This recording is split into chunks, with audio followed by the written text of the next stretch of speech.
So let's jump in and let's take stock. Let's see what's going on. Let's play the game and find out what, if anything, is next on the list of things to do. I think we were pursuing like a bunch of extra checks that I could have done, or maybe could have not done. If I look at the journal... Wait, we went to the traps. Oh, we need to return to Morel. Okay, we need to tell Morel about the traps. We need to ask about Ruby, and we need to... Oh, wow, we've really cleaned up the to-do list. Amazing. This went from like 18 things down to like 5 things. That's not a lot of things. We can also go check the backyard wall, because I am very good at conceptualizing. I'm not very good at conceptualizing, but I'm going to try. I'm going to try anyway. We did some thoughts that unlocked stuff, right? That's what we did? Like, this unlocked intellect checks, and something else unlocked... Was it Arno van Eyck? Unlocked Motorix checks? So, this only gives me a bonus to Inland Empire, which is fairly minor. This is potentially forgettable. If we just want to think more things. And find out more about thinking things. Ace is low? Oh.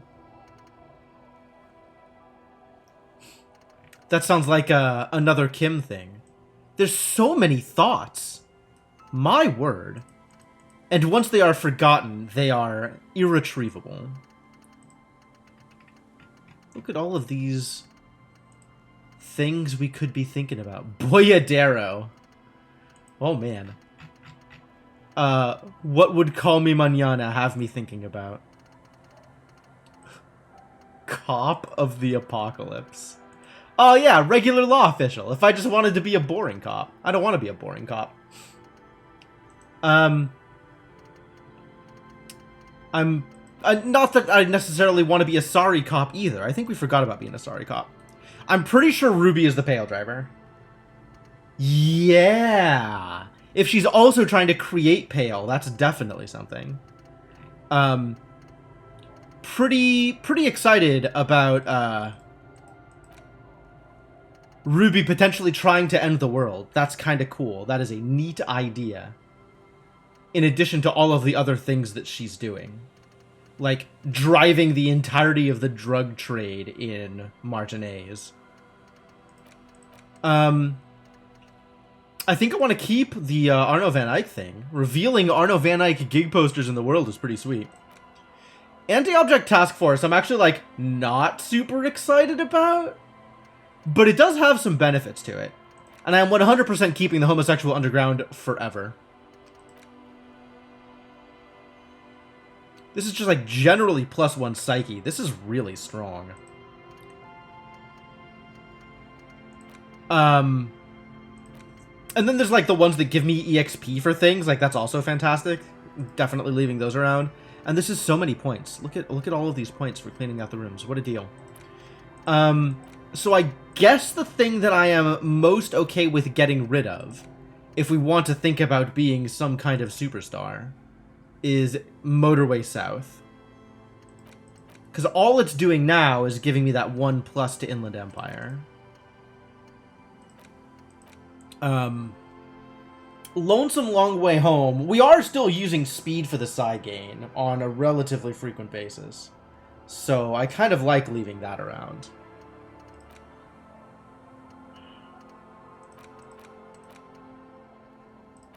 I'm really liking the perception boost from Colda Mamadakwa.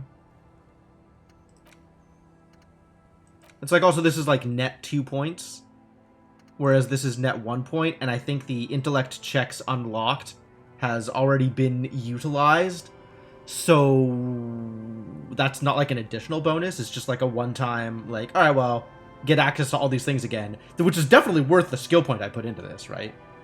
Unlocking all of them rather than needing to spend individual skill points to unlock them one by one.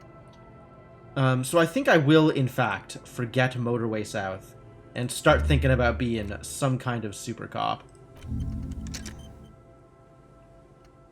I suspect this is not going to be a thing that I want to keep in the long term. But I'm willing to see what kind of bonuses it gives me. Alright, so back to the whirling to tell Morel about the traps. A. At an appropriate point in the evening, which it is not quite yet. Sorry, move this over. At an appropriate point in the evening, which it is not quite yet, we need to go check out the mural, or the mural to be, and see if we can conceptualize something on that blank wall. And then it's just asking around about Ruby? Man, we're there, you guys. Real progress. More progress than expected. Oh, that's right! I need to read the book and do more communism! Thank you, I'd almost forgotten about building communism. How could I have forgotten about building communism? Alright, so we got some stuff to read, too. That's a thing to do. Maybe let's do this, and then let's read a book and see if it's close enough to the evening that the conceptualization check has improved? Maybe? Actually, we should double check on that now, while I still have the cigarette boost up. Right? Stop avoiding the reading like a college kid. Well, I mean, our himbo is not so much for the thoughts, you know? We had to put a lot of points into learning how to think about things.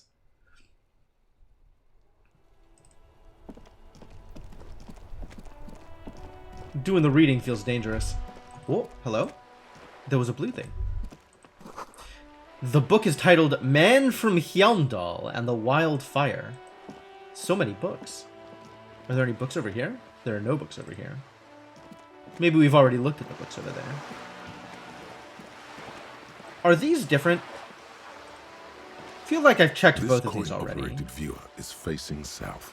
The instruction manual says to insert 25 centimes and pull the handle while looking inside. Then use the focus knob to zoom in if necessary. What is a what is a centim? This coin-operated viewer is facing southwest. Its coin slot is full of fossilized bubblegum, rendering the machine permanently inaccessible. Probably some kids. The lieutenant inspects the rigged slot. A simple but clever solution to ruining a coin-operated viewer. It took ingenuity. Did it? It just took some bubblegum.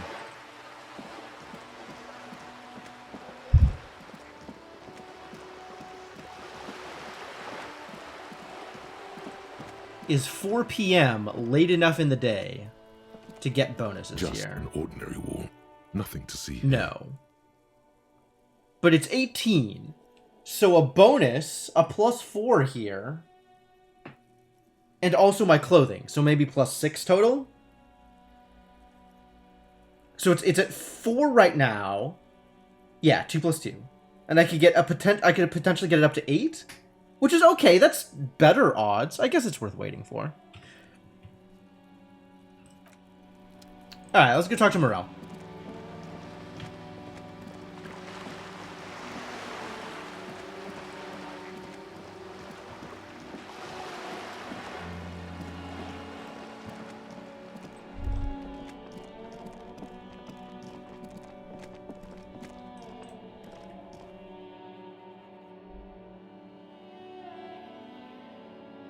At least we finally brought Morel home. Man, that took some work.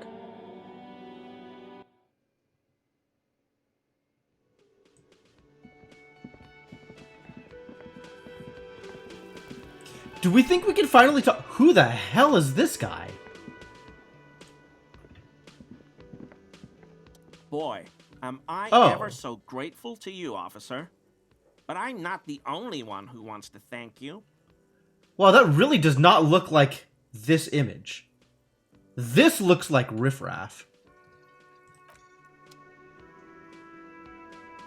Huh. Alright, well, let's talk to Lena then. Oh, sweetie, I don't even know how to thank you for finding my husband and helping him out. I hope we haven't been too much trouble for you. I was just on my way while I was working the case. All in a day's work, ma'am. Here, I want to give you a small token of my gratitude. Ooh. It's a tie. Mexican origin. The pin is an antique. Quite special. Well, anything to get rid of my existing tie. The little silvery knob holding the tie together feels warm in your hand. It's in the shape of an avian skull. with 8 eyes. That doesn't seem like a normal amount of eyes for a bird, does it? Oh, you don't want to hear about some old woman's Are ramblings. you kidding me? I have never wanted to hear about an old woman's ramblings as much as I want to hear about this old woman's ramblings. Ramble. Nonsense. Your description of the phasmid is the most precise I've ever heard. Please ramble at me, Lena. But, darling, I didn't even get the size of it right. You were a child, my dear. Really. It's extraordinary what you were able to describe. Now go on. Tell our friend about it. He's proven his interest in the field. Yeah, I like to think so. I've proven a lot of things. Reflexively, the lieutenant Redis is familiar now. Kim, the person who does not care at all about phasmids and thinks they are mega fake all the time, is ready to take notes. Well, it was summer. I was building a racing track out of sand on the beach near a tall stand of reeds. Quite a tall one. Many times my height, I remember. When, all of a sudden... Wait, where was this and how old were you? I'm getting ahead of myself. I was 5.5 in Betancourt. That's a in long the time ago. suburbs. My grandmother had a summer home there. She'd just started forming memories. Real memories. Not the billowy haze of infanthood. Alright, so we can attribute this to an actual memory, as opposed to, like, anything else. The strangest moment of my life. I looked up and one of the reeds moved. Not like a plant, but like a living thing. It stood up and looked at me. Its body unfolded like some antique toy. I've never seen anything like it. Huh. She had no fear. Just surprise. Half-light was useful. Half-light was useful. I've never seen Half-light do anything anywhere near that useful. Half-light... Okay, I think this is the first time Half-light has identified a lack of fear, rather than identified fear. I guess Half-light's been useful in the past, but most of the time Half-light's just like, they're afraid of you. Like, oh, okay, cool. This is cool. I didn't know this can happen, so I reached my arm and touched the thing. It felt just like a stalk of reed, but it moved, swaying, towering above me. After a while, 20 seconds, a minute maybe, it left, went into the reeds. I tried, but I was only a child. There was mud and high water. I couldn't see it anymore. I was just standing there knee-deep in mud, looking around me. Where did you go? Don't go. See, this is what I'm talking about. What the hell is Inland Empire doing here? What is even happening? I ran back home to my grandmother and asked her if reeds could walk, and told her they were looking at me. Of course, she just laughed at me, but I knew what I'd seen. That's cool. No wonder Lena and Morel get along so well together. For years, it was a story I told at parties when I wanted to impress boys. That sort of thing. Of course, most people just took it as a strange, amusing anecdote. So did I, honestly. But then I met Morel. Who had heard of the thing separately from you? We were on a date. Can you imagine? She tells me a story, and it's the most detailed report of the Insulindian phasmid I've ever heard. The sounds. She told me it hissed. Cool. It did, yes. Like reeds in a gust of wind. You mean the thing that looked like a reed sounded like a reed? You're not really making a case for this thing actually existing, are you? The way it moved, the colour, how some of its limbs were white, like marble. It matched perfectly with what I know from other accounts. It was amazing. Okay, so that's actually really cool that this is a corroborating report, and Lena for sure had never heard of this thing, right? She's just telling this story to people. And,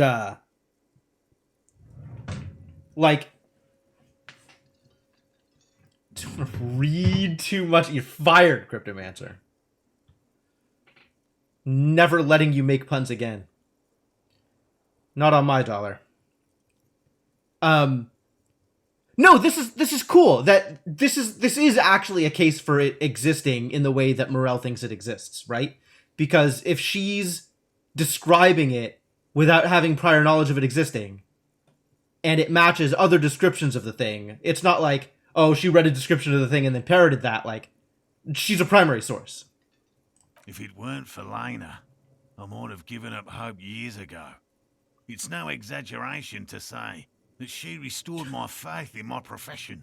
You've only ever made illegal puns. All right, well, I guess I have literally no recourse to stopping you. You were on a date? Our first, yes. Aw, its limbs are white. Not all of them. There is some white coloration reported, along with beige, where the camouflage ends. And how big was it? It's hard to say how big things are when you're quite small yourself. To me, it seemed to be taller than I was then, but that's probably not the case. I am definitely not asking Lena if she imagined it. I trust Lena. Lena's cool people. I thought it was a wonderful story, man. Aw, thanks, Kim. Thanks for not shitting all over her. But I don't believe it. Uh-huh. A child left unattended on a warm day. Children make up stories and then end up believing them. That sounds like Kim. That's believable. You're welcome, sweetie. I do appreciate the chance to relive it whenever I get one. It was just such an impossibly sunshiny day. So warm. Interesting. And she could get up and walk right into the reeds on her own. Into the mud. Anywhere. Ah, that would make it a good memory, wouldn't it? All right, cool. Well, that's good enough. And Morel. I couldn't possibly shower thanks on you as enthusiastically as my wife has, but I am grateful for your assistance, officer. You're welcome, buddy. He tries to play it cool, remain professorial, but inside, this man is itching for some news on those traps. All right, so let me tell you about the traps. Good. Okay. And? And one of them was empty. Completely empty? Surprise, tempered with fear and trepidation. He doesn't know what to think yet. Maybe you're joking? Maybe. Maybe not. Maybe no jokes. No locusts? No phasmid either? That's not ideal, but... It just means the Insulindian phasmid is even more clever than we thought. Okay, sure, that's how you can spin it. I like it. Of course, more clever. Yup, that's where Kim is.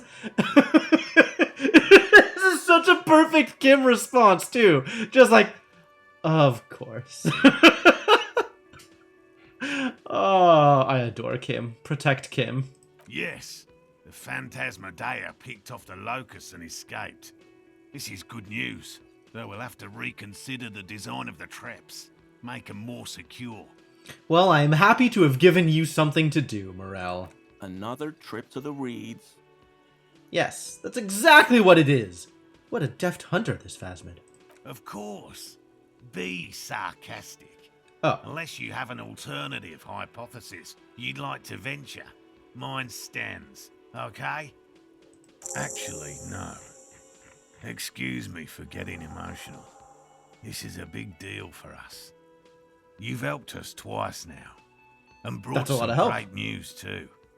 My gratitude, and the gratitude of the Société Cryptozoologique de Ravachol, is yours. That's a lot of words. Société Cryptozoologique. Impressive. Yeah. All right. Great. Especially in his thick Australian accent. That's something. That's really something. Heartfelt gratitude. But does it feel like closure? What really happened? What really happened? The Insulindian phasmid picked off the locusts and made his escape is what really happened. Inland Empire. Thank you, it's an honor. We should probably return to our main investigation here. Sounds more This has posh been in a French, yeah. refreshing, But Helping cryptozoologists isn't really a priority for our organization, is it? The lieutenant looks out the window, impatiently. Kuno's a hooligan. Oh, no. I don't want to ruin their fun, but, like, it's a 97%. I can't just let that slide. Alright. Consider the way the empty trap was disturbed, as though shaken. Most likely the hands of a young person. Hands small enough to fit inside the trap, too. I may have met a kid that's the locust stealing type. I feel it, Inkling. I feel it. Kids, what would a child want with bags? Eat them, feed them to people, kill them for funsies? Oh, my dear Morel. You've been an old man for too long. Kids love to torment insects almost as much as they love to torment old folks. I'll talk to the little gremlin and see if anything comes up. Honestly, I will take any excuse to talk to Kuno again. Kuno's written and voice acted so well. Delinquents, my favorite. Doesn't sound like it's really his favorite. Oh, you've been such a dear to us. Please, let us know The what worst happens to you. character. I have a feeling we're getting so close. No, I absolutely hate Kuno as a character. But I think his character is really well put together. And I super appreciate the care and design that's gone into him. And the way it's been executed. Like, interactions with Kuno are fun on a player level. Even if they're awful on a character level. Well, I see you've got all the help you need. I'll see you tonight at my place. Let's play Suzerainty. But no more field trips for me. Isn't this like their version of Risk? Let's play Risk? Gary the crypto-fascist plays Risk for fun? Ugh. Really, Gary? We're getting somewhere here. I'd love to play Suzerainty, but... Lena, I'm sorry, but you're not getting anywhere. It was some kids. I know the little mutants around here. Leave anything out in the open and they'll steal it, even if it's bugs. Gary is a killjoy, news at 11. Morel, it's been fun, really, but I need a bath and I have deliveries to handle. When this tea is done, I gotta run. No need to apologize, Geary. You've been more than helpful. We'll have to take a rain check on that game of Suzerainty today, though. We're gonna follow this through. All three of them have startlingly different pronunciations of this word. Like, Gary introduced an I between the N and the T. And Lena, like, put an emphasis on the first syllable, I think. And then Morel here is, like, putting an emphasis on the third syllable. And it's like, it's super different. No coordination between the three of them at all. Alright, we gotta go talk to Kuno. Is what we gotta do. Time to chat. They're all just mouthpieces. I hate you, Gary. Do we have a dialogue with these two yet? Has it happened yet? Are we ready to talk to these people at all? Can something happen here? No. What about over here? Yes? What is it? No, I'm still not saying this. It's just too dumb. Alright. Oh, right, she gave me a tie. Woo! It's super good, absolutely. Yo, wear the heck out of that. This thing is garbage. Horrific necktie, I never want to see you again.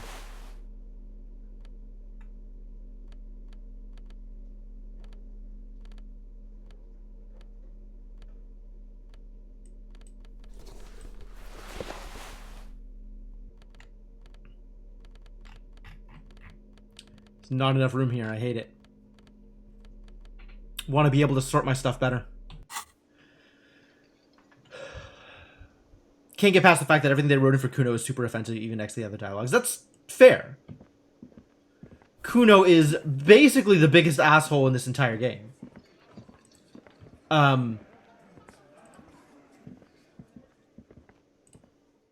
But for all that, I still love, like... love is a little strong.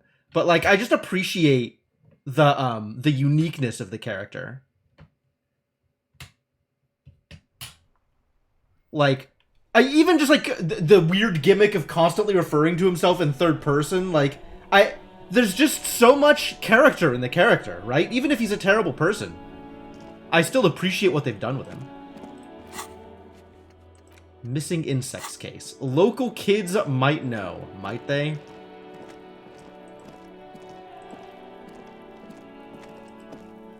They might. Sometimes they know things. Hey, Kuno, let's chat. Fuck does Kuno care? He doesn't care. Oh. Well, good to know that Kuno doesn't care. No, Kuno doesn't give a fuck about bugs. No? Oh my god, I told you that shit is lame! Ah, but maybe Kuno S knows about bugs. Shut up, C. Now they're gonna take you to lame prison! Lame prison.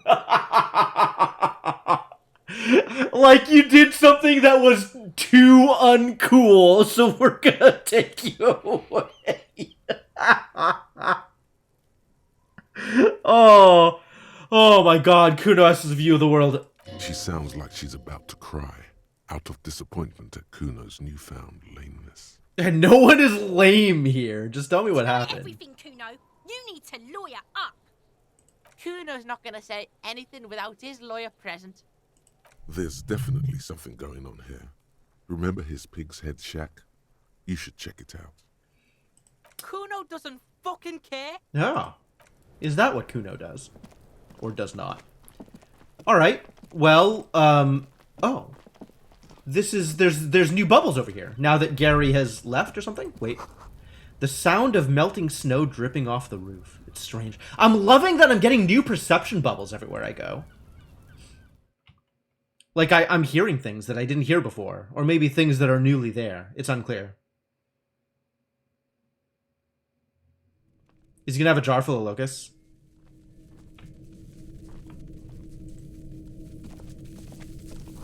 It's crawling with locusts in here.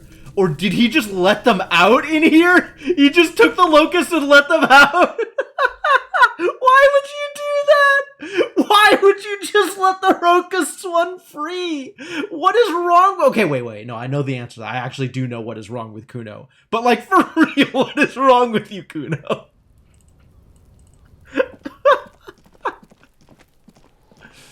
Oh. Locusts are reading the pig Does egg? Kuno care?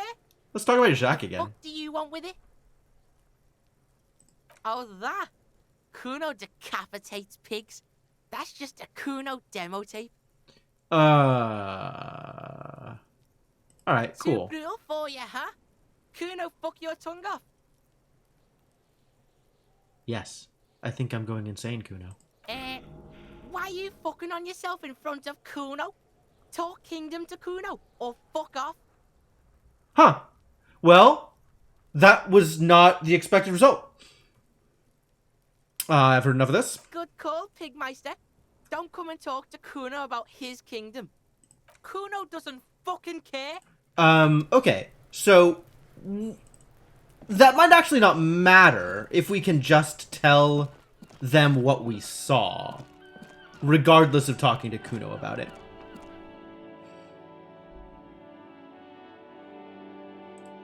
Did you folks post something that I needed to see?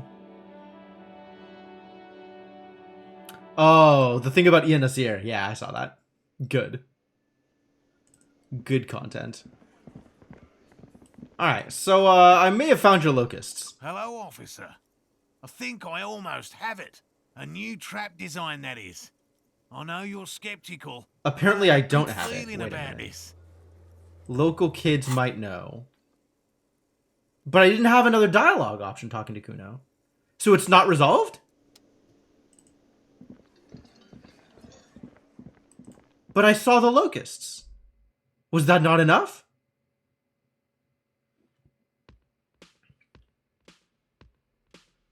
I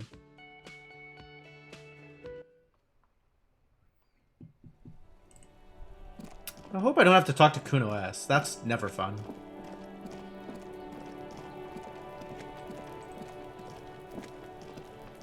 I'll die before I squeal, pig. child, converse with me. Murder was the case they gave me. Nope. Alright, she's not talking.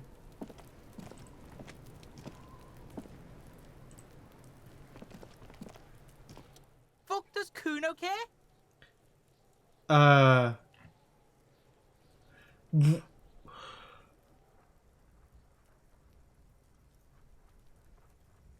I guess it's not enough. Okay, well, this is the only dialogue I haven't actually gone through. And talking about the shack didn't bring up an option to talk about the, locusts. So I guess we try You're it? dreaming, pig. That's not how this shit works. A little. But don't expect anything to change. Good empathy success. Don't let him dominate you, Kuno. Fuck his fat ass. Alright, well, that's fine. The fuck do you want with it? What was with Oh, the pig that? head? Kuno decapitates pigs. That's just a... Yeah. Alright, well... Kuno plays on snuff radio, fucks pigs, live, fucks their heads off. Kuno's a cop killer. Good call, Pigmeister. Don't come into... This is not useful. Why is this not useful?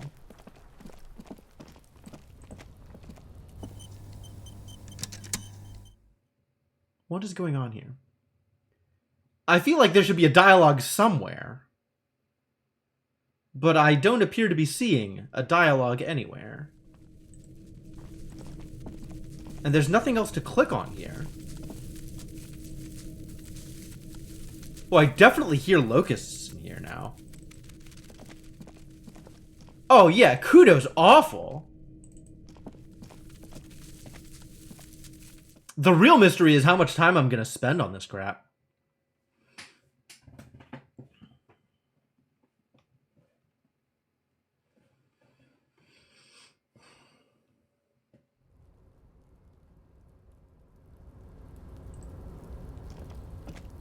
Can I click on this from up here? No, I gotta go around.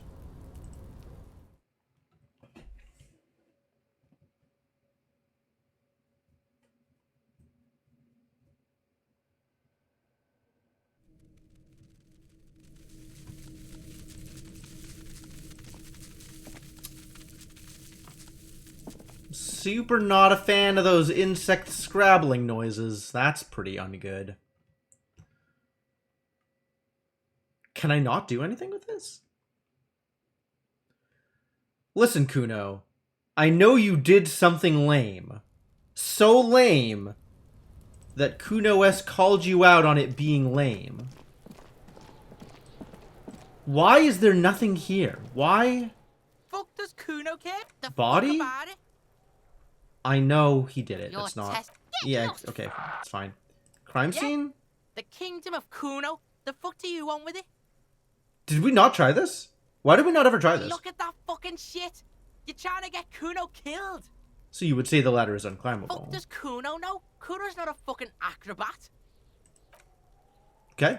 It's a trap, Kuno. Don't climb it, Kuno. Yeah, whatever. Alright, I'm not trying to get you to climb the... Don't worry about it. Don't worry about it. Everything's fine. Kuno doesn't fucking care. Okay. Well... This has been remarkably useless. Disappointing.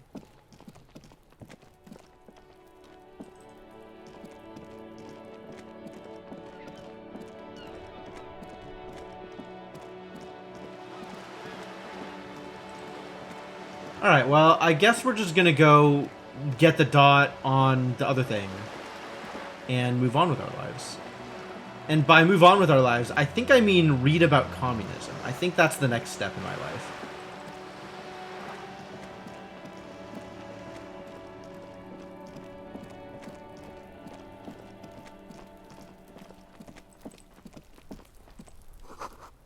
You hear the sound of running water. Someone's washing dishes. Oh, Gary's home. The door is closed again. Nothing to do here anymore. Oh, okay. Well then. You hear someone inside, walking from room to room. Whoever lives here must be back home. Can I flirt with Shirtman some more? Wouldn't that be nice? I haven't tried talking to him in a while. Maybe there's new flirting options available, now that I've stopped thinking about the homosexual underground. And by stopped, I mean never stopped.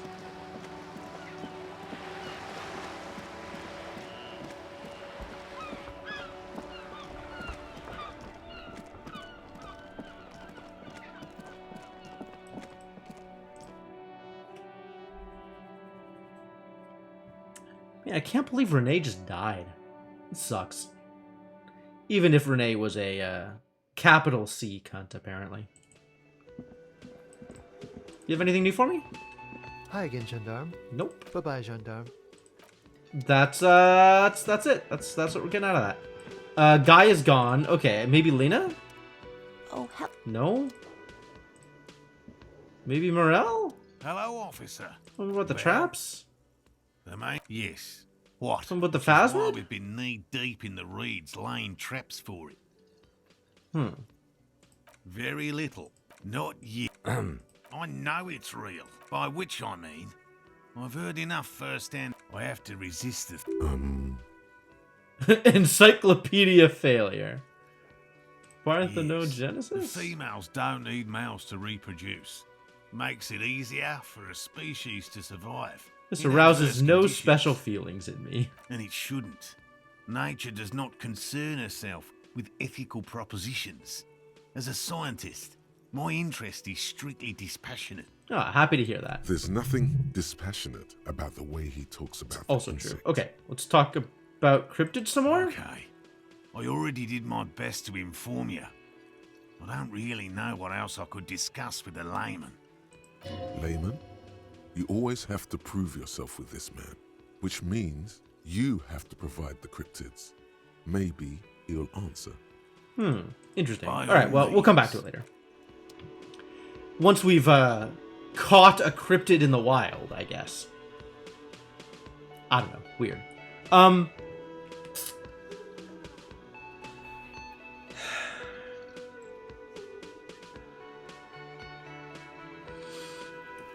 I don't know, man. I'm just gonna read about communism, but we're not gonna do it in the whirling because this track gets old after a while. It's no Van Eyck jam.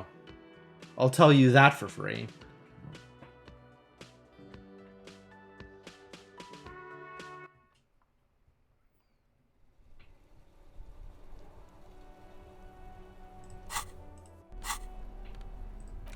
Alright, let's read about communism.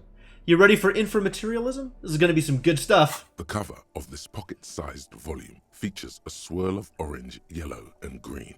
The title, A Brief Look at Inframaterialism, is set in an authoritative yet approachable serif font. I wish this was an actual description of a font. I want to see a font with this description. That is a great description. On the inside jacket flap, you find a brief summary. What is inframaterialism? A highly theoretical branch of Mazovian communism? A collection of mystical ramblings by a discredited revolutionary? Or possibly both? Well, they're really embracing this mystical and discredited thing. This brief look, TM, introduces readers to one of this century's most fascinating and misunderstood theories in a concise, jargon-free manner. This is kid stuff. I need the kid stuff. So far, so good. You turn to the table of contents.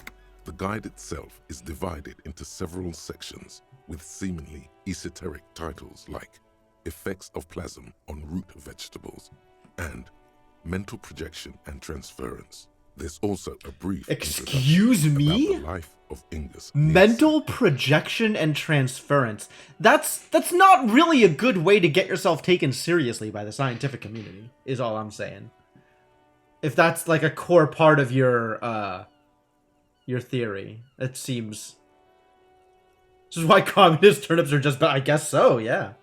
Alright, well, tell me about Ignis Nielsen. This feels like information I should have. Known to his numerous admirers as the evangelist of the revolution, and to his even more numerous enemies as the apocalyptic Shrike. Apocalyptic Ingus Nis Shrike. That's remains great. one of the most controversial and fascinating figures to emerge in the years of the anti-centennial revolution. second only to Krasmazov himself. I'm wondering if they're maybe overstating the importance of these figures. However, it is definitely a book with a communist focus, so that's probably fine. During his unparalleled life, he helped guide a Unparalleled. revolution in Yeah, one country okay. and found a new state in another. Along the way, he committed some of the most notorious war crimes in an era famed for its atrocities. Is that a good thing? This feels like a reason to not follow his teachings. I mean, just if I had, my own choice about which vaguely mystic communist I was going to follow. And yet, his most fascinating contribution to history may be the most overlooked. His theory of ideological plasm, from which his followers and successors developed the school of communism known as inframaterialism. Ideological plasm? Like, people thinking thoughts together causes effects? Holy hell, okay. If you're like most people, you probably believe that your thoughts reside in your brain, right? I mean, technically, if you think about it, like, Harry Dubois over here is outsourcing a fair amount of his thinking. From a technical standpoint. But sure, we'll say his brain. That's not right at all. Thoughts don't exist in the brain. They float through the air. Your brain is but a fish, swimming through them. I always thought I swam through them. Very interesting. And not so far removed from Ingus Nielsen's own theories. As Mazov's devoted comrade and leading theoretician, Nielsen was responsible for developing much of the intellectual foundation of communism. Okay. But his interests and speculations were famously wide-ranging. Oh, this is Inland Empire. Ah, I see what happened here. Thoughts don't exist in the brain. They float through the air. You would think Shivers would be the one telling me this. During his final years in exile, he produced, among other things, an early guide to home brewing, instructions for raising revolutionary children, Okay. plans for a universal pictographic language, and a detailed materialist critique of Dolores Day's chess strategy. Okay, so in addition to this, like, new wave mystical energy, communism makes plants grow better, he was also a microbrewer, like a hobbyist microbrewer, and was building a, like, hieroglyphic lodge band? What a guy. He really did do a lot of things. But one subject he returned to time and time again was the fundamental relationship between thoughts and matter. We may yet discover, he wrote in his notebooks, that under certain exceptional circumstances, the proletariat's embrace of historical materialism may be so fervent that their beliefs take form in the world of matter as a kind of revolutionary plasm. The only palatable way to critique the innocent was to disagree with chess. Maybe. I imagine that generally disagreeing with the innocent was probably not a good career move for most people.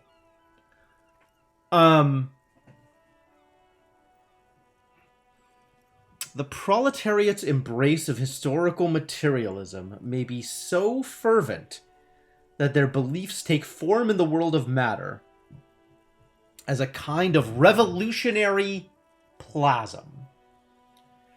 I guess that implies that, like, the extension of this is that it doesn't do it for other kinds of thoughts, right? Historical materialism. What is historical materialism in this context? I'm not sure I know what that means. Alright, please explain better. Certainly, in essence, Nielsen is arguing that thoughts don't just reside inside the brain, they radiate outward from it. Okay. According to this idea, the brain is an ideological transponder, constantly emitting waves of highly politicized energy, which Nielsen called plasm. I'm just wondering what makes this plasm unique to revolutionaries. Whoa. Nah, I'm not that excited by it. Stay with us a moment longer. What's more, Nielsen speculated that this plasm, when it becomes powerful enough, might begin to influence the material reality surrounding it. Hence the name, inframaterialism. Okay. Unfortunately, Nielsen passed away before he was able to develop these initial ideas into a full-fledged theory. That work was left to subsequent generations of communist theorists. Like our boys back in the book club. Building on Nielsen's basic insight, these theorists reached a startling conclusion that a sufficiently revolutionary state might begin to exhibit certain extra-physical effects based on the amount of plasm generated by its citizens.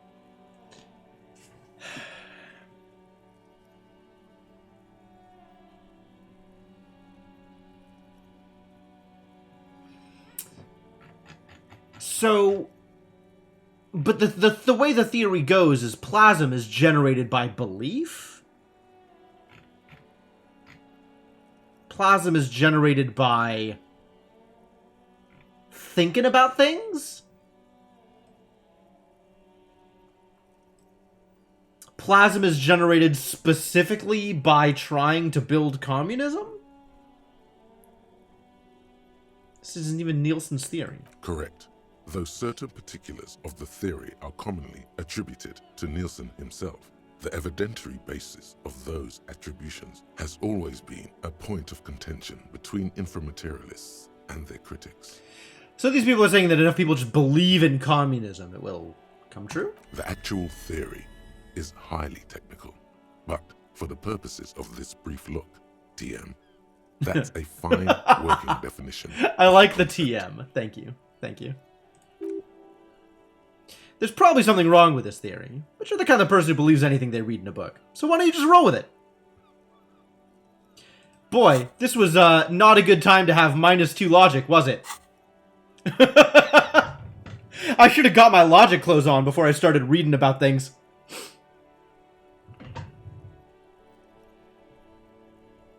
Alright, let's hear about this extra physical stuff. Inframaterialists divide the extra physical effects of the revolutionary state by the level of plasm required to achieve them.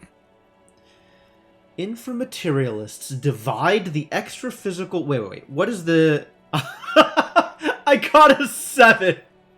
Was my logic actually just 1 right now? That's atrocious. Given the existence of the Pale, you might more easily buy into inframaterialism. Yeah, alright. Divide the extra physical effects of the revolutionary state by the level of plasm required to achieve them. At the lowest, or first level, revolutionary plasm is believed to stimulate or invigorate matter without altering its essential properties. How exactly? To take one example, during the revolutionary period, many communard farmers in Grad reported extraordinary yields of certain root vegetables, most notably turnips. So they are providing some amount of evidence for this theory, not just talking about it as a theory. The difference in these yields was simply too great to be accounted for by mere climate or soil conditions. The only reasonable explanation, inframaterialists argue, is the high level of revolutionary plasm emanating from the commune itself. I think you're right though, Cryptomancer. Given that Pale is an example of things just not working, and that extends to more metaphorical concepts like businesses. Businesses just seem to fail more often around a higher concentration of Pale. Why not have a field that causes things to succeed more often? That seems like it fits in universe. Blinds are pissing me off. Okay, everything's fine. Everything's fine. Weak correlation between revolutionary thought activity and turnip yields. Yes, yeah. Even today, in parts of the SRV, there are collective farms whose root vegetable yields exceed those thought possible by capitalist agronomists. SRV? Something Revacholian something? It's also been postulated that plasm may account for the remarkably full and manly facial hair observed on some communist males. Stroke your bare chin. Your hand feels clammy against your bare chin.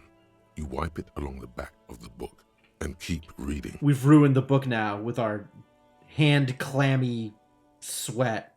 Of course, inframaterialists argue that revolutionary plasm may stimulate human physiology in other ways as well. Oh yeah, we're talking about white-hot communist sex, baby. Thank you, electrochemistry. Moving on. That's correct. Reports from the revolutionary period claim that the most radically devoted communards were able to engage in vigorous intercourse for up to 8 hours at a time. 8 hours? I mean, don't get me wrong. I'm as into sex as the next guy, but like, I got stuff to do. That's... damn. 8 hours? There's no way. Your equipment would be mashed to jelly. Excuse you, I've got the endurance of a machine. Why is my endurance so low? What happened to my endurance? Oh, because I've been damaged. It would still take a lot to get it up to 18 here. That's a lot to worry about. Sexual euphoria. Increased sensitivity to stimulation. If you didn't know better, you'd say this plasm stuff sounds a lot like being on amphetamines. Maybe the two are correlated. Maybe people with high amounts of plasm also do a lot of speed. And on that note, you feel like you've gotten the general idea of inframaterialism, enough to carry on a basic conversation at least. But if you'd like to go even deeper into some of the more speculative aspects of the theory, you could always read further. The book fits quite snugly into your palm. It would also fit comfortably into a jacket pocket. Alright, well that's not happening right now. Because I first have to turn to the group for discussion. I do want to read more, but we gotta deal with this thought first. Some kind of superstar. They say the world isn't ready for a rock and roll cop. No one wants their state monopoly on violence to be mixed with celebrity worship. They claim to know it would be dangerous for detectives to rise to the ranks of demigods and have sexual encounters with barely legal cover girls. It would be insane, they say. To all this, you say, fuck off and die, in a cool voice. You people have no idea how good these cops are gonna get. They're gonna crack 20 cases a day. In the future, cops will be like astrophysicists, or prime ministers, or prophets. And you're the first one.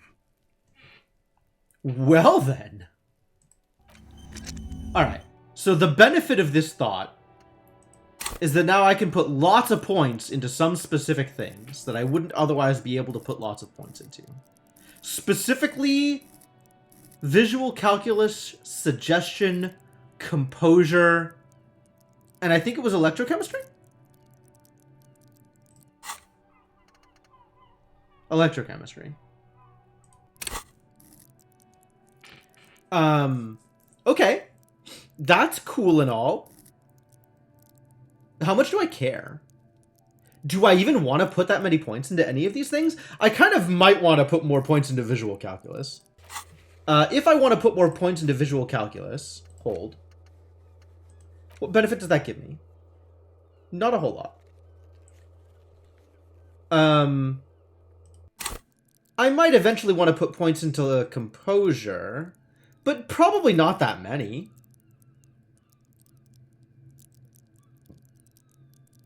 I think this thought is bad. I think this thought has a purpose, and I don't care about it. So I think I'm getting rid of it. And then I'm getting my logic back. I think that's fine. I'll leave this open for whatever new thought comes along. Yeah, and I'm just not putting points into skills. I keep just putting points. I keep throwing away points in my thought cabinet. I should probably be putting more points into skills. I don't know, man. I don't know. It's probably not playing super efficiently. But we're gonna wear some logic clothes, and then we're gonna read that chapter again. You ready for this? I'm gonna put on my reading jacket. Minus logic. That's not okay.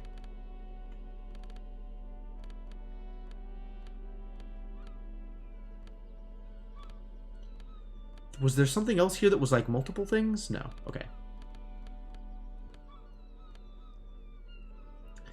+1 to Revacholian nationhood. It's a logic hat, but it's not as good as my existing logic hat, so I will never use it.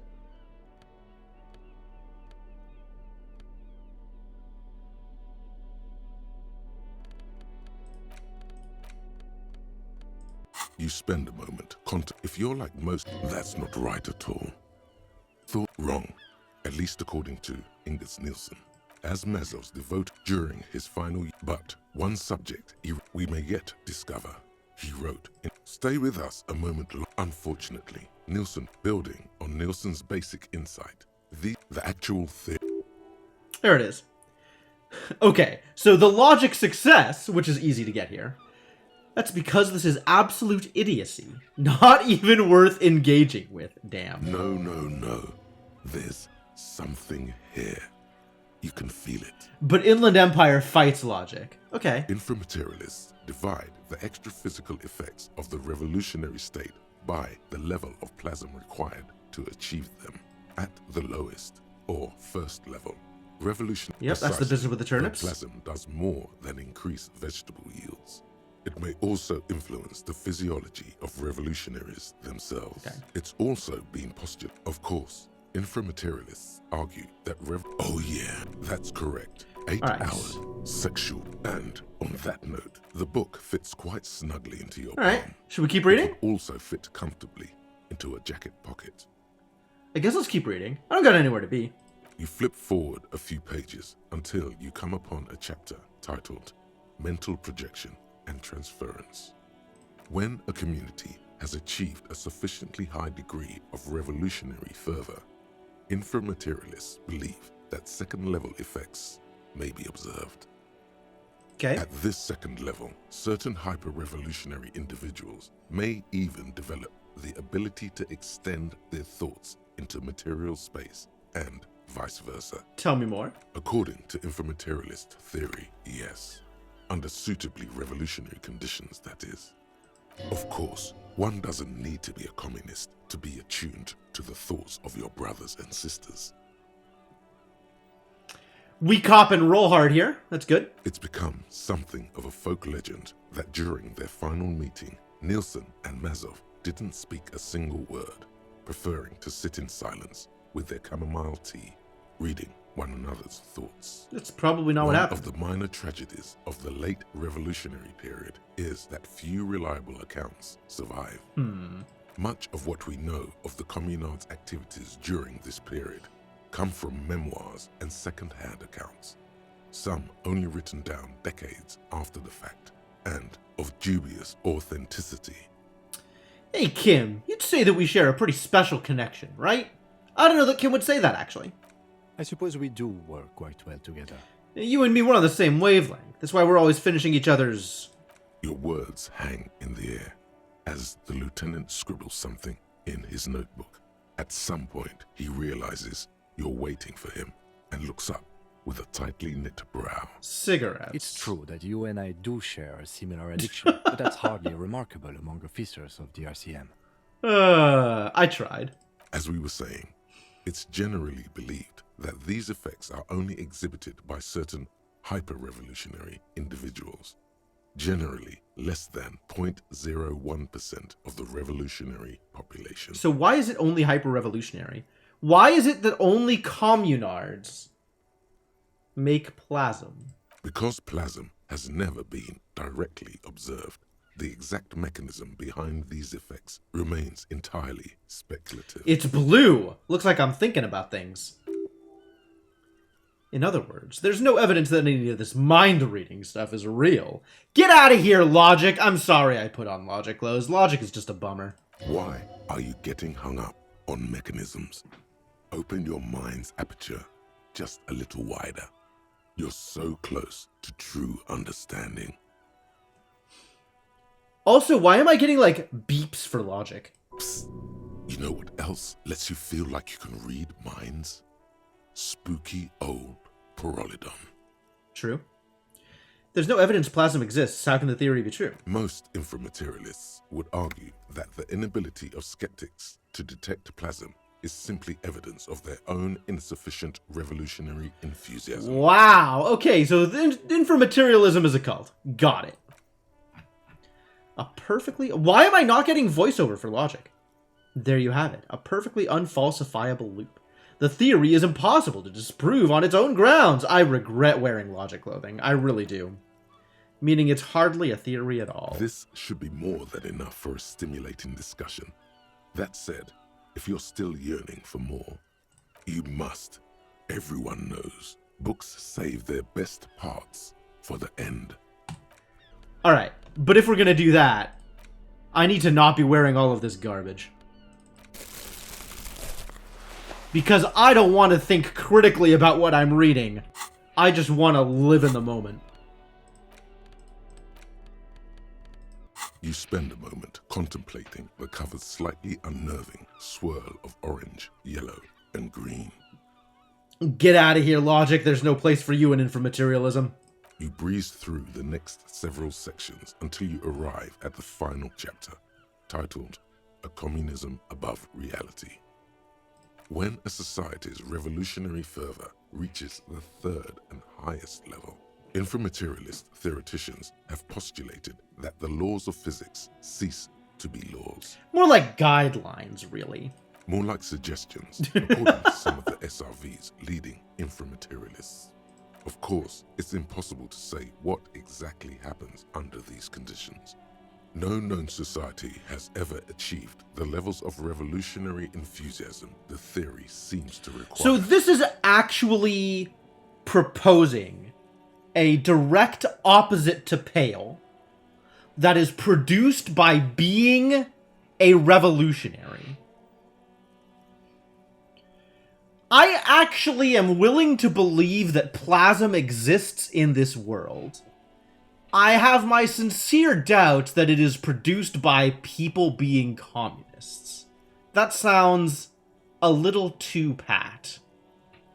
Some inframaterialists have even argued that it might require more plasm than humanity alone may be capable of producing. Are there non-human sources of plasm? Please. In the SRV, there have been attempts to organize certain species of aquatic mammals, as well as a few of the higher corvids. Wow. Let's get some communist crows out here. But, as of this writing, only human beings have demonstrated the intellectual capacity for revolutionary communism. Has anyone ever gotten close to reaching the third level? Unlikely. There are numerous stories from Samara involving bandits or fascist mercenaries being levitated by farmers from the most ideologically advanced communes.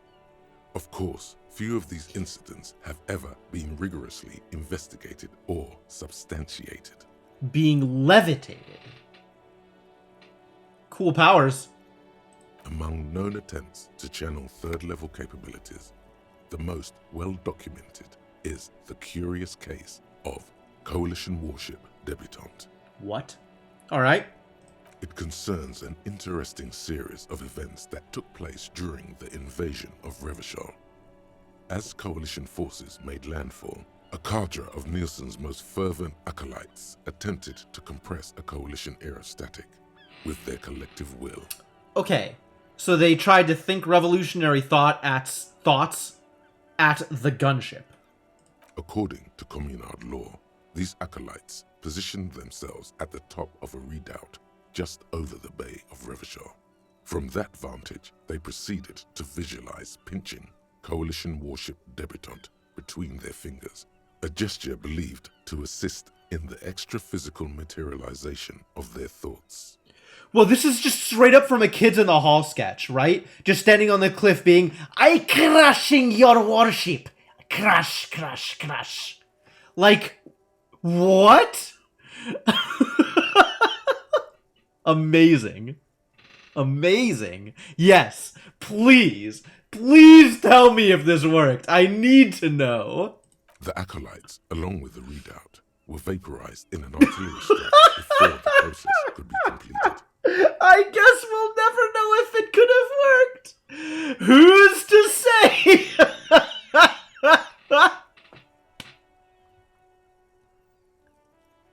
Oh. Picture the lot of them, all standing with their fingers in the air 1 minute. The next, reduced to a bloody mist. Yeah, yeah. It's been said, though, that in the weeks following the battle, the captain of the debutante noted an increase in the incidence of crewmen striking their heads on unexpectedly low bulkheads. Okay, sure. We can pretend that this is a result of the previous thing. Of course, colorful anecdotes only scratch the surface of what inframaterialists believe may be possible in a truly third-level society. Alright, tell me more about third-level society. Some have theorized that such a society would be fundamentally unrecognizable, lacking many of the institutions we typically take for granted in advanced societies, including organized governments, financial institutions, and law enforcement. Wait, so you go straight from communism to, like, utopian anarchy? This isn't a, like, laws of physics. This is a laws of human nature conversation. Others have argued that people living under third-level conditions will be immune to such infirmities as hunger, disease, and mental illness. Wow, wouldn't that be nice? All you gotta do is be communist enough.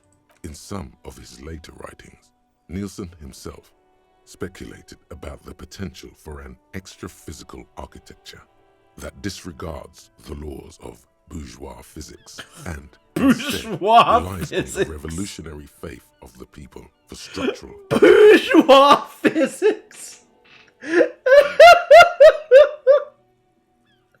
Holy shit, this book is amazing. This is the best thing in this game. It seems like a bad theory to design buildings. Nielsen called it the highest expression of communist principles, a society whose literal foundation is the faith of its people. On the following page, you come across a few black and white reproductions from Nielsen's own notebooks. One sketch depicts a government ministry shaped like a great inverted pyramid, a hectare in width at the top, balanced atop foundations the size of common apartments. Another depicts a leaning tower wrapped in a dramatic helix. The caption beneath it reads, "The Tower of History." Wild. Something about that tower looks awfully familiar. Could it be that's what the students were trying to recreate with the matchboxes? That's a neat idea. What if the people stop believing the buildings collapse? In the corner of one of the reproduced notebook pages, you can make out the following words, written in Nielsen's distinctive slashing script. Uh-oh. A state that has lost the faith of its people has forfeited the right to exist. Plausible or not, there's something beautiful about this idea. There is I no agree. more. You've reached the outer theoretical limits of communism, and in less than 200 pages. Wow, good job, If us. you'd like to read further, may we recommend a brief look at Occidental architecture? All right, well, that was a sufficiently brief look. It only took 2 hours. 2 hours? 5 hours of, no, 3 hours, 4 hours. Some amount of time in game. We started at like 16, right? Took about 4 hours. They were testing their plasm with matchboxes. Yep. Just an ordinary wall. Nothing to see here. Alright, so now we can get slightly better odds by wearing conceptualization clothing.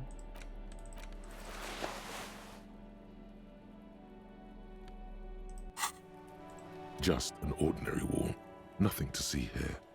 And it's probably worth smoking a cigarette about it to get slightly better odds yet again.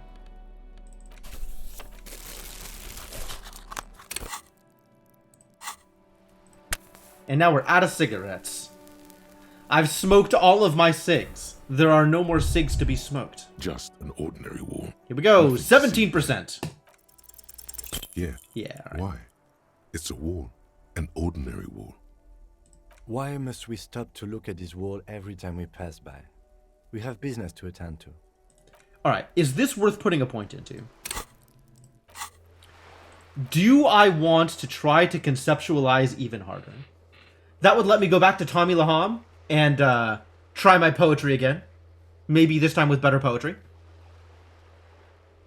It sounds like fun. Do I want to put a point into imagining things? I do like imagining things. Probably better off putting points into, like, reaction speed or something. Then again, this isn't about being optimal. This is about having fun. Let's have some fun.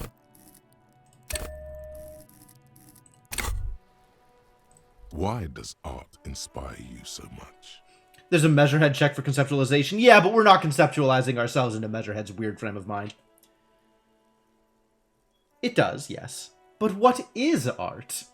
Huh, putting a point into conceptualization gave me a thought. Excellent question. Art is a diverse range of visual, literary, auditory, and performative creativity. It's an expression of imagination and technical skill. Additionally, it's history, criticism, and pure enjoyment. Hang on.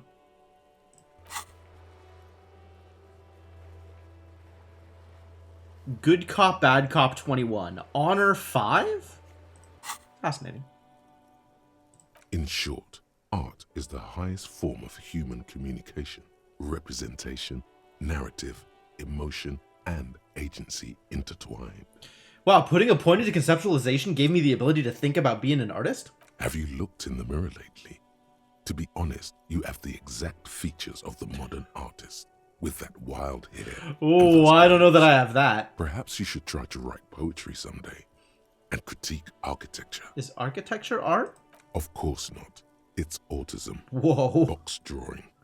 Masturbation with a ruler and a sextant, or whatever they use. Or whatever they Criticize use. the Thanks, genteel buddy. institution of architecture, while extolling the virtues of the pure arts. What about music? Is music art? Only the most experimental kind. Oh, okay. I haven't been feeling critical lately. That's stupid. Architecture is stupid. Music is stupid. No. I mean, a little bit. Sure. Yes, you seek substance. No vapid representations and reproductions of social mores as made manifest. The art as cop? Pioneers. We're talking real, living art here. Become the art cop. Half art critic, half cop. I cannot risk another capo diversion at this point. We have been offered several different coppa types, but none of them appeal at the moment. I'm okay with being the art. I'm okay with art being my coppa type. Don't I have to be 100% cop to get the case Quit finished? being so indecisive. What are you going for here? Some kind of indecisive and camp aesthetic now? Strike a bold shape here. Go art or go home. Alright, tell me about art. Exactly. It's not only your duty to only catch the criminals off the street, you must also apprehend criminals of the printing press and the gallery, the trite and derivative artists and writers of the world. Wow. Go ahead and provide savage criticisms, art cop. The world is yours to rip to pieces and reassemble. So this isn't about being an artist. This is about telling other people how to art. -1 perception. Can't even look at this shit. Yeah, it's another coppa type. The worst one. The most savage and brutal. The art cop. Nothing is good enough for him. Everything is shit. You have to employ an armada of adjectives to depict and demean the mediocrity of the works and visual institutions around you. Really flex that critical muscle. until the vocabulary for punishing mediocrity becomes second nature. Here we go. I mean, I have an open spot. I might as well. Alright, now we're going to try this again. Because, ooh, my obs have... I have a keen aesthetic sensibility. Is that because I'm an art cop? Yeah. Why? God damn it. Why must we stop to look at this wall every time we... I'm wondering if this lets me have any additional dialogues with Cindy. Hey, Cindy, let's talk. I want to talk about your art.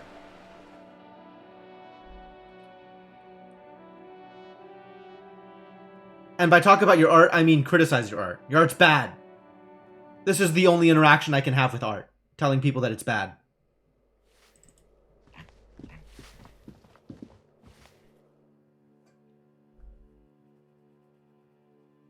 I'm not an artist cop.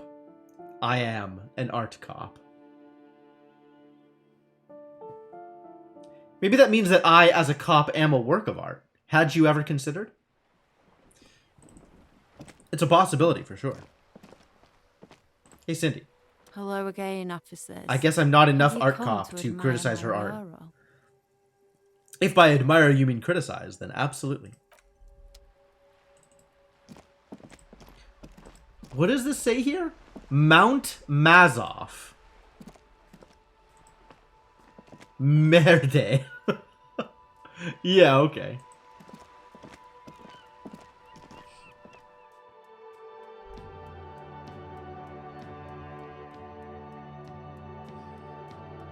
Mount Merde.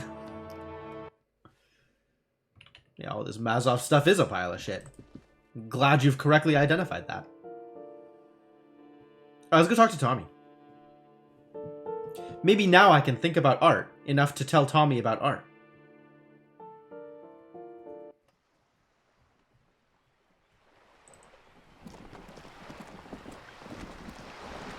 That's not where I wanted to be. Joyce moved over to the fishing village. We know she's over there. We haven't talked to her since she moved, though. That sounds like the thing that we should do now that plot has advanced. Still not talking to Everard if I think I can get away with it, though.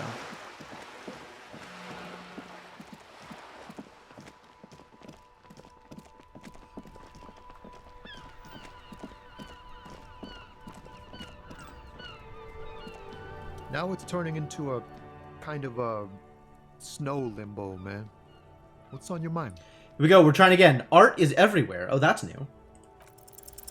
Wait. There's something here, stored away in some dusty corner. It starts like... A mirror's temperature is always 0. It is ice in the veins. Its camera is an X-ray. Whoa. What else? I just got an achievement for this. Hang on. What did I get? Say 5 art cop lines. Okay. Wait, was art cop a thing? Art cop is not a thing. Well, it's not a thing that we know about, but it's yet a new copotype. It is a chalice held out to you in silent communion. Silent communion. That's good. Where gaspingly you partake of a shifting identity, never your own. Dang. That's some great shit. You came up with that yourself. I don't really know. No matter. Great verses like that sometimes. Ephemeral. You might not look it. Seems you have some literary chops. Maybe there's hope for me yet. That's kind of backhanded, but okay. Just messing with you. It's cool. You're an okay guy. For a cop. For a cop? They're more often into fists than rhymes, see? Let alone honesty in verse. It's true. It's a unique feel for me, too. In a small office behind the old military hospital, hunched under the green glow of his desk light, Officer Hans Blau browses through a test print of his Futurist magazine. It's called The Futurist. The typeface on the header is too small. No joke, man. Fuck the police. No. We don't need to be that hardcore. I'm doing what little I can to do right by people. Well, you've given me some hope, I guess. Cool. We got some experience out of that. And we were able to say some art cop shit. That's good.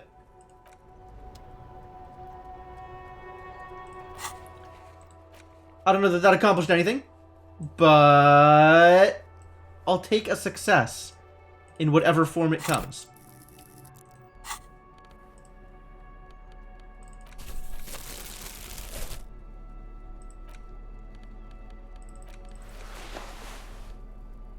Alright, let's get that negative authority back up there. And...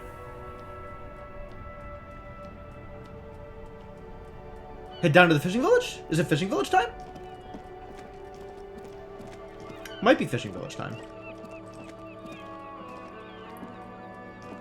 Oh no! It's past 20 o'clock.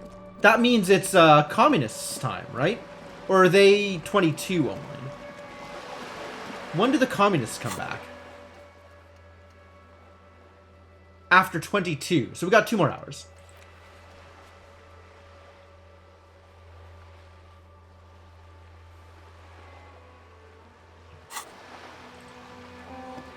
Why doesn't Kuno have more information about the locusts? God damn it.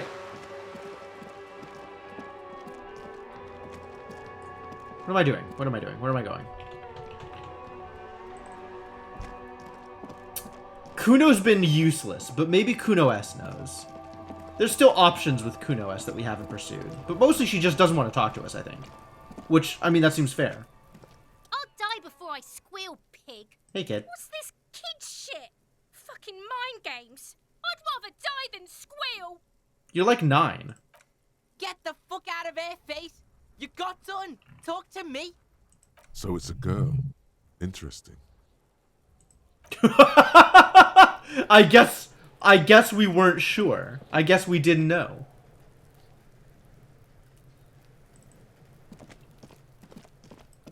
Think we know why Kuno doesn't have more information about the locusts? Do we? He just doesn't want to talk about it. And we don't really have a good way of making him do so. Fuck does Kuno care? Like, there should be a locust option here. And there isn't. The fuck do you want with it? Good call, Pigmeister. Don't come and talk to Kuno about his kingdom. Kuno doesn't fucking care. This is a thing we know about Kuno. Alright, I guess it's fishing village time.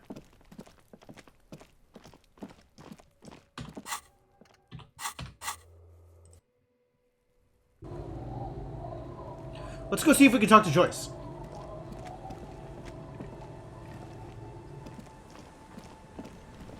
Yeah, here she is. I'll just keep the Corda Lacey in the channel, if that's okay. It's too shallow near the pier. She winds the mooring line around a post. Aye, ma'am. And it's a jetty, by the way. Of course. Jetty. I prefer a good jetty to a pier any day. Jetty? What? This is... I don't know what to make of this. It's like a weird Joyce messing around kind of line, but it doesn't feel like she does that ever. So I don't...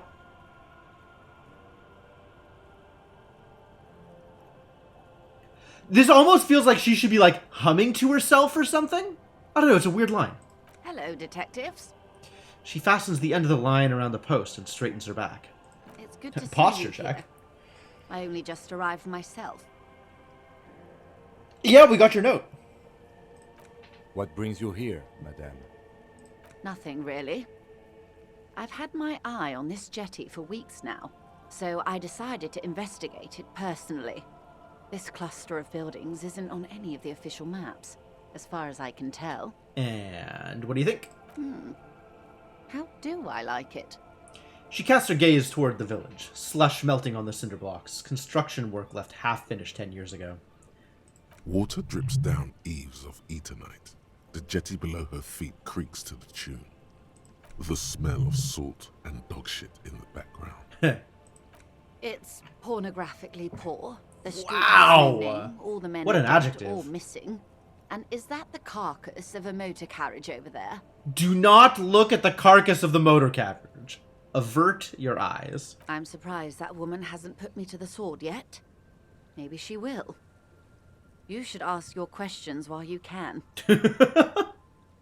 Are you hoping to get stabbed, Joyce? Dark eyes survey the coast leading up to Martinez. Dull grey metal rests in her scabbard. A sword. The wind is too loud for her to hear. Is Joyce over here going like, oh, Lillian, stab me? Fortunately for you, madame, the RCM is on the scene. The working class have no idea what's happening to them.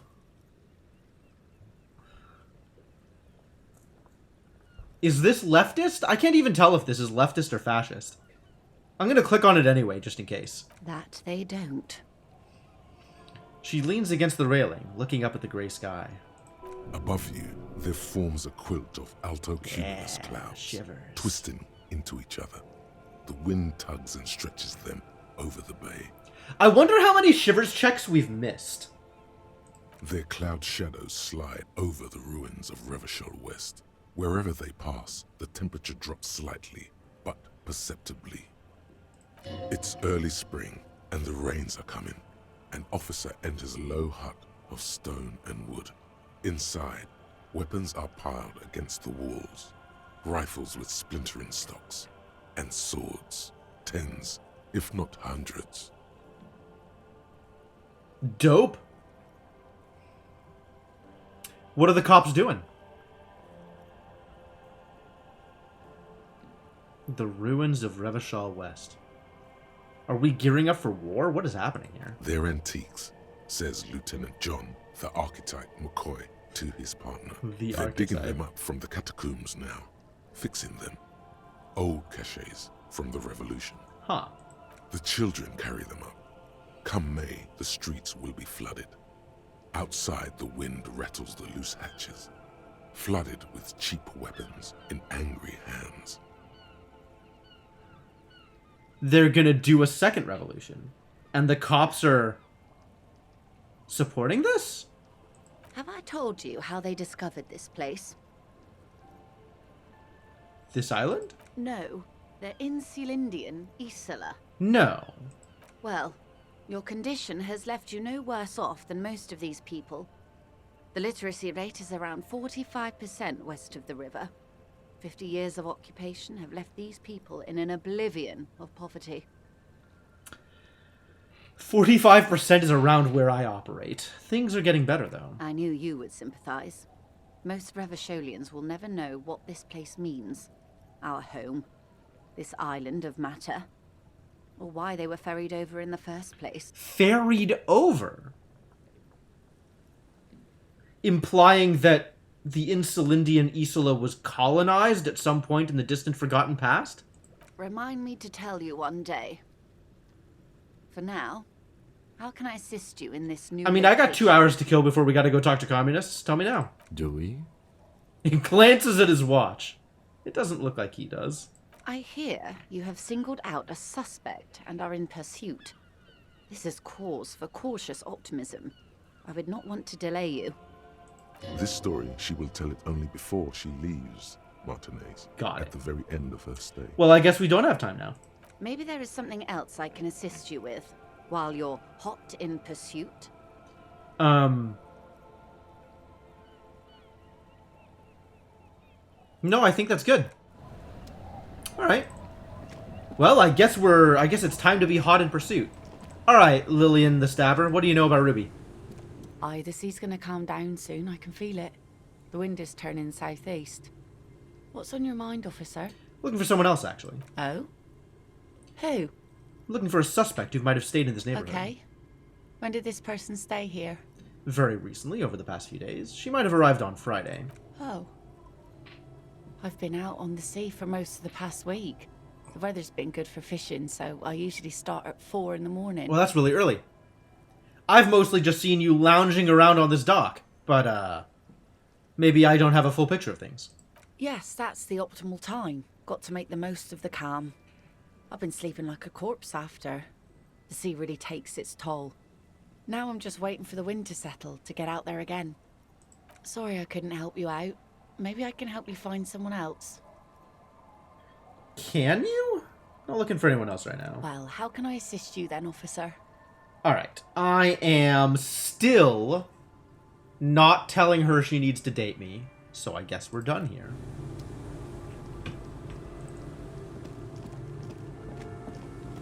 Alright, what do you know about somebody else staying in the Our village? tenant, the policeman. I hope the waves don't keep you up at night. What can I help you with? Nay, I haven't seen anyone lately. Because she's blind, which you seem to have forgotten. Okay, but do you know who I'm talking about? This is my little cinder block town. I know what goes on around here. Oh, really? She's being evasive. She knows something. There was a murder in Martinez. She might be a suspect. We would appreciate your help. Would you now? I know how this world works, and it doesn't work when people tell on each other.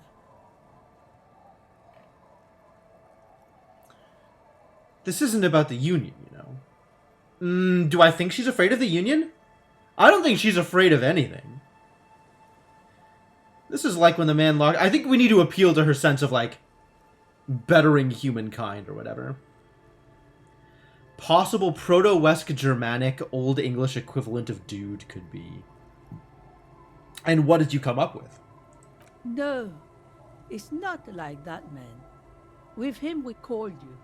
Right now, you just arrived by yourself, like a raven plucking at the window glass. Damn. Enough of this. She better start talking right now. I see. You know something, but you've decided not to tell us. I don't want to be too mean to her. She's giving me a place to sleep. There's not much to tell. People come and go. Now, was there something else? I see, ma'am. I hope you don't mind if we look around anyway. You should look around your shack. Maybe she's rented it out to others too. Alright, well, I guess I'm off. This is updated now? The washerwoman is hiding something. Look around. Maybe get into her shack somehow? You mean the one where I'm sleeping? It's not hard to get into this shack.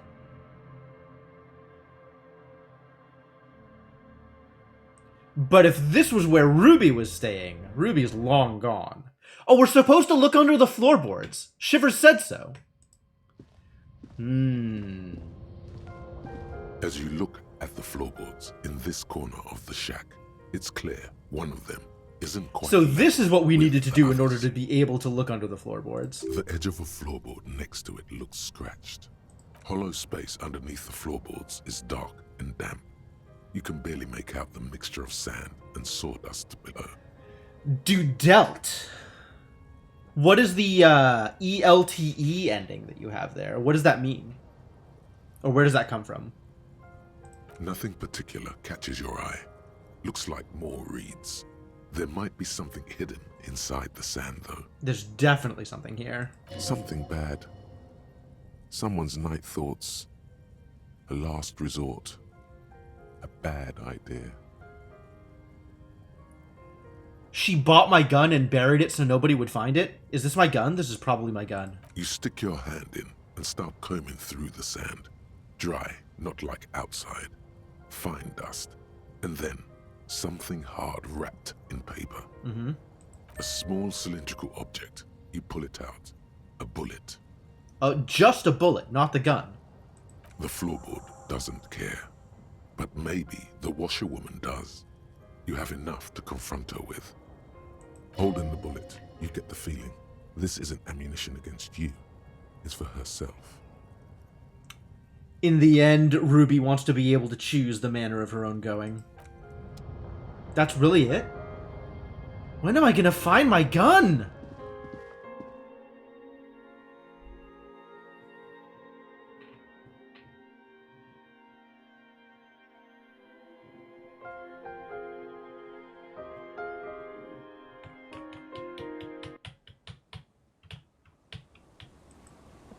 So now we talk to the washerwoman again? Okay. Our tenant, the policeman. I hope the waves don't keep you up at night. What can I help you with? Why was there a bullet under the floorboards of your shack? Damn that girl. Heh. And without anger, a long and harsh life has taught her not to buckle under pressure. It's a conjugated form of a verb meaning to play music incessantly.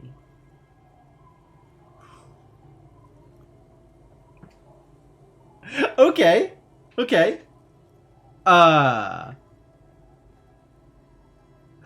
wouldn't have figured the translation of dude to be bard, but it does share the same syllables, I guess? Which is related to the etymology of dude somewhat. Oh, really? I guess I've never looked at the etymology of dude. I don't know where that came from. But it? The lieutenant turns to you and gives you a little nod, then turns to the washerwoman. You didn't put it there, did you? She did. Gone and hid things in there? She's usually a good tenant, and not a stupid one either. Oh. She's been here before. This isn't the first time that she's stayed in the shack. All of this for the sake of a joke. Alright, well, I mean, I respect it. You know, you gotta commit to your bit. Yes, I let my room to that Ruby girl. She speaks slowly, wringing out a rag after a long silence. Her hands move into the water bucket. Some water sloshes over the edge.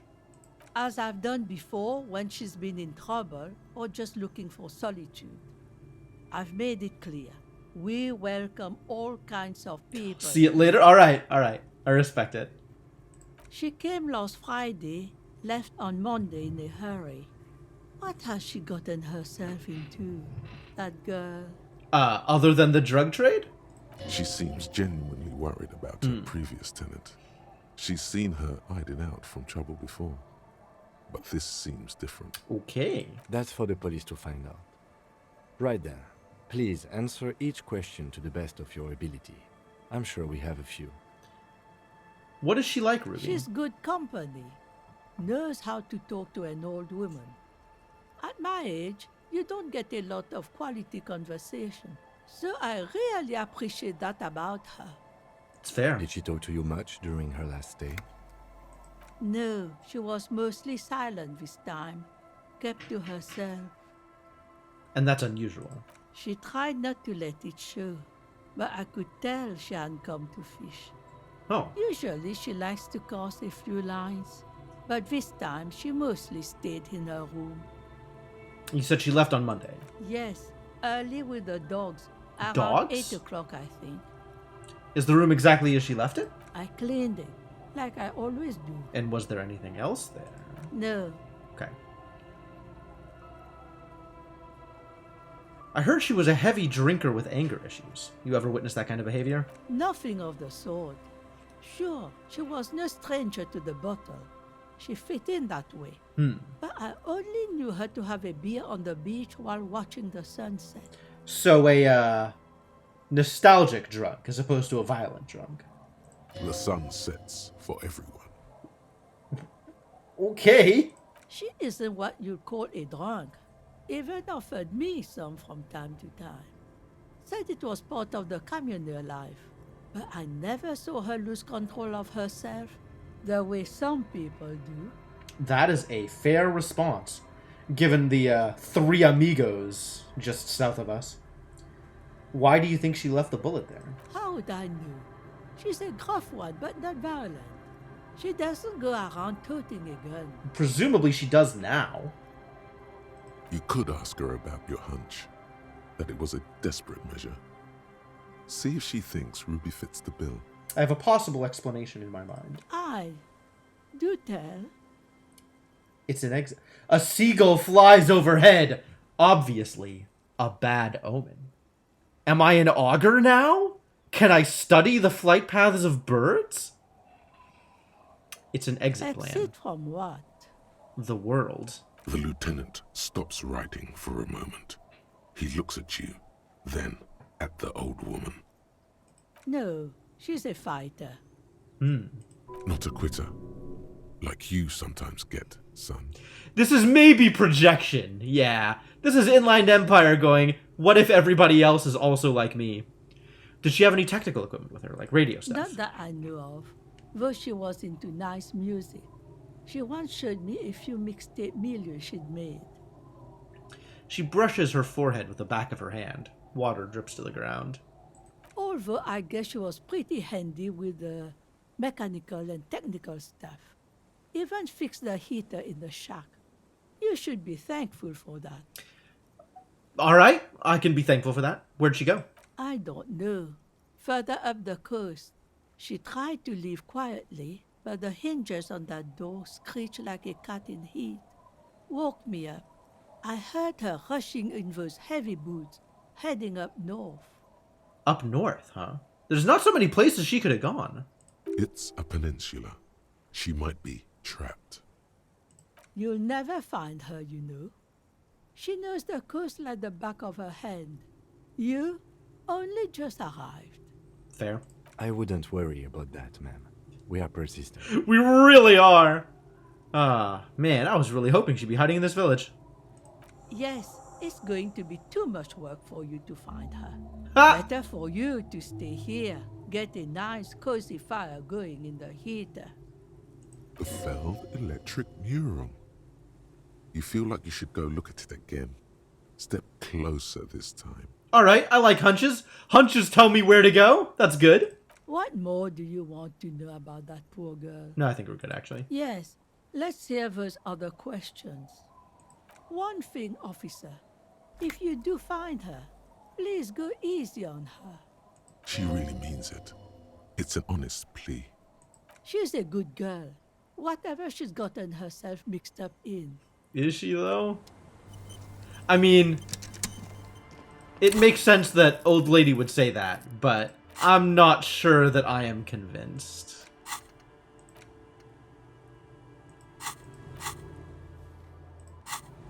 Explore the coast for signs. Like the big sign on the side of the thing. Wait, I think it's probably easier to go up this way. Because I think this is closer. What? The same address the lead programmer of Fortress Accident was looking for. Oh, that's... How did we suddenly know that this time? I guess because I smoked a cigarette.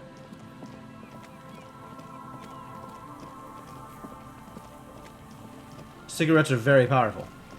Don't let anybody tell you different. So, oh, the guy is missing. I guess he took his son home. Well, that's fair. It is 8 p.m.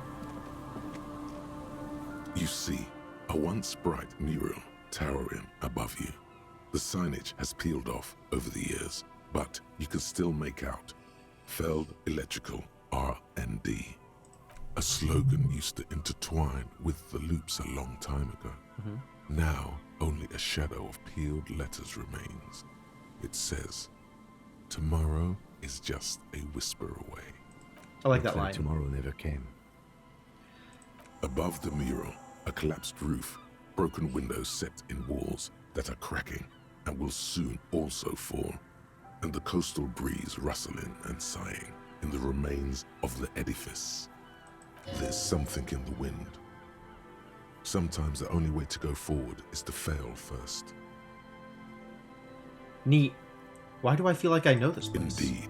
Somehow you knew it was here. An urban ruin gutted by looters that once used to consume money and dispense warmth and light. Is this Shivers? Please be Shivers. You felt it before when it rained in Martinez, and you felt the cold Good of Shivers. the rain. The feeling persists. It has been in you ever since. Yeah, Shivers is always cold. I guess because Martinez is a cold and lonely place. In there? She could. Or she could be in the identical room over there. Or in that boat shack. In that church tower, maybe. Found the empty trap. Established the nightclub. Death notification. Oh, because of Renee. Found the jacket. All of this stuff is stuff that opens this one check. This is such a weird check. Even though you're sure you succeeded, all is quiet. There is no cold hand brushing against your forehead. No rustle in the reeds. The wind has died down. The ruin in front of you is silent as a tomb. It's local to the area. Okay.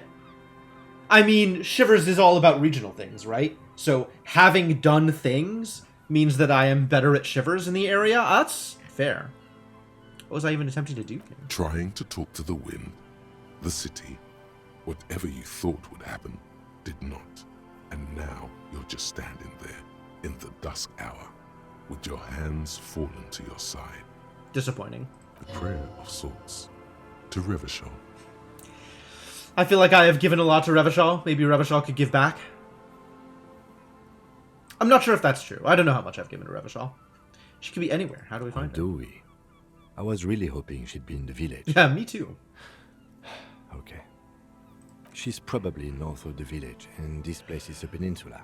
We already scanned most of the outdoor areas on our wild cryptid hunt. It's true. So we have an understanding of the geography. We do know this place like the back of our proverbial hand. And then there's the church. We've already searched that and can rule it out. I know it doesn't feel like progress, but exclusion is a step too. Anyway, we do it the old-fashioned way, sector by sector. Go over the whole peninsula, ask the locals, enter the places where we can enter first, like we did in the village. And if that fails? Then, if we're desperate, we can look where we can't enter. Bunkers, storm drainage, displays. I'm sure it won't come to that. He looks behind him at the dark red box crumbling across the chasm. Walk the coast, the old boardwalk, the reeds. You can always come back here and talk to the wind again. Look where it already got you. Yeah, there was a locked bunker, it's true. But my interface has never been very high. We'll try this again. Suddenly, there's a sigh, carried on the molecules around you, moving, flowing from high pressure to low pressure, like that of a woman emptying her lungs. She wraps the collapsing stone box in front of you in her breath, flowing through it, in through the collapsed roof, flowing down a concrete staircase to the basement, sweeping away footprints in the dust on the stairs, and then the beach below the boardwalk, its winding tunnels, a whisper away. She's gone underground! She's down there. I think she's down there, below this building. Okay. Why? The wind told me. No, let's actually explain Shivers. Good, good, yes. Cold spells. So basically your hangover is telling you she's down there? Call it a gut feeling. So, how do we get in there? The doors were on the collapsed side of this building. They're gone, basically. Ladder? Perhaps you can climb them. We are not climbing anything. I'm 43 years old, and I plan to live to see 70. Yeah, but I'm Johnny Thundercop. I can do anything. I don't have a physics of 6 for nothing. There has to be a way to use brute force. Thanks, physical Climbing instruments. sounds unsafe. Brute force is safe. Look around and find something to break if the ladder fails. Ladder? Oh. Oh! Alright, let's check the ladder first, but like, good yellow check here. A rusty ladder leads to the rooftop. Some of the rungs are missing. Yeah, that doesn't look good at all. The distances between the remaining rungs are rather wide. You'd have to use the mounting brackets. However, they seem corroded and the peeling rust is razor sharp. It doesn't sound good, does it? In addition, the first rung is going to be tough to reach. It's what, 3 meters above the ground? And you're 180? 190. I'm a giant. Okay, but still, the roof is collapsing and the wind gets pretty brutal up there. Dismounting from the ladder is going to be hard. Believable. Perhaps if you were to not climb the ladder. Instead, astral projection. Be open-minded about this. Am I communist enough to astrally project my way into the building? Yeah, because falling from that height seems, well, splat. So don't do that. Just, you know. What if I don't climb? What if I just teleport? Teleportation is not a thing. Teleportation is a thing!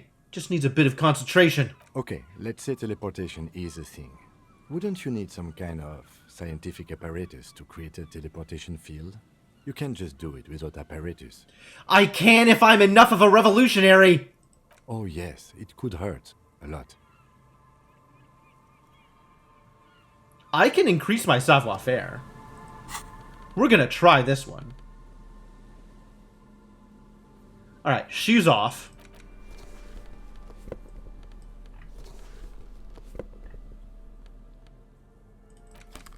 Glass is on.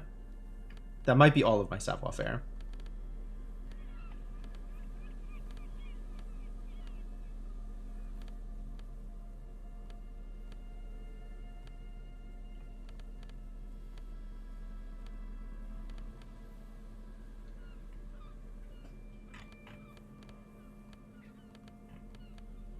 All right. The rusty ladder leads to the rooftop. On second thought, maybe teleportation isn't a thing. Too bad. Why? Because you're just standing there squeezing your buttocks and nothing is happening.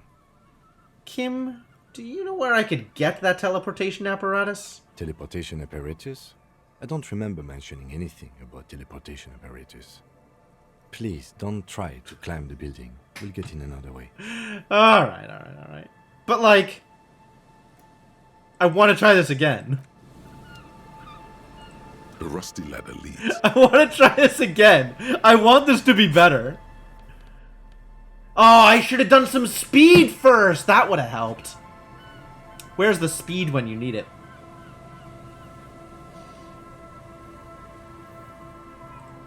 I had good odds on that one.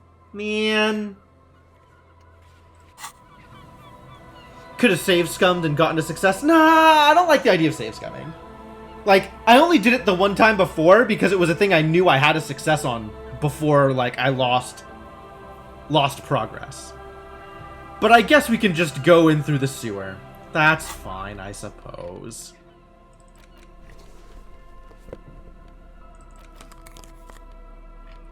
I gotta rearrange my clothing again.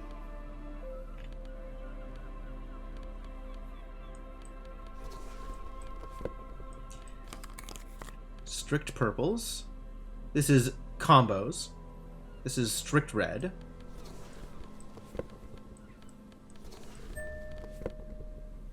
This is garbage.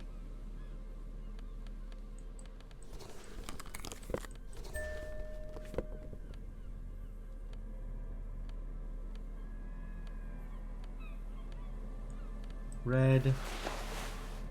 Red. I don't know why this one's backwards. The minus at the top and the plus at the bottom. That's awful.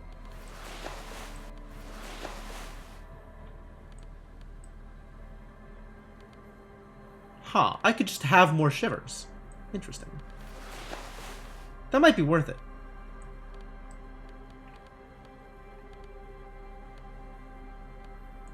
That's yellow.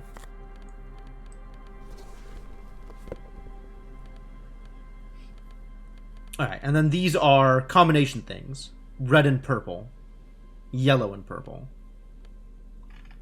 And otherwise, I think this is set correctly. Strict blue, strict blue, strict blue.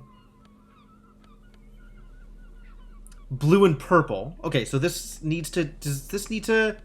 No, because we're already getting Esprit Decor, so we don't need to worry about Esprit Decor. So this is basically strict blue. This is... blue and red? Do we have a better source of electrochemistry on red? On chest, rather? Shirt? Oh, there's a jacket. Do you have a better source of electrochemistry on jacket? No, we don't. This has to go down here.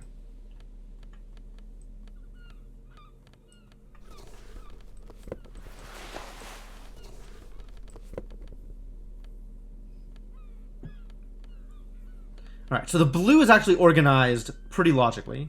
Like, by stat. So purple, starting with volition, if we have any. I don't think we have any volition. And we have 2 pieces of empathy gear and suggestion.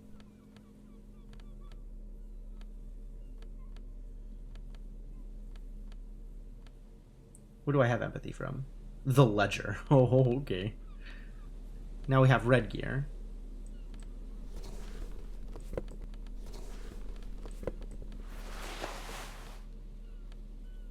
Put all the half-light together.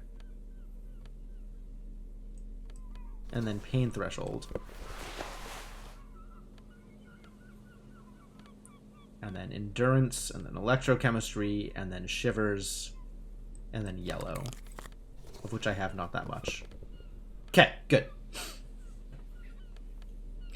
This is now slightly more organized and I feel better about it.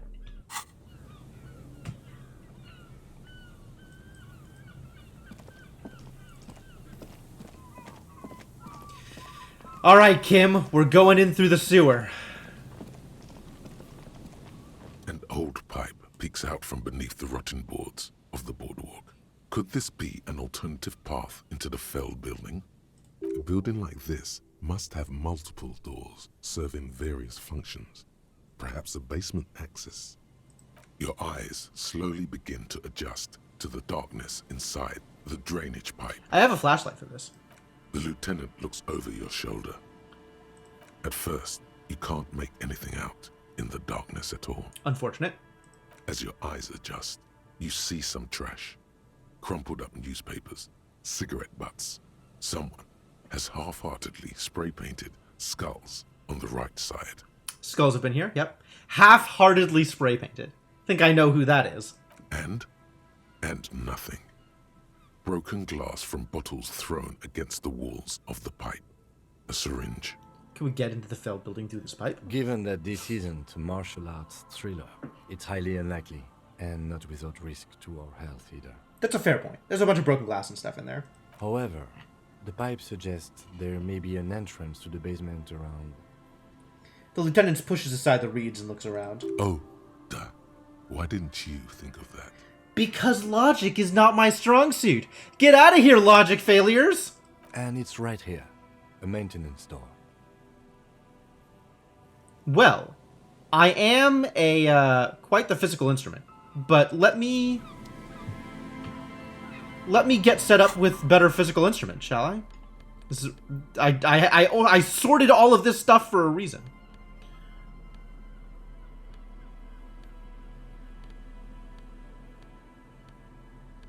Wait, do I not have any boost to physical instrument?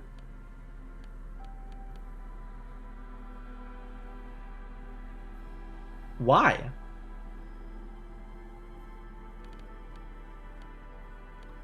None of my gear is physical instrument gear? Are you kidding me? I hate it. Alright, let's just go then. Behind the pipe, the metal doors Aces. are heavy, and the flaking rust hurts your palms. But, together with the lieutenant, you manage to slide them open just enough to squeeze in. Nice. Well done. Good work, everybody. Good work. Shall we? We shall. I guess I need to be... I need that... I need that. I need that flashlight.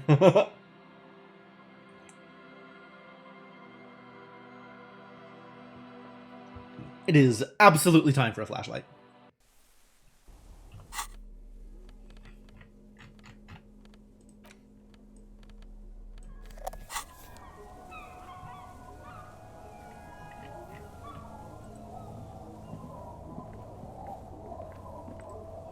Bubbles! New bubbles everywhere. I love it.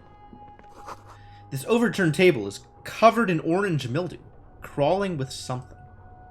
Yikes.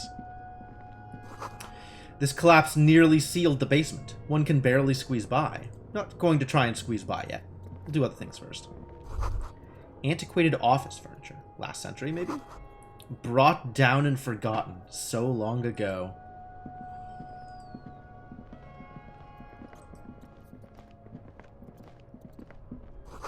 Old file folders in the cart. Documents silvery with mold.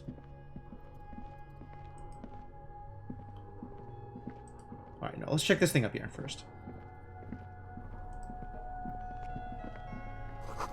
A series of thick, dusty panes of glass. Ooh. Free jacket. Inter-esolary suit jacket.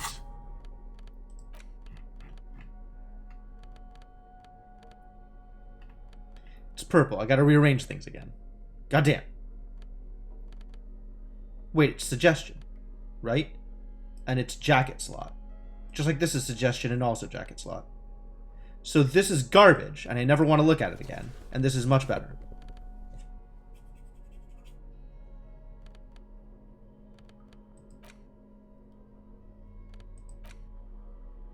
Yeah, good.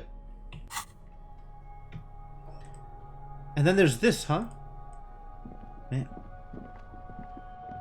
Let's not go up that way yet.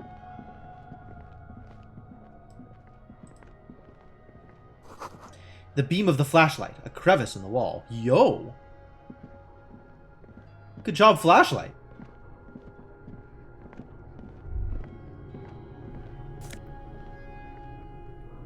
Revolutionary's hat. +1 to Mazovian socioeconomics. Stale fabric smell and dust. No one slept here in months, maybe years.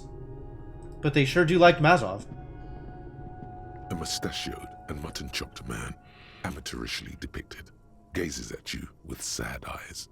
The plaque reads, K. Mazov. There is a spider web in the lower left corner of the portrait. Look, Kim, it's Comrade Mazov.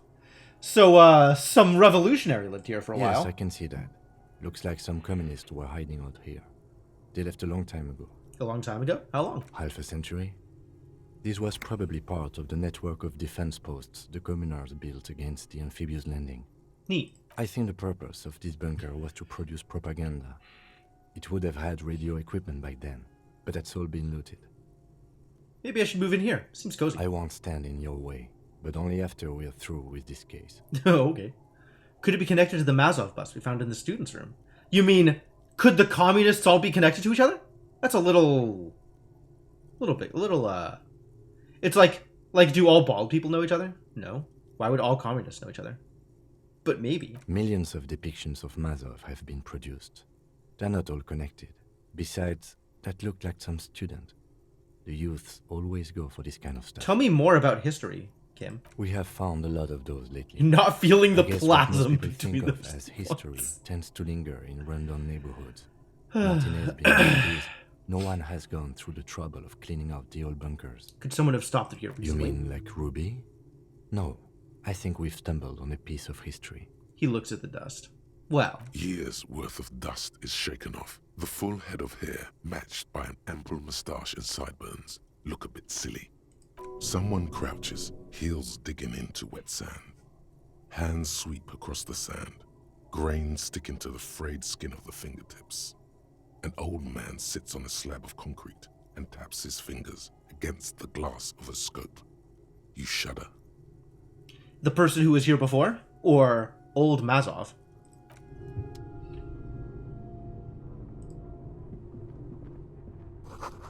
These pots and plates are full of dust and spiderwebs. Revolutionary propaganda on the bunk bed. Ancient flyers and brochures. You can see the beach through this slit window. I see. Alright, let's try the basement before going up here. I'm feeling the basement. Wait, we could always be more communist now, huh? Do I just want to be more communist? An Ushanka with a Mazovian logo. Neat.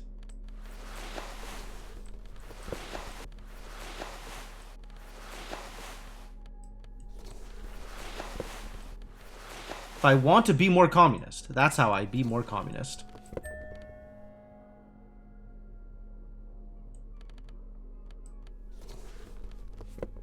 Oh, this was garbage. I forgot that was garbage. Get out of here, garbage.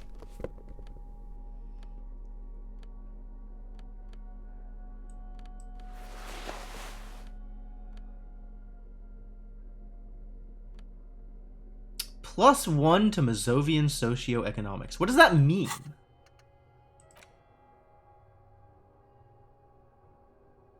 Does it mean I get more experience from the left-wing dialogues?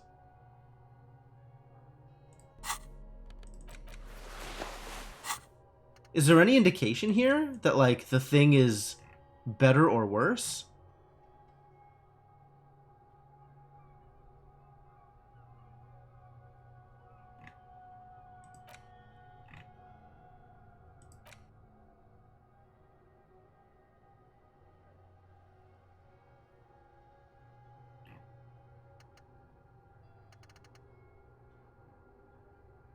Man, I just really don't understand what this gear does. But I guess I can look more like a communist, should I ever need to look like a communist.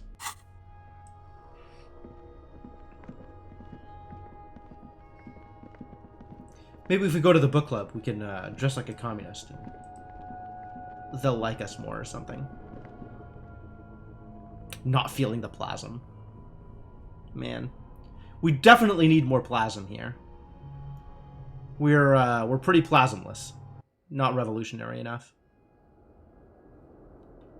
Whoa. We can get upstairs like this. Kind of. It's a postcard! Martinez 98.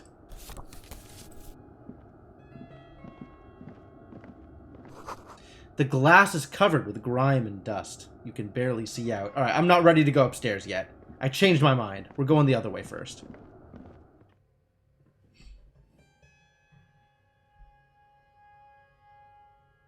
Did I change my mind?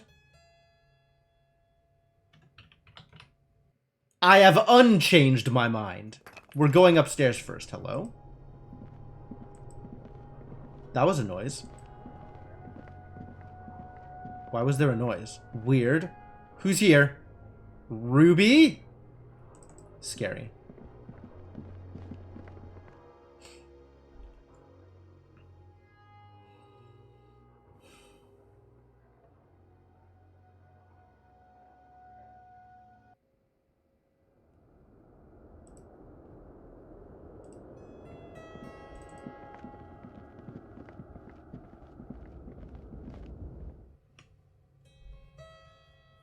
Equip a flashlight in low light areas. Good advice.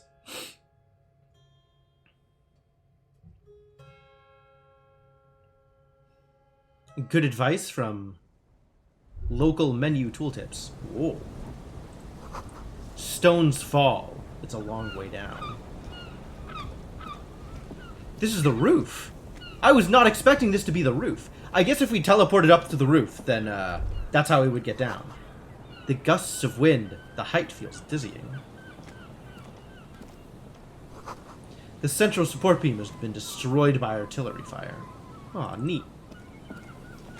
Any Van Eyck posters over here? No, just regular graffito.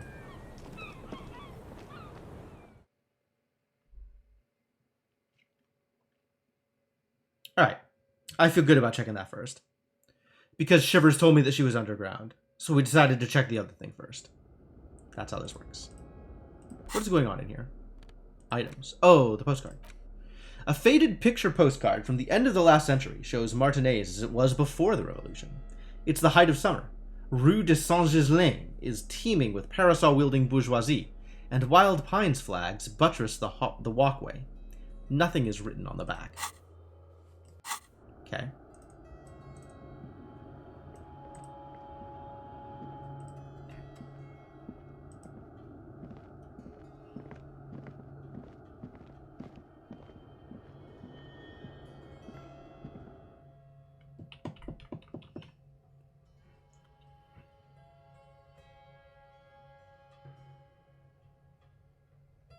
I am excited about wearing the hat when we go back to talk to the communists, though.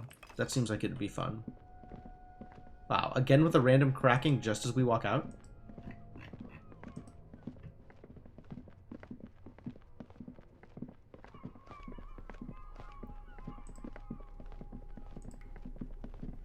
Uh-oh. Boot prints in the sand. One of the soles appears more worn than the other. Ooh. That's telling. Excuse me? There's something in the air, an unnatural buzzing. The tunnel collapsed. You'll have to find another way around. Alright, another way around it is.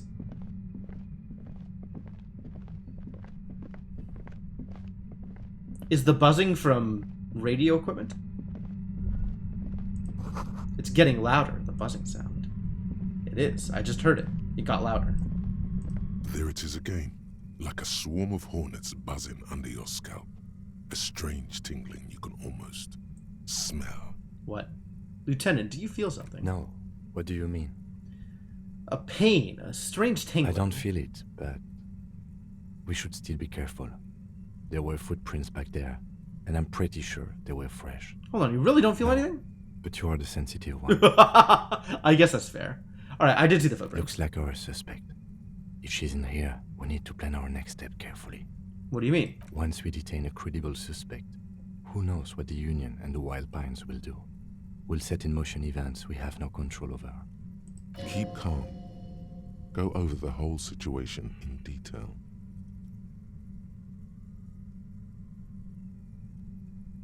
How bad do you think things could get? Well, we are not responsible for what we can't predict, are we? I don't think the entire city will be razed to the ground. Maybe a fourth of it. Let's try not to worry, he thinks.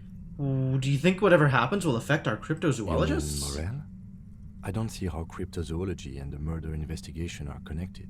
But the situation in the city will get tense for everyone. If it gets that tense, the amateur zoologists might not be able to do their job. We've checked the boy with Classie's documents. I want to hear her take on why it was empty before. Okay, why not? Whatever goes down might also affect her. The Union is watching her closely now. The Union is watching everything closely right now. Not closely enough, you suspect. But still, good idea to visit her once more. I think I don't want to say this. I think I don't care about Everard at all, and I am okay with skipping dialogues that discuss Everard. I think I see a cavern. Maybe more cellars? I think we've been careful enough. We still have the element of surprise. Ooh. I wouldn't be so jumper. sure. You haven't exactly been sneaking. My savoir-faire is not very high. Or maybe not. Either way, once we go deeper, there will be no turning back. Oh! This is Are You Sure You Want to Proceed? We found it, you guys. We found Endgame. I think I want to proceed. There's a thing over here. Lots of things over here. Concrete pipe buried in sand and dust. It feels strange. This looks radioactive. Oh, it just has money in it.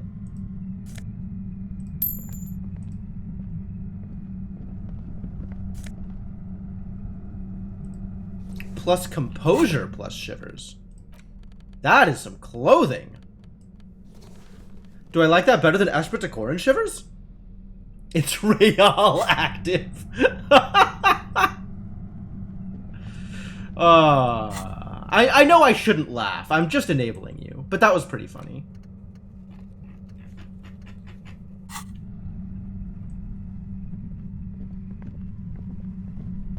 Suddenly, your entire body is paralyzed. Aggressive white noise fills your skull. A strange pain, like you've never felt before. Through the static, you hear a woman's voice. Okay, this I was not expecting. It's like 1,000 radio stations are being blasted into your head all at once. But her words are the only ones you can make out. Okay, yeah, this feels very endgamey. I know you're feeling pretty uncomfortable right now. Don't move too much or fight it. That'll just make it worse. Is she blasting us with Pale? Can't say it's a pleasure, officer. I was really hoping not to make your acquaintance. But here we are. As she says the word officer, you feel a spike in the agony. It sounds like the entire radio frequency range is screaming directly into your neural pathway. Well, covering my ears won't help. That's an awful decision. Why would you not want to shield yourself from it? It's Give myself a an little bit of entirely cover here. new type of experience. Way worse than all the previous ones. What's happening? I'm using a pale latitude compressor. You and your partner have been caught in its field. That does sound awful. Yup. Blasted from that pale emitter that Angus mentioned.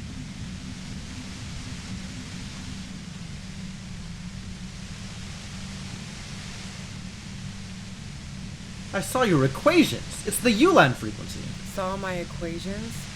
You've been sniffing through my lorry, right? I expected as much. I am a bit surprised you knew what you were looking at. I'm not just a cop. I'm a sorry cop.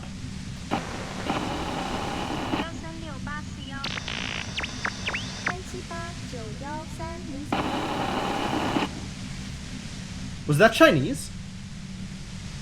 The numbers? You should probably check on Kim. That's what good partners do. Right behind you, officer. Eyes closed. The lieutenant is doubled over. He's still alive and breathing. A pale latitude compressor is used to sort of make the pale more manageable. With a lot of these, you can force a radio signal grid on the pale, literally crunch the distance across it. Boy, that sounds pretty powerful. Signals are relayed across a series of repeater stations fixed to buoys. Not a fun job, manning those stations. All alone out there in the Pale, people lose their minds in just a few years. So, what we are experiencing is a concentration of radio waves. He gestures towards something with great effort. Precisely. This is an industrial strength paraboloid. It's meant for forcing dimensions on something that doesn't have them. Needless to say, the frequencies used are out of this world. Oh, so this isn't just being blasted with radio waves. This is about being blasted with anti-pale. It's something that affects the rules of reality. Yikes. At the upper limit is the large prime number generator station. It's used specifically for pale latitude compression. That's why you may be hearing some numbers. But you might also hear, or think you're hearing... Feeling the plasm now. We're feeling something.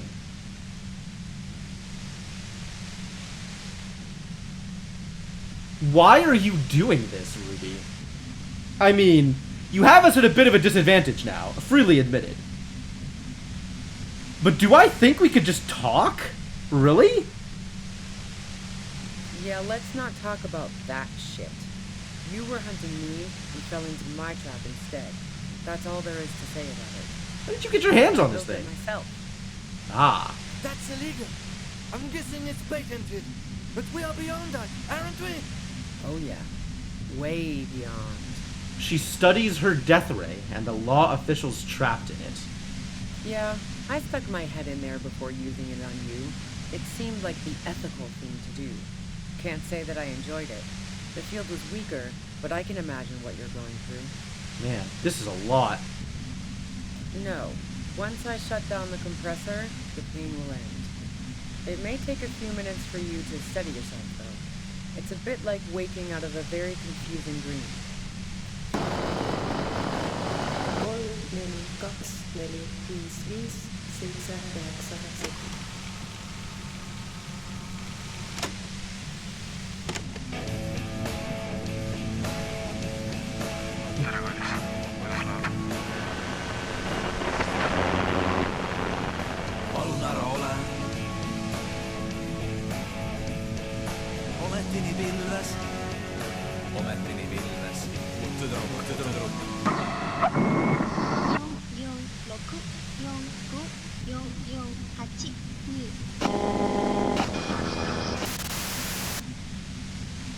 What is happening here? If you've got something really important to say, you can do it through the white noise.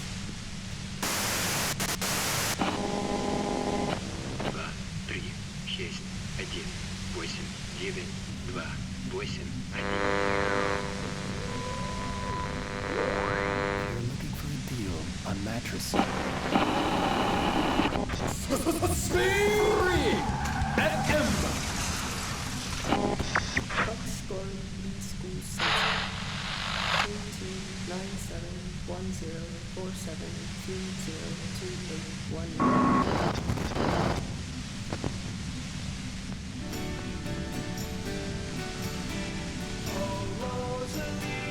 This through the static, my god.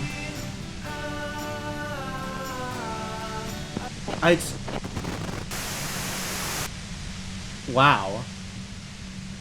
I'm actually pretty impressed that they delivered like actual voice acting or some kind of audio line for this mess. The Last Spell. I haven't heard of that one. The lieutenant clutches his head, grimacing. God damn it. She regards you and Kim with sudden sympathy. Fine. If you really want to talk, I can dial it down. I've also got a gun, by the way.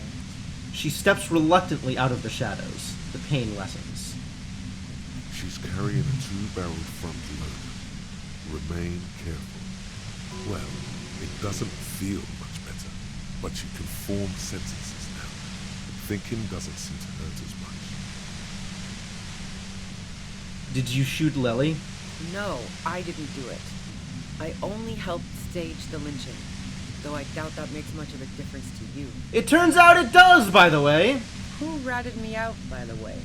Was it Titus? No, he wouldn't have broken first. You like the soundtrack? Okay. Yeah, toss me a link. Classia was the first to share her suspicions. I guess we actually need to do it this way. I don't want to throw Classia under the bus here. Like, I don't want Ruby to think that Classia just folded immediately. Oh. Well, I guess I always knew she was a survivor above all else. But she couldn't have known I was on the coast. How did you find me?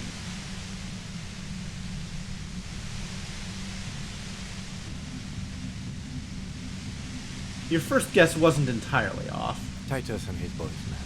They told us you were on the coast. Well, fuck. Those guys liked me, I know it. If this is what happens to people whom people like, how the fuck do the rest of you get by?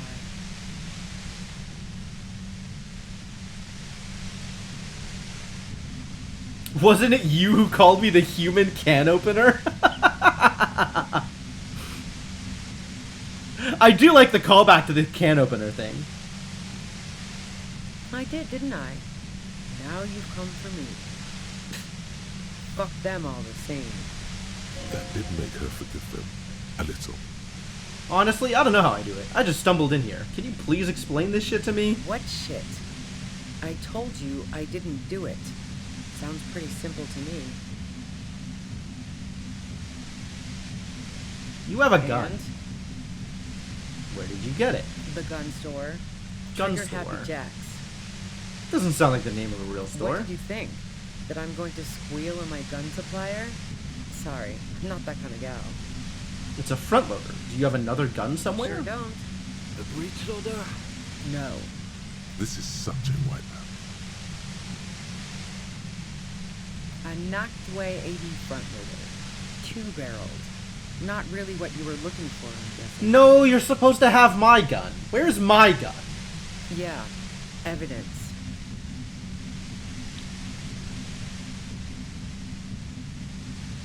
Did you leave flowers for Classie on the roof? No. Gifts of flowers and candy aren't really my style. Symbols of So now I'm revolution. leaving revolutionary symbols around? Come on. Classie was mourning. I never did understand why, when someone dies, a hothouse's worth of flowers has to die too. No, I did not. Oh, we got experience for that. Cool. You liked Classie Considered a her good lot. friend, yeah. Is peeping one of your hobbies? I'm not following your clever insinuations, detective. The hole in Classie's wall is pretty... I don't want to do... Like, these are all weird. Weird and like, insinuating things I don't want to insinuate. So, I like the more passive one. Dark synthwave, the Sherlock Holmes movie soundtracks, and progressive metal into a blender. Alright, yeah, that sounds dope. Look, I'm not aware of any hole in Claudia's wall. And if I had been, I would have told her to get it sealed. That's what friends do. Actually, we know. Like, we looked at the footsteps near the hole, and it didn't seem like it was Ruby's shoes, right? It wasn't the odd soul. Nope. Look, she has an effect on people. That je ne sais quoi that makes it impossible not to look at her when she walks into the room, and very difficult to look away. But travel enough and you realize, for the same reason that she's everyone's type as an object of desire, she's not irreplaceable. Wrong. That kind of pussy is never replaceable. What do you know, electrochemistry? Jesus Christ. It's stuff like this that makes me regret putting 6 into physical. Oh, so that's where you were going with this. She said you wanted to run away with her. That's a very sentimental way of putting it.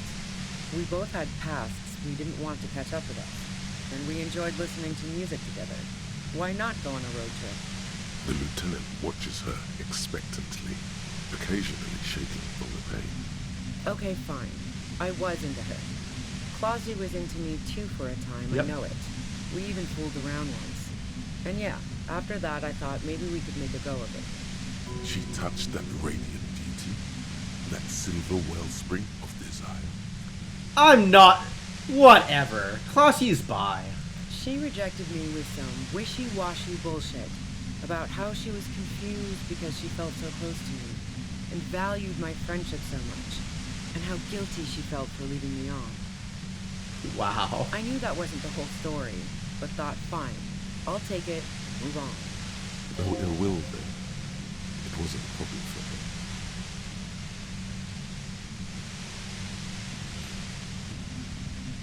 Okay. Classy said you got very angry when she started seeing Lily. Threatened her. Yeah. One time when we'd both been drinking, I said some heated things about how dangerous her patterns with men were. And threatened her? I was a little worried she'd blow it out of proportion in her head. All the drugs she was doing can make you feel like you're living in a DeLorean tragedy. And despite everything... DeLorean tragedy. The same way that we would use Victorian, right? Context. And despite everything, you helped her by staging the lynching. Yeah, the girl seemed terrified. The merc was beyond caring what happened to his mortal coil. It was a no-brainer. Alright, other things. Go ahead. It's your body.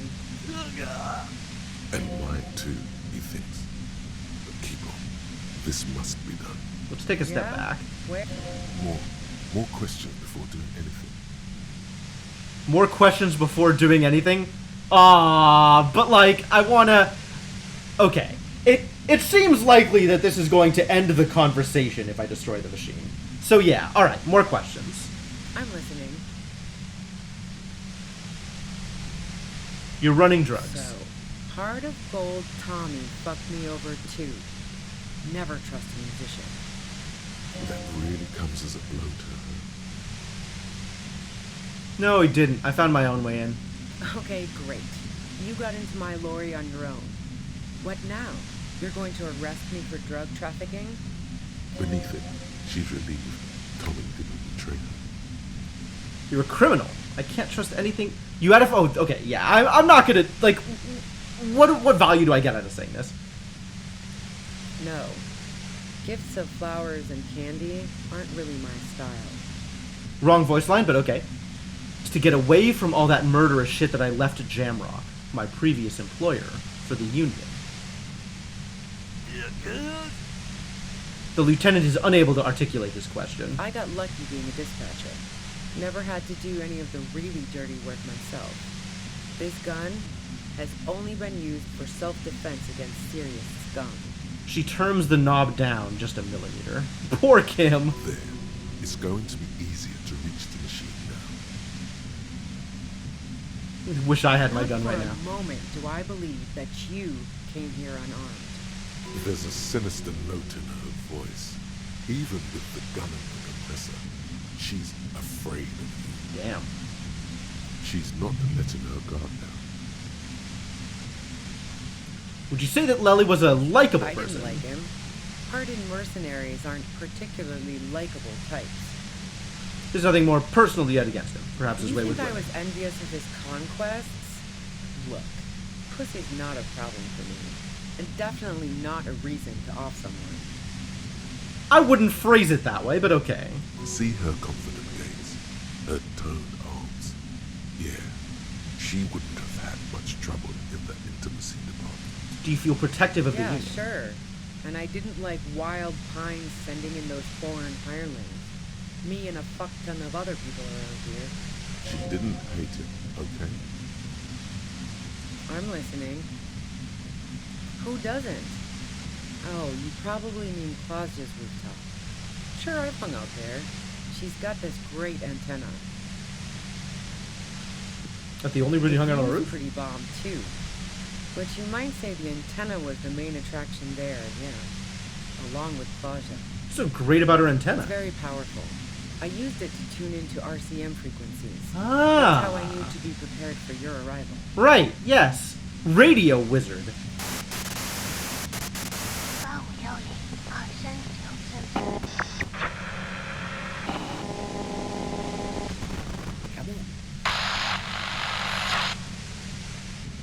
God, the pale latitude static. Alright, so you're sure you didn't shoot the roof? Yes, I'm sure.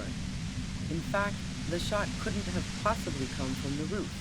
Otherwise, we would have heard it downstairs. Yeah. No one mentioned hearing any shot. And a rifle like the one you would have been loud. She's right. I don't think the shot came from the roof. Yeah? Where? Alright, well, she just told us how she knew we were coming. Who killed the merc if it How wasn't you? should I know? As I keep saying, he already had a bullet in his head when I got to him, and there hasn't been any useful gossip over the radio. Those rings around her eyes, her tired voice. She's been staying up late, listening in on the conversations crisscrossing Martinez. That's good. What is radio?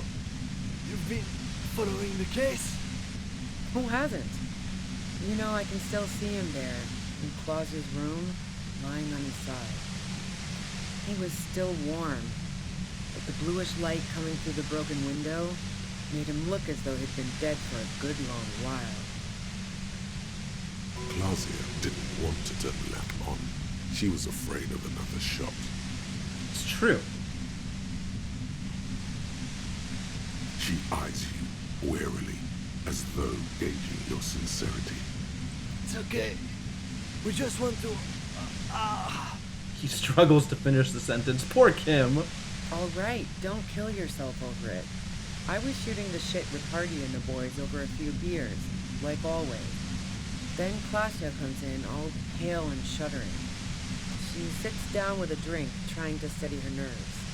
So I grab a seat next to her. Does she also seem high to you? Super. But I didn't think too much of it at first. I'd seen her party hard before. Okay. This woman has seen people OD. Claudia wasn't quite there yet, so I won. Claudia said you knew something was wrong immediately. No, I really didn't. She's not that easy to read. I just assumed she'd done too much blow. It wouldn't be a first. But Titus said but that he read her immediately. No such luck. She was in some deep shit. And I kind of trust the things that Titus says, weirdly. For all that Titus has been an antagonist for most of this game, once we finally got through to him, I think he was being completely honest with what he was saying. She asked me to come upstairs. The merc she'd been going with was lying on the bedroom floor, dead. I knew she couldn't get the authorities involved, so yeah. You made it look like he'd been hanged. Classy found it weird you came up with a plan so quickly. What? No. Faking a lynching was her idea.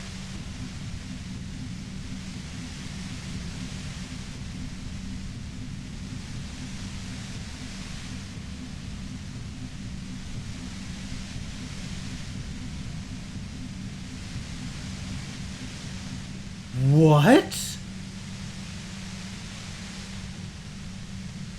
I mean,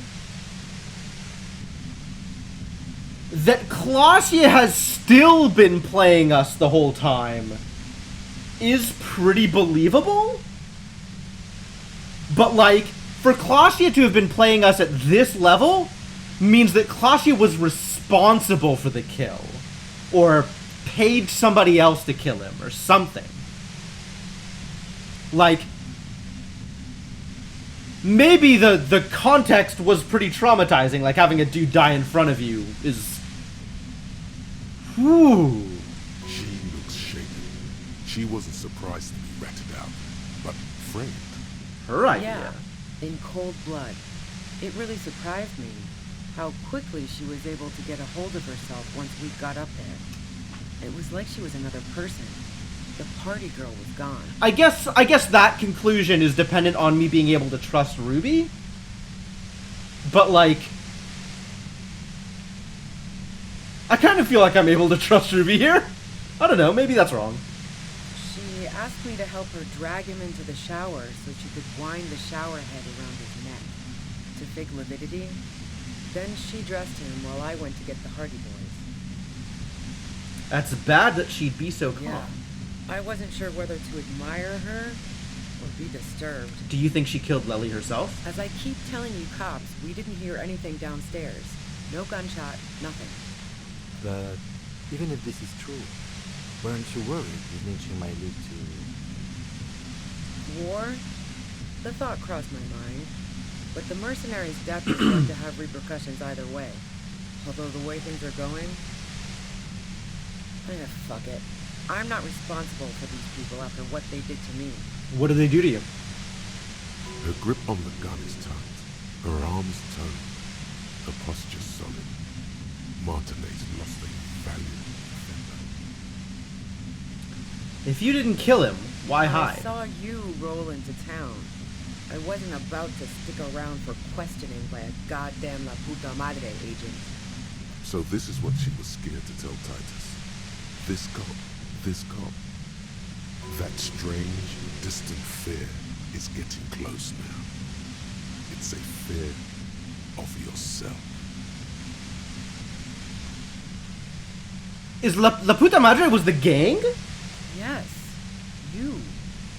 Everyone says you're his peon, his human can opener. Peone. No? Oh, fuck me. Through the sudden sharp pain in your head, you hear the lieutenant mumble something to himself. Fucking hell. And why me? You hear through the white noise. It's especially bad suddenly. Felt like a vein exploded.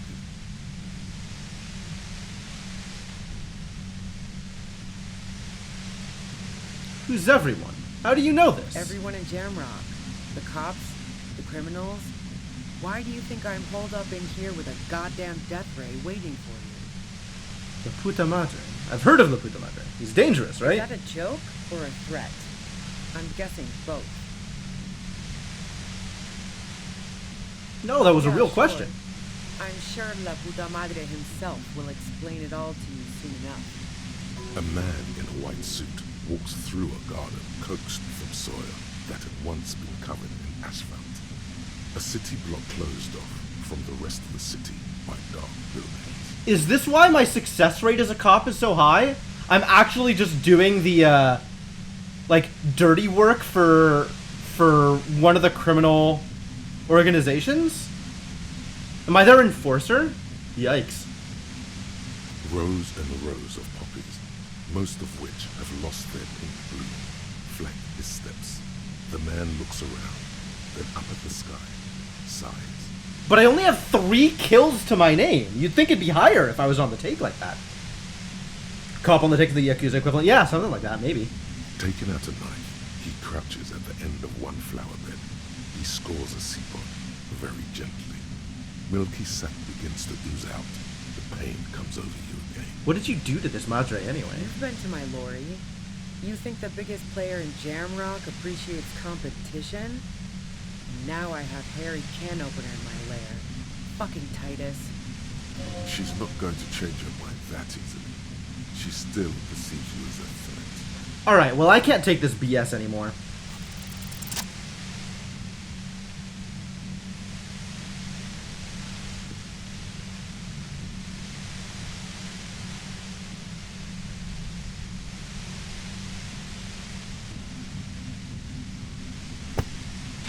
You did it. The compressor lies broken on its side.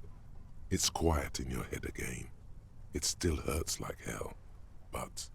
You okay, Kim? All good, officer. Be careful. She looks at the machine, assessing the damage. Her hand trembles. The static is gone, finally. People can come back. Oh, fuck it. I will never succeed this check. What are you doing? Problem solving. Ma'am, put the gun down. That's not the solution to your problems. You are... Oh, yes it is. There's no way I can succeed at this. I need to, like, I have a point in reserve. I can improve my rhetoric ability slightly. Very slightly. I was not prepared. I'm not wearing my rhetoric clothing.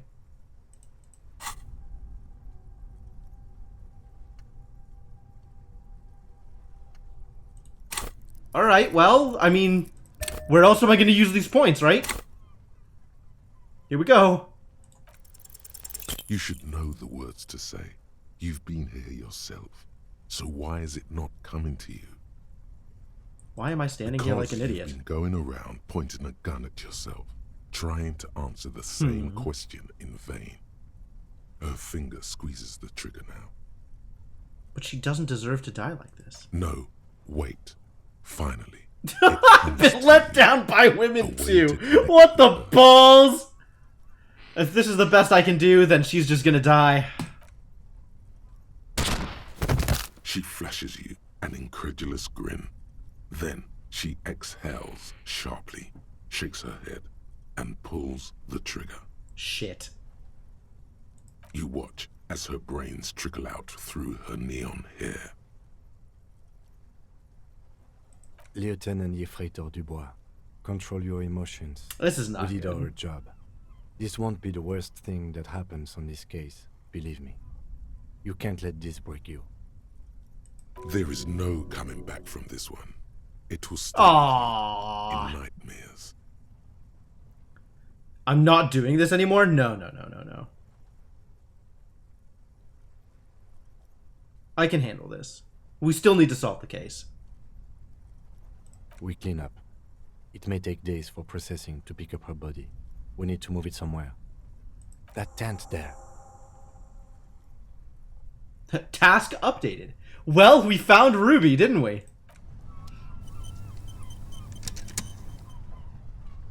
Taking the gun, though. Knocked Way A80 pepper box pistol. Now I have a gun. Ho, ho, ho.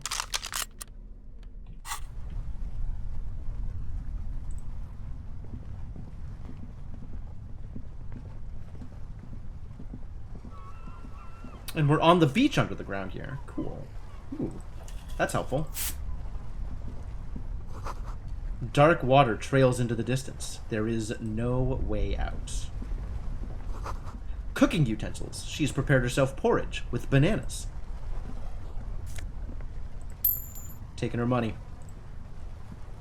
The plain red tent stands by dispassionately.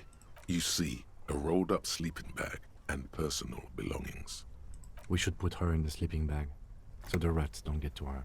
Okay, let's carry her over here. The lieutenant nods.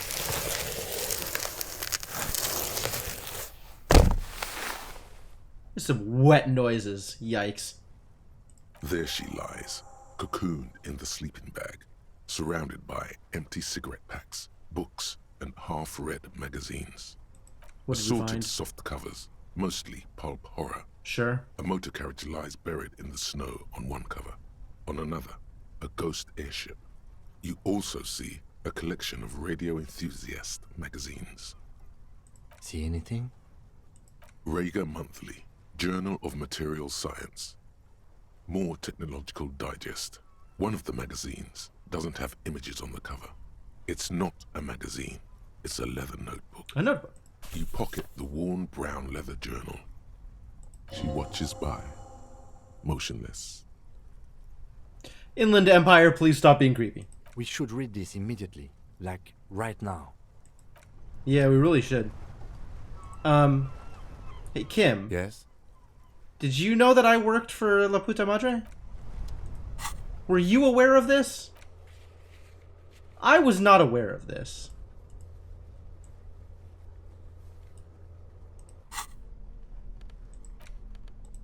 Alright, it's time to read a thing. A thick journal. Just the cover late. is worn like someone used to carry it around in their back pocket. It's made of full-grain leather. The lower left corner of the back cover sports an embossed brand name, Schneller. This was important to her when it was still hers. The journal falls open. About 2/3 of its ruled pages have been filled. I'll be late to the reading group. I know! The large cursive of someone who writes quickly and confidently. Oh, neat. Perhaps too confidently. Many phrases and even paragraphs have been crossed out, with tiny corrections scrawled above and in the margin. Good analysis. It's a mix of logistical notes, diagrams, and personal reflections, all dated. We could learn a lot from this. What kind of logistics? Hard to tell exactly. It's mostly noted down in code. Wow, that Looks took a like lot. contact information, quantities, directions. 15 minutes of digging through her journal. There could be useful information about local operations in those notes. We have a junior sergeant at my station who's good with codes. I can give this to her after we finish this. Sure. What are the diagrams of? Esoteric radio technology. The most recent ones probably pertain to the latitude compressor, sketches, calculations of distance and density. You make out a familiar spiral shape. The spiraling shape will make you go insane. Yeah, she built the latitude compressor, right? She didn't just steal it. She's not just familiar with it. She built it. Short, wry observations of people and places. Probably a way to pass the time on the road. It's fair. Also, what appears to be attempts to sort through some difficult decisions. There are a few passages with many questions in them. How far back do the entries go? The first entry is from August 2nd of last year. It reads simply, I know my position is precarious. All I can do is make myself as useful as I can while looking for a way out. Remember, no one is indispensable. What did she write the day Lely died? Nothing on March 4th. March 5th, though, well, that's bound to come back and bite me in the ass. I'm bad at this. Loyal to a fault. But that's another matter entirely. You have no idea what she means. These are personal notes. Don't expect to understand all of Can I get this? Can I +5 my logic? I'll finish the rest of this, and then I'll look at my abilities. Anything about the puta madre? That name isn't mentioned as far as you can tell. What about this M? Could this be La Puta Madre? Here, March 9th and March 15th. Great. M's peon is coming to town, no doubt to investigate the lynching. But also, I feel it in my gut to finally put a bullet in my head. Okay. While I'm napping in my lorry or on a smoke break. Well, I won't stick around just to twist my own neck by constantly looking over my shoulder. So this actually is a far better explanation than we've been given so far. If she really feels like I'm on the take, that I'm a mob boss, and this is the mob boss in Jamrock that she used to work for, that she's been trying to get out of the drug trade, right? And she's running it for the Union after having done something similar in Jamrock, presumably for La Puta Madre. So that's the way that this makes sense. Then again, isn't that what I've been doing ever since I got the call? The call? The call? Did M call her personally? Why? Things played out just as she had feared. Except you didn't shoot her. It's in you to do something like this. Kill her. Physically, at least. You could pull the trigger if you had to. No, I couldn't. Not as I am. Not the person I'm trying to be. Yes, you could. You'd pull it 1, 2, 3 times and watch her fall. No, stop. He wouldn't do that. Been holed up here for 3 days now. I'm used to being alone and all, but I don't know when I'll be able to leave, or if I'll be ratted out. They will rat me out, of course. I've made it a point to believe in the best in people, the boys, for example. But experience tells me... Yeah? Did M feel truly betrayed by me? I was feeling threatened. He'd have to know if he threatened people, they'd take measures to protect themselves. Even I know that. Economic measures, first of all. Gotta make a living, right? I can still hear his voice in the receiver. Taste the plastic. Oh? The entry ends abruptly. The thick journal, bound in brown leather, is full of candor and diagrams. What's the most recent entry? The most recent entry is from today. It reads, even when I leave here, if I leave here alive, what's my next move? Staging a lynching is a crime, even if I'm not accused of murder on top of that. Forever on the run. Not really my idea of the open road. Man, I was really looking forward to winning.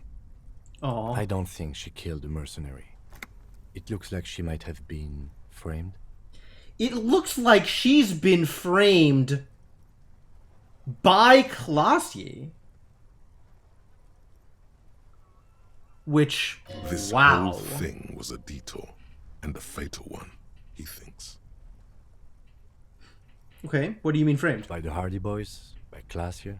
By us? Am I really able to put the moderator? No, I don't think you are. Ask someone in your precinct if you want to be sure. Okay. Who do you think killed the Cassie murder? was the one who pointed the finger at Ruby.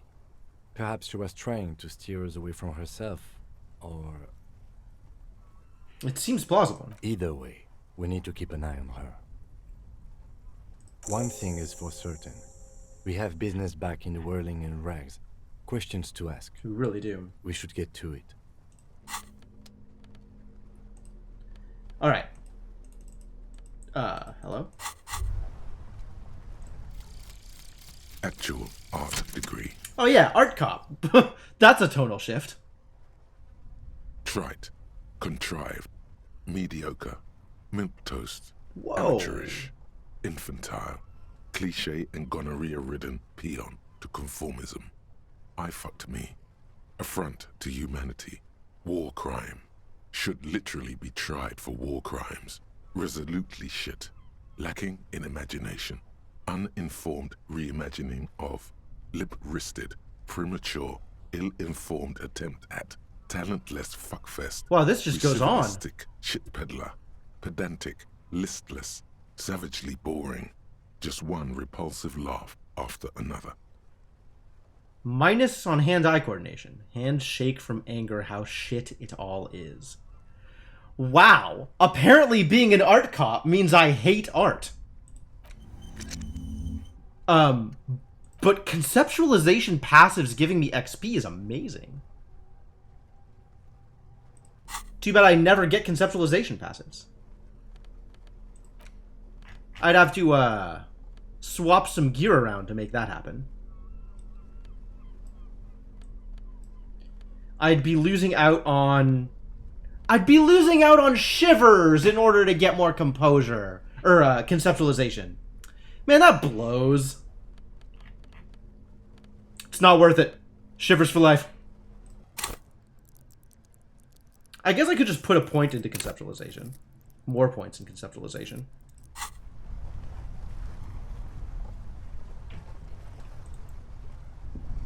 The plain red tent rests stoically. Nothing to in do the here, corner. I guess. Ruby's dead body is wrapped in her sleeping bag. Yes? Wow. This was a lot.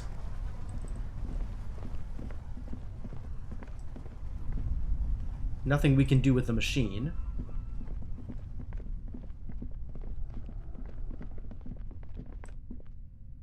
Oh, we can't get through that way.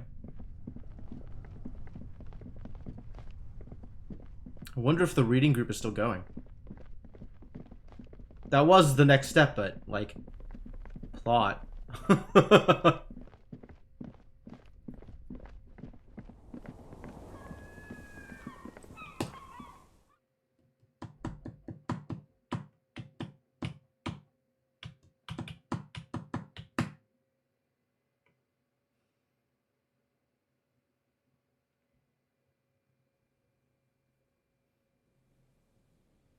Them godly shivers checks, though.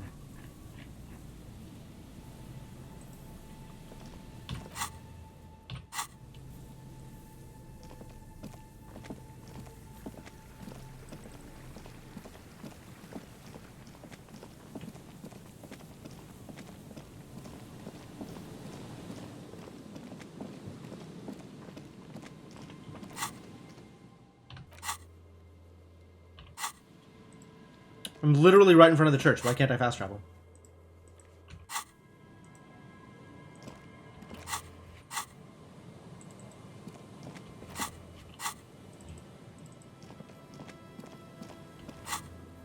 Can I not fast travel this late at night?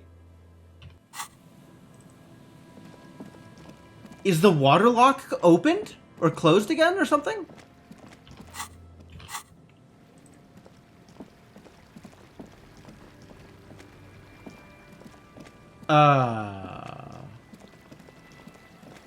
Okay, I guess we're running to the whirling. Which is not what I expected. Excuse me?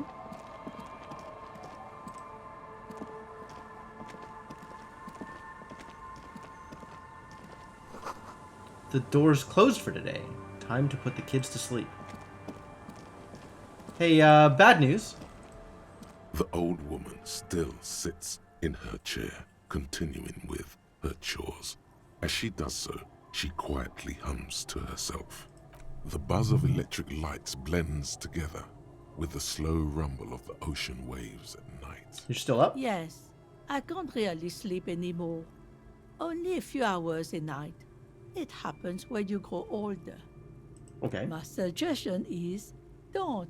Okay. Don't grow any older than you already are. That's Oh, good enough. that's good advice. What's troubling your mind? I guess nothing. I think she's right. I think a good plan is to not grow older ever. I'm on board. Yeah, still can't fast travel. Fast travel is disabled.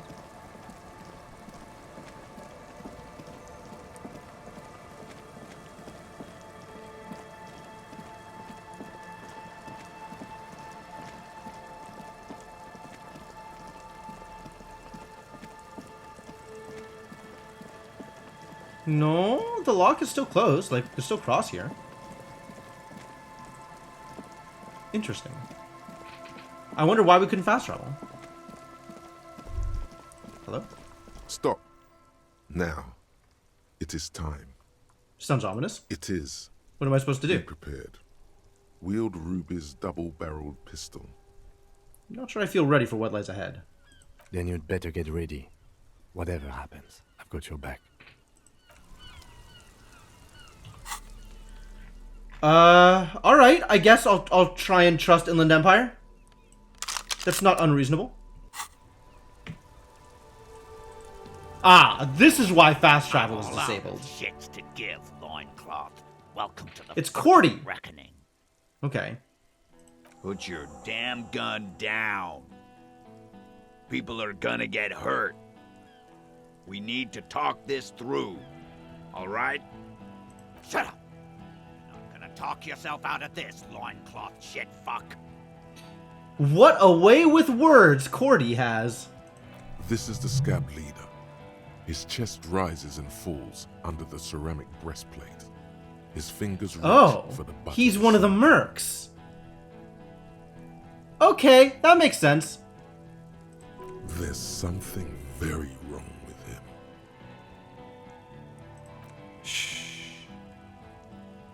This is a misunderstanding. Nothing irreversible has happened yet.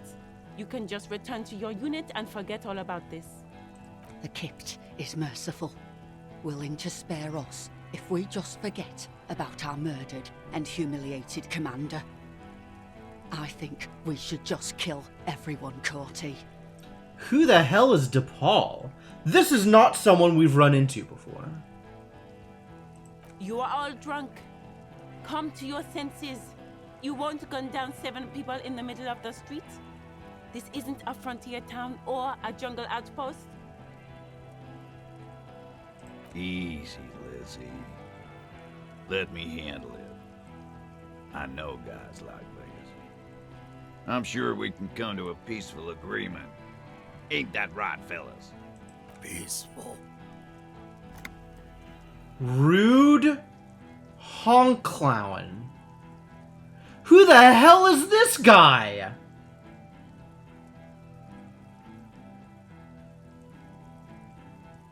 What the fuck is going on here?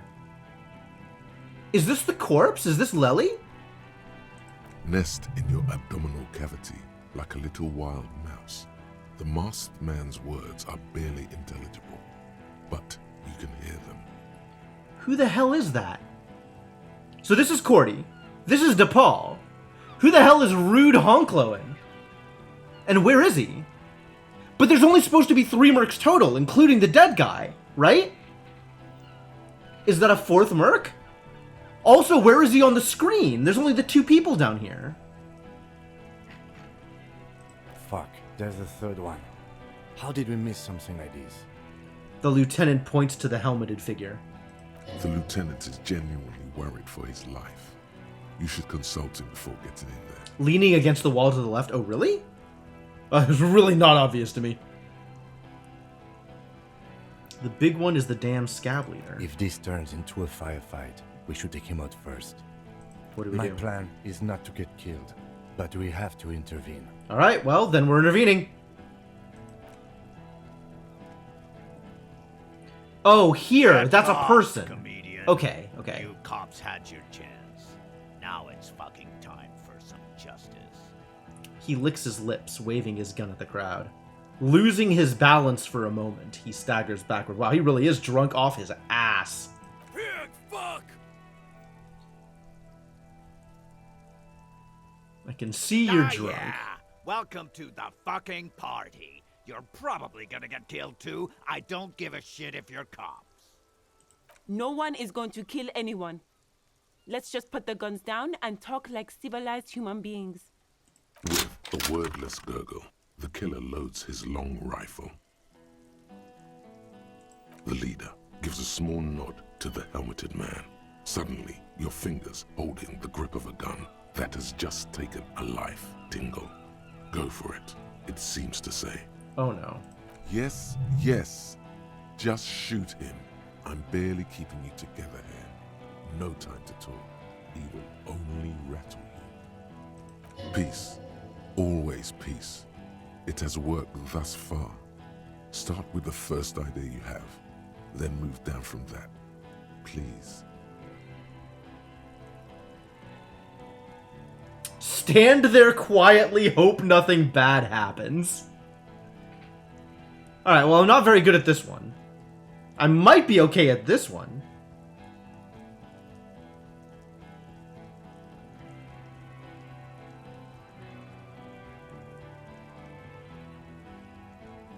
Yeah? Who did that? There's someone else, someone who's not here now. How fucking convenient. His fingers are twitching. That's a draw reflex. He's about to draw.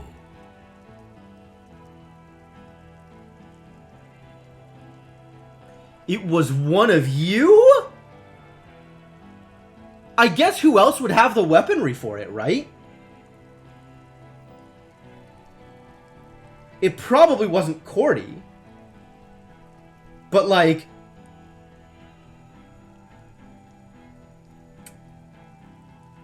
The thing is, the lynching is a great setup for a fight. I'm not saving, we're just going. The lynching is a great setup, like a political setup, for war here, right? If you wanted to instigate a war, there's not a better way to do it than the lynching.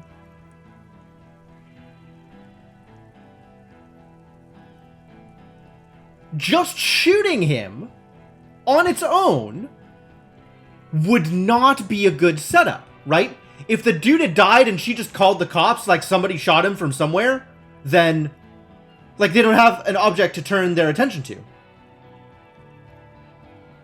If the lynching was Clausia's idea, that implies that Clausia was working with whoever murdered Lely in order to instigate this fight.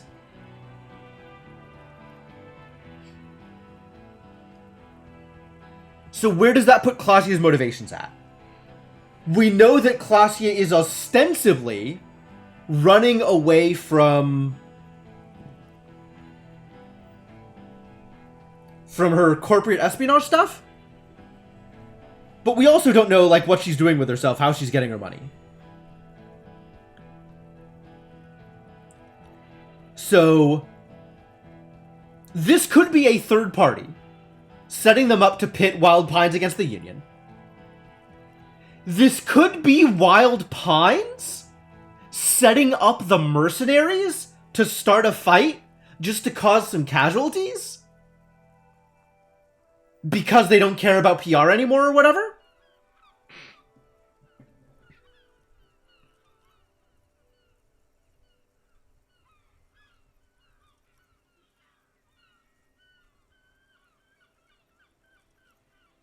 It's probably not the Unions. I don't think Everard would do this. The conflict is also very likely to go in the Mercs Wild Pine's favor. Yeah. Just to cause chaos for the Union specifically. It's not going to cause chaos for the Mercs. The Mercs are going to be fine. The Mercs know what they're doing and are very good at their job. So, it's distinctly possible that this was set up without the Mercs' knowledge by Wild Pines. Hopefully not Joyce. But by Wild Pines somehow. Alright, I'm just gonna max myself out, because this is some real endgame here. So who would Wild Pines engage for this? One of the Mercs? Were the Mercs like an actual group of people that work together? Are any of these Mercs outsiders? Joyce was the second negotiator. What happened to the first? The first quit. Everett wouldn't talk to them, I think. I don't think they got killed. I think Everett just wouldn't talk to them. Which one of you? One of us? You saying we? What if I just shot one of your pals here right now? I think it's possible that it's one of the mercenaries. Because I don't know who else would be in town that would have that kind of machinery, right? How about the killed? Go ahead. Tell me we fucking killed our own colonel one more time. Listen, please. This cop and this drumhead court marshal won't decide who... He's gonna do it. He's gonna shoot her. This has been failed. Oh my god, it worked! It worked! It worked! All together. Titus said we took him out back and hanged him. He said it loud. In a public place. Listen, he was shot. He wasn't hanged. You're lying. DePaul heard it. You heard wrong. She and these men have been helping us find the shooter. The hanging was only a cover-up. Liars. Who did he shoot? Did he shoot anybody? The shot rings in your ears. A low, tinny ring. Then the Hardy Boys yell something. I can't believe I made that logic check. Wow, how lucky. The young woman stands and looks behind her. The shot has flown over her head. Nobody's dead yet. Okay, A small okay. pane of the glass window behind her. I missed. The man looks at his revolver and smiles. I know what I heard, Corty. They said they killed him. They said it was a good way to end a Sunday night.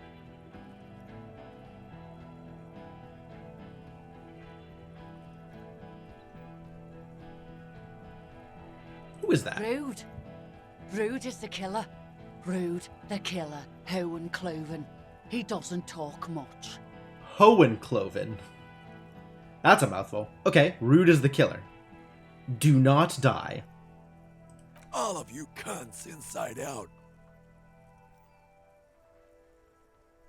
What was that, Rude? Rip you open. The killer? The gunner. The raddest. The killer.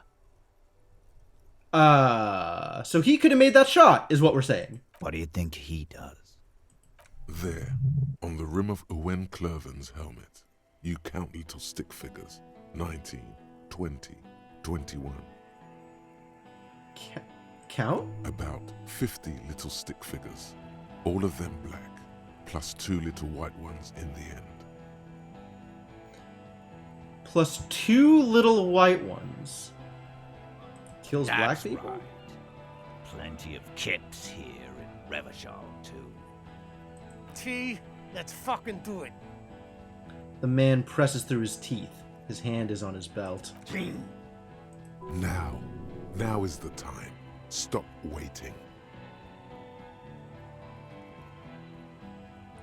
I will not try to shoot Cordy. That's not going to work well.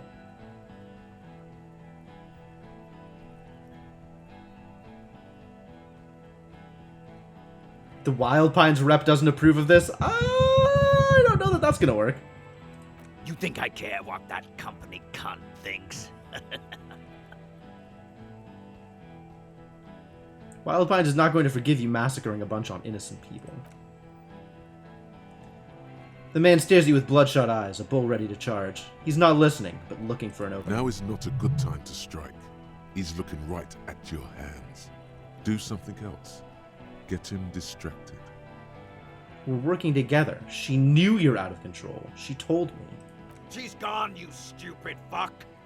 Sailed off 5 minutes ago. She doesn't give a shit about you, Silos. Silos? That's a new one. As you look to the bay, you see a small green sail on the horizon by the crumbling sea fort, growing smaller. Well, we missed the chance to get that story out of Joyce. I guess we should have run by the boat before we came here. Stay cool!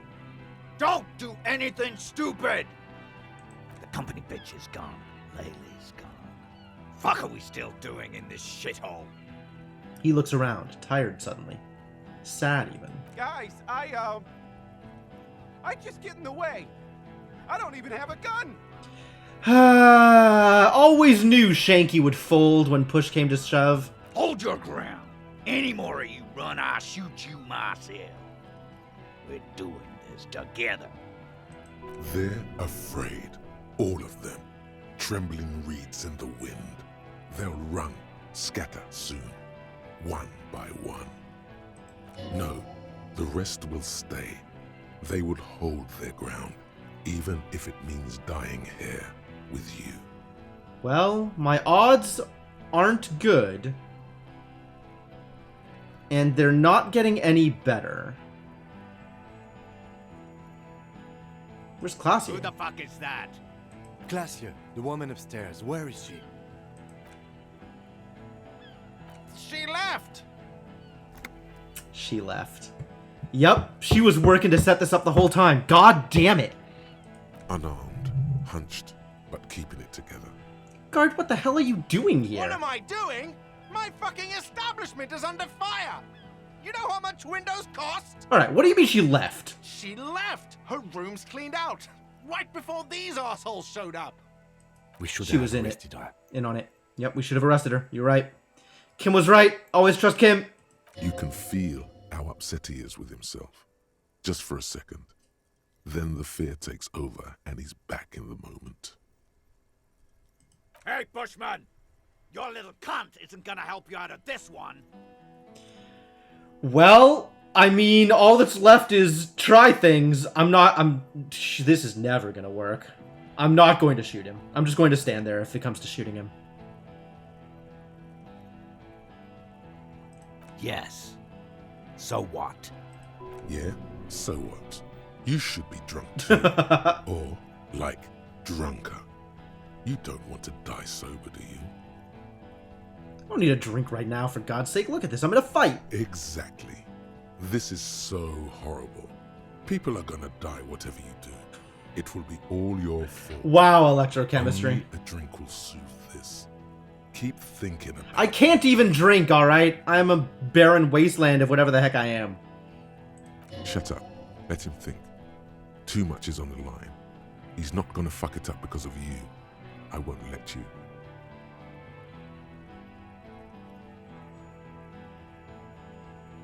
I'm drunk too, baby. It's not gonna work. I mean, this is like a logical argument that he's not gonna listen to because he's drunk anyway, right? Nah. Like, I'm clear as day. Fucking government-ordained super soldier. Enough already! What is this? We didn't come here to fucking chat! Interrupt me again and I will execute you on the spot, Lance Corporal. woo, trouble in paradise. Alright, well, it's go down the list, I guess. I'm gonna try this first before I go into rhetoric, because if I can get better odds on rhetoric on this check from here, like, this is my best odds, right? 58%. So I want to try the other one first to see if it makes this one better. Of course. Nothing bad will happen. Talk about his dead friend. He seems stable enough to take it. He doesn't seem Even stable at all. better, it will further destabilize him, cost him time, and maybe even lives. That's bad suggestion. That's bad. Well, we fucked this one up. Everything is fucked. Don't fucking talk to me about my brother, Loincloth. Loincloth? He squeezes the words out from between clamped lips, his hand on the pistol. Okay, yes. Immediate failure. Things are worse now. He's observing your every motion carefully. Wow, this got up because we discussed dead friend? Here we go, it's rhetoric time. Roll them dice. All right, yes! Here we go. This is an illegal tribunal. Krenner would never sanction this. Who's the commanding officer? Take your pick. You only have time for one argument. Choose wisely.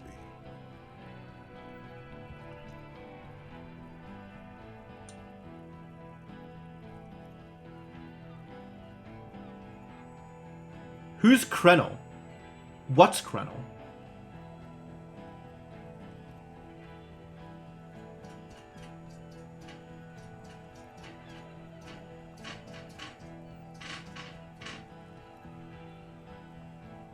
I feel like the Downwell thing is the choice because Downwell increased my odds at the rhetoric thing. What always happens when you get good at your job? That name meant night raids.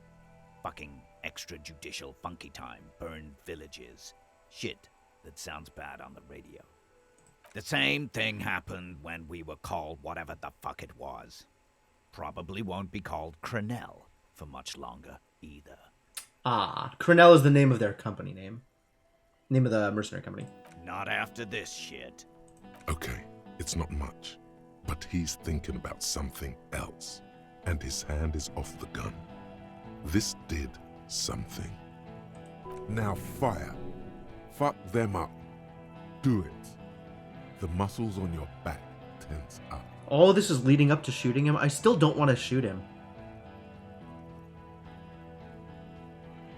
Like, I succeeded on that one roll, but I'm never going to succeed on this. I don't want to shoot him! I don't want to shoot him!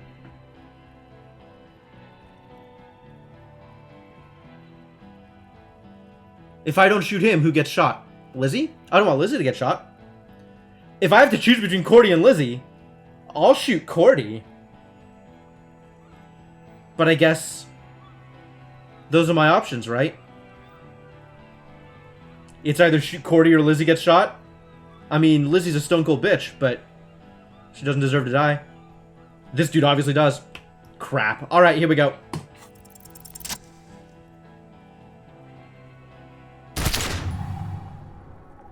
A plume of smoke and fire erupts from the gun, and your hand goes Yo, numb it succeeded. with What? explosion.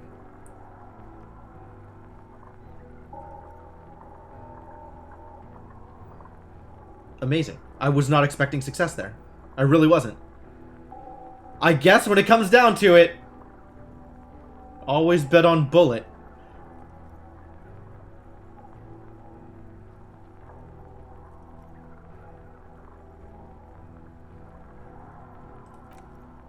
There is a hole in his cheek. Blood gushes out as he stumbles backward, eyes filled with rage and disbelief, gurgling, muttering something unintelligible.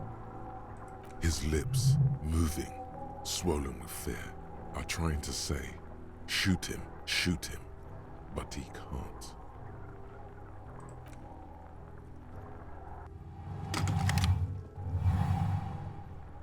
To your right, the killer raises his rifle and takes aim at you. His moves are steady, but the long barrel of the rifle sways slowly. Where's Kim? From the corner of your eye, you see the lieutenant raise his pistol and aim it at Rude. Alright, dodge. We don't have time to blink. You leap left. A small hand grenade passes mere millimeters from your side, tearing fabric off your coat. Feels like the lightest of tucks. I am alive! I cannot be killed. I have become immortal. The man tilts his head, trying to see through the clearing smoke for the next shot. Maybe I have not become immortal. Watch out. To your left, DePaul is about to take a shot too, at Kim. God, please. The lieutenant says quietly, without trembling. He aims, face pale. 2 shots ring at once. One from the lieutenant's pistol, and the other from DePaul's. It's aimed at the lieutenant, but it misses. Lizzie. You hear a scream behind you. Did he hit the rifleman? Blood gushes from the helmet's eye sockets as Rude staggers back, disoriented. Damn, he The really hit the sounds helmet. coming Good from job. his helmet are not human. An unbelievable shot from the lieutenant. And this is Liz. Liz got hit. Glenn, Oh. dying. Well, I don't care about a that. puddle of blood behind you. His mangled torso has 2 gunshot wounds. Blood gushes out of them like red geysers. Glenn is a pile of human offal anyway. Oh god, watch out! A little late to the party, Inland Empire! You see 2 crazed eyes stare at you through all the smoke and the panic. With blood gushing from his face, the man raises his pistol at you. Then he squeezes the trigger. Well, we're not dodging, so... The look of vengeance, framed in blood, lips shaking. This is the last thing he'll do on Earth. But he will do it. He is your end. Here it comes. Death. I'll try it. Yeah, that's a failure.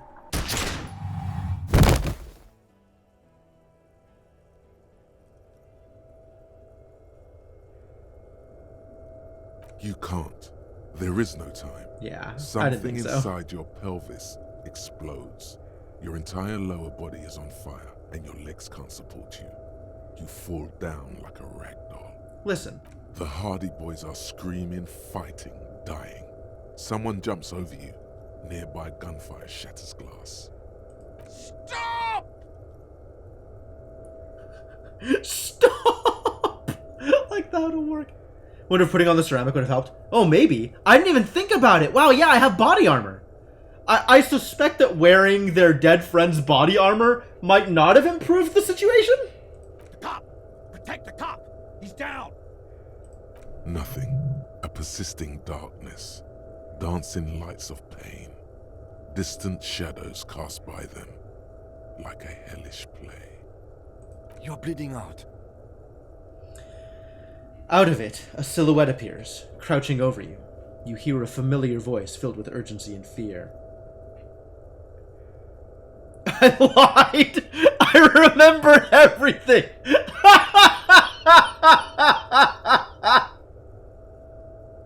Oh my god!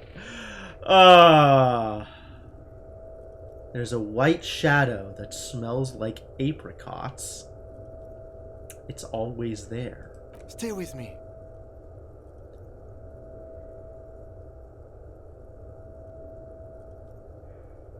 Please call her, Kim. She won't listen to me. Yes, keep talking. You hear me? Stay awake. But you can't. It's so hard. Your eyelids grow heavy, and the sounds ever more distant. And a cold comes over you. The lieutenant, too, is somewhere far away, almost gone, when suddenly you sense something behind him. A slender white shadow towering. Someone stands there, raising her pistol at him. The lieutenant does not see it. He's pushing down on your wound with both hands. Scream immediately. He's gonna die. Well, I have very little authority, but, Shoot. God damn it. Dead. You hear your bloody lips mumble. You try to give him your gun so he'd understand. But he does not. He doesn't look into your eyes and see the fear there. This is unfortunate. I'm reasonably okay with the game ending with my death. Like, honestly, what do I have to live for? And what legacy am I leaving behind? But Kim deserves better. He just shakes his head, still crouched over you. You hear a distant gunshot, velvety smooth. Well, that's a red depressing. circle has appeared on the lieutenant's jacket. It's growing fast. Like a pillow, he falls on you, cold nylon and blood slumped on you as the lights go out. All the lights. The last thing you hear is the sound of his spectacles landing on the pavement next to you. This is death. One more door, baby. One more door. I would die, but I can't let Kim just die like this. Kim, there is no Kim. There is no fight. It's over. It was. Have mercy on yourself. Take the door. He's not taking it. His body is not taking it. Oh, God, no. He's not disintegrating. He's swelling up instead. Over the hours. Hurting. Moaning in his sleep. And rotting. And being disinfected. And smelling of drugs and feeling saliva in his mouth. Drifting in painkillers. Thrashing in his wound sleep. So I actually have the choice about whether or not I survive this? He can't go. Not before the case is solved. There is a radio in the distance. A radio of the world. Playing sounds. Good morning, Elysium. Soon you will return to the world. You're thirsty. Reach for the glass of water by the bed. The world is still there. Sleep some more. I really hope Kim lived. Oh my god. Hours turn to days. Soon we will get up again and go through it again. Finally, we know what the infernal engine was outside. The clarion call. What? It was him. He is the infernal engine. He never stops. He only gets worse.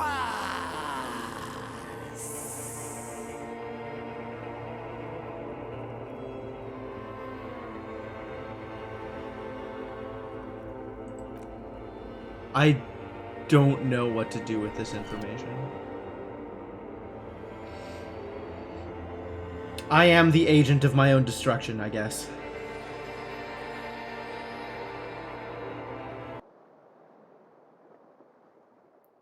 I wasn't running away from somebody else. I was running away from me. You see Kuno's familiar shape in What the fuck? thong pants. It turns double, then triple from the pain. He says, This is my room untrashed. Wow, why is this room so clean? Coin slot's dead. What? Just kidding, Piggo. The boo-boo wagon took the Beano cloud away. He's probably gonna live. Coin slot?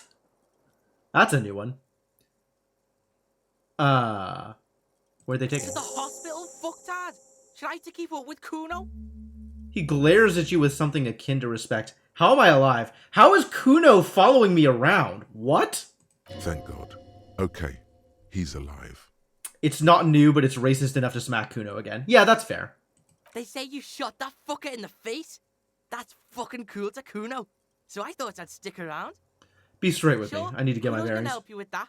Kuno's in a given mood right now. What happened to me? You tore some shit up there, pig. Got shot too. Kuno is looking at you like a tamed wolf would look at his master. Like an equal. How badly am I hurt? How would Kuno know? Kuno's not a fucking doctor. Okay, fair enough. Pretty fucking bad, Kuno thinks. But you're one lucky pig. The doc took the bullet out and said you'll live. Can I walk? Are your legs attached to Kuno?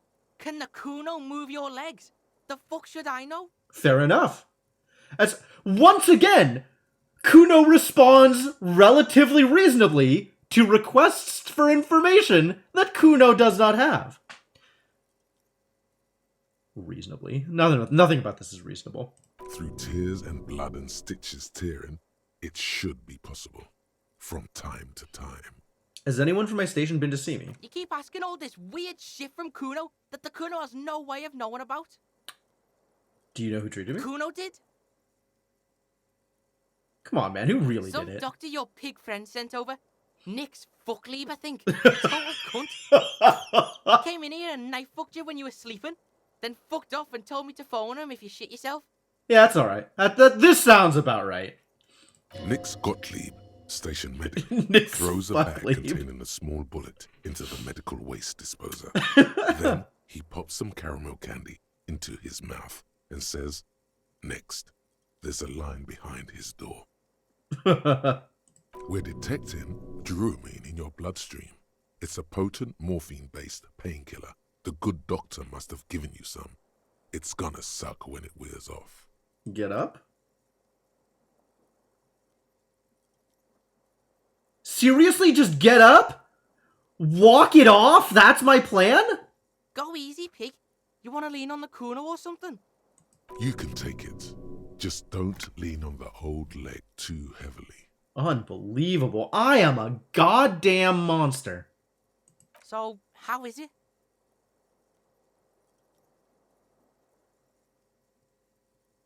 My disco days are you done. Got lucky there, pig. Maybe now Kuno can show you what real, brutal, hard music is. Still, you see something akin to respect in his eyes. Yeah, that kid's taken a beating, or 10, from his dad. He has regard for a man who can walk after taking some damage. How about my room? Baby Beard was in here. Was probably a bitch to clean this shit up. Baby beard. Yeah, alright. That's about right. That is an accurate description of Gart. Yeah, fucking Baby Beard. Cleaned all your shit up. He's like your fucking mum now or something. Yeah, he's my mom. That's about right. Mama Gart. How long was I out? 2 days. Wow. Kuno's been out longer sleeping off the speed train. 2 days is nothing. Yeah, alright. 2 days is nothing to the Kuno. What happened to the others? Some of those Union goons got fucked. Now the whole harbour is in lockdown. Even Kuno can't get in there. Damn. Is Titus alright? The big fuckhole. Yeah, he's drinking downstairs. Kuno's not into that. Whole harbor's in Yeah, lockdown. that's what Kuno said. No one goes in or out. Shit's paranoid now. Alright. There is no way that Kuno has any of this information or even knows who these people are. No problem. Kuno shares the info. Alright, I'm ready. What do you think I should do now, Kuno? I am not interested in Kuno's opinion on what I should do now. Alright. So, listen, pig. Kuno's been thinking about shit and, Kuno's coming with you. Help you wrap this shit up, final style.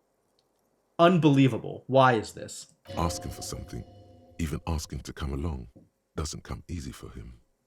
What style was that? Final style. You fucked everything up. Now Kuno's all you got. Terminal Kuno. Wow. Terminal Kuno. Yeah, okay. Why? The scene is dead. Kuno's out of here. Might as well be a pig.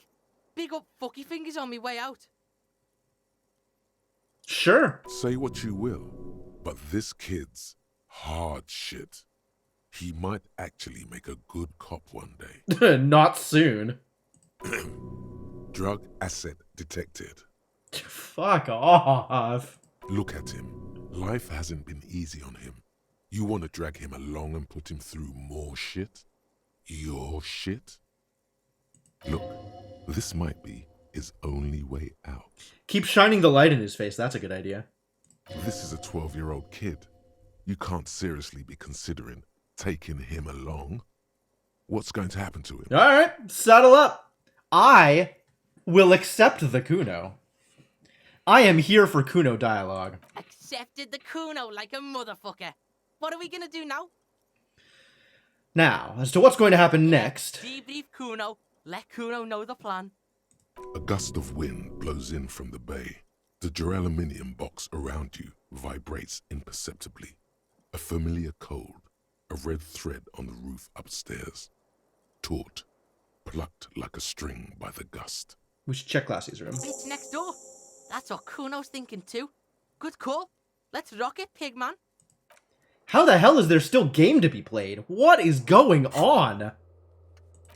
Alright, that's a good task. We have certainly done some other things. Ah.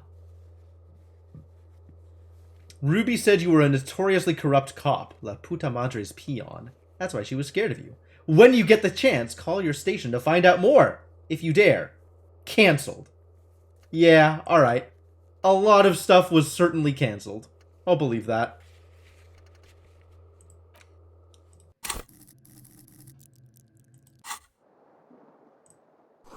The bed still smells of your sweat and blood. Great.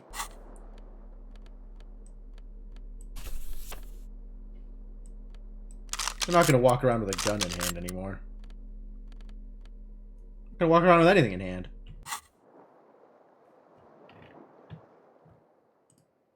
Ooh, this door is openable now.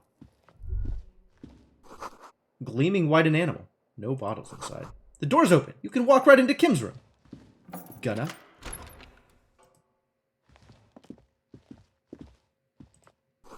The alarm is set for 6:50 a.m. Are these Kim's notes? These papers bear the stamp of the RCM. They appear to be fragments of the lieutenant's paperwork, half finished. You make out notes on this and other recent cases. I mean, this is probably just a victory lap, right? It feels like there's not that much to do here other than put the final pieces together and walk around. Like, but damn. The child. Dom's unfinished. Dom's unfinished too. The man with the hole in his head. Boring ass shit. Ah, motorcycle emptiness. That's a cool case. Kuno can solve that shit for the Beano. Yeah, Kim is kind of a Beano. But, like, don't call him that. No one tells Kuno what to call something. The Beano was alright in Kuno's book. Kuno's pig. Yo! Shoutout Mage! Thank you so much for the gift, and congratulations, Newt Mechanist, on your newfound subscription. I hope you appreciate the fantastic emotes you now have access to. What has he written on this case? This is absolutely what I want to know. Very little. This is a daily writer. Okay. He's just started copying notes from his notebook, preparing them for filing. The case appears to be named. Oh, what did he name the case? KK57 0803. The Hanged Man. All right, that's fair. The Hanged Man. Not particularly original, I guess. Creative, but pretty accurate. 28 kilometers to the northeast, in the infirmary of Precinct 57, Lieutenant Kim Pinball Kitsuragi Pinball? rests under a heart monitor. A triage sign, colored yellow, hangs from his injury record. Safe, it means. He coughs, propped up against the pillow. Good. Respect. Thank God. Why are you here? Asked the man as the cough fit resides. His eyes are black and moist. To inquire about the Lieutenant E. Freighter, sir. I am his partner, says Satellite Officer Jean Vicmer, standing in the doorway. Presumably the one who was downstairs and is no longer. Then why are you wasting time here? Coughs Kim. He's out there, in Martinez, unsupervised, without cover. I got cover. I got Kuno. His cough gets the best of him. He grabs a glass. No one's better cover than the Kuno. On his right-hand side, a little blue notebook, open at case notes. I'll read his other notes. This year, you can see references to The Child, Dom's Unfinished 2, Motorcycle Emptiness, and The Man with the Hole in His Head. Anything else? Half a dozen stolen property cases, titled Crossword Puzzles 2 to 2000. Jeez. Fill in the blanks. All right. There was one more green check over here. Why am I running? This doesn't seem like it'd be a good idea. This Stereo 8 player has been reunited with its right speaker. Oh, how lucky.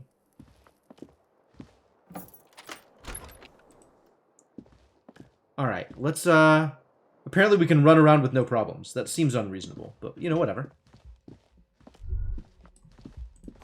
Ouch. That leg hurts. Maybe if you don't run, it'll be okay. Yeah, maybe let's not run.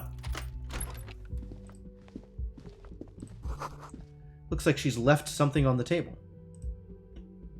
Next to the stack of bills, you see a note, a few lines jotted down in large, uneven handwriting, just as the writer was about to rush out the door.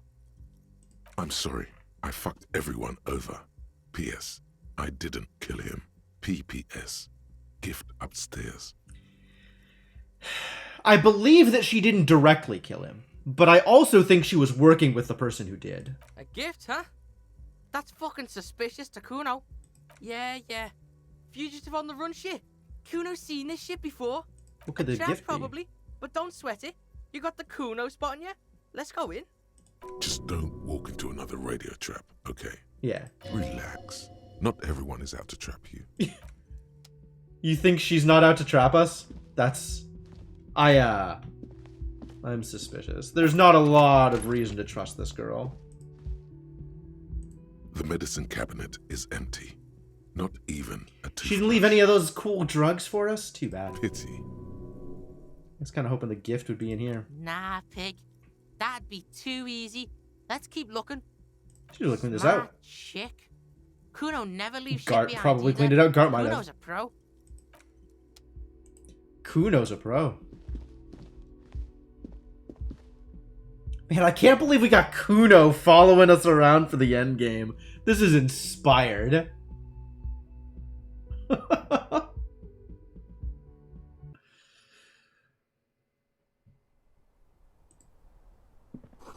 A red thread made of nylon. It leads out of the room and onto the roof. Ah! It's tracing the gunshot, so we can see where the gunshot came from. This window is pristine, at least on the inside. A red thread has been taped to the glass using adhesive tape. It trembles ever so slightly in the cold wind. Oh, Kuno knows this shit. Ballistic shit, science radio shit. Shows where the shot came from. What happened? Golden light melts away into the blue, glassy darkness. Yeah, it's doing visual calculus for us. Are two neon-lit shapes, a man and a woman on the single bed. Like the witness said, the man is kneeling, the woman is on her back. It's the night of March 4th and a shot has just been fired. The man looks directly at the woman.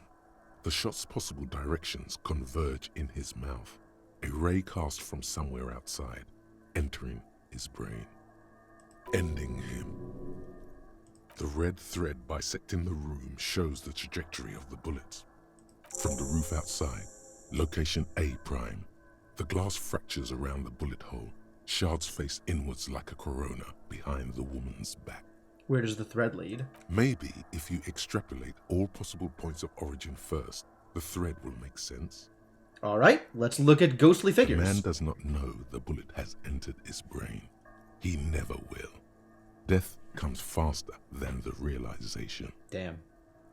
Ruby ruled this out vehemently. The shot would have been heard from downstairs, where no one heard it. The likelihood of A prime has fallen drastically. You may be looking for a sniper. The shot had to come from a greater distance, beyond A prime. Should we extrapolate to include every possible point of origin in Martinez? Absolutely, let's do it. According to your map of the district, this shot could have come from a wide angle of locations, starting with the northern edge of the abandoned boardwalk, ending with an islet in the bay. Let's call them B prime. B prime for boardwalk, B double prime for Land's End, and B triple prime for the islet detective. There may be smaller points in between, but those are too fine to zoom in on. Alright, let's look at the boardwalk. 700 meters away. The likeliest of these B Oh, positions, that's what this 20% is. chance. A skilled sniper could have made the shot, provided he had a safe sniper's nest. Even with the light on inside, we're talking military training. At that distance, the perpetrator would have had to take wind direction into account. B prime, Land's End. 1.2 kilometers away, the least likely of these positions. Let's say 3%. A truly skilled sniper could have done it, possibly from a tent. No, too far-fetched. B triple prime, the islet, which is a place we haven't been. 1 kilometer away, an unlikely point of origin. Beyond the docks somewhere, on an islet in the Bay of Martinez perhaps. There are islets there, badly charted as they may be. The shot would have been a small miracle, 5% likelihood. There is an extremely narrow field of view from the bay to the window, between Rue de Saint-Ghislain 8B and 33A. The angle would have been extreme and access to the islets is questionable, but it is a possibility. So most likely is from the boardwalk. Then there's the thread the witness left. She did have a first-hand view of the event. Perhaps she found something in the outer reaches of her memory of it. You need to inspect it again. So, the likelihood of the boardwalk actually increases because of the dead body we found there. It looked like an accident, but that's the kind of accident that seems like it would be easy to fake, right? And if somebody stumbled upon the sniper doing their thing, obviously they'd kill them. It suggests the bullet came from the extreme upper quadrant of possible angles, from a point beyond the roof. B triple prime. Or the game could just tell me I'm wrong. That's cool too. The island in the bay. Is Claudia trying to tell us the shot came from the islet? Pig? You're really fucking onto something there. How did she know how to do Kuno's this? got no fucking clue. You need to pig this shit, cop style. Alright, well, time to pig this shit, I guess. Cool shit, Sub-Zero shit. Kuno's listening, you got his attention, so what's next? Looks like we need to go to the island. It won't work. Is there something else I missed? Sounds like you're avoiding the truth, pig. How are you gonna get to the island? Oh, okay. Kuno has his ways, but that ain't for your fat old ass. No idea.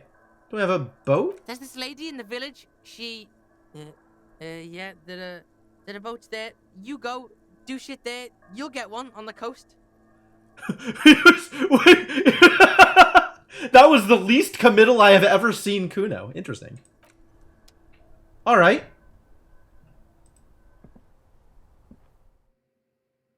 Fascinating. Cool. We've got more to do? How much more do we have to do? How much more game is left in this game? We just got shot! Wait, stop. That man, bloated beyond all recognition, was 42? That's what she said. Below the damage, the weeks of decomposition, all the swollen indignity of morality. Yeah, there's so much game in this game. 42 years old? Where's this going? How old are you? That's where this is going. 45,000 liters of raw alcohol has left its disfigurements. What lies beneath, you wonder? I got this, I got this. My age. I think I'm... 300 years. Probably middle-aged, but... Do you want to know the truth? Yes. To the laboratorium. Excuse me? The thread is tied to the antenna. It's a good antenna. The laboratorium? Your face looks like it's 58, and your body feels like it's 60. Your mind feels like it's lived for 1 day or 100, both longer than they ought to be, the day and the century. But for how long, then, has this thing attached to your sentience walked the planet's crust? Time to start racking those brains of yours, Elder One. When and where were you born? Man, and I had less hand-eye coordination as a result of the art degree, and I still made that shot.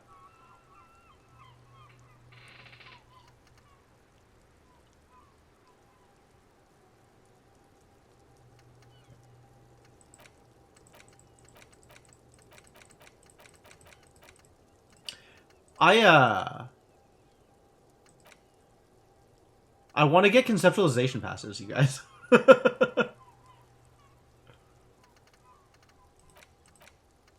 Do I want to think about date of birth generator? What would I pitch for date of birth generator?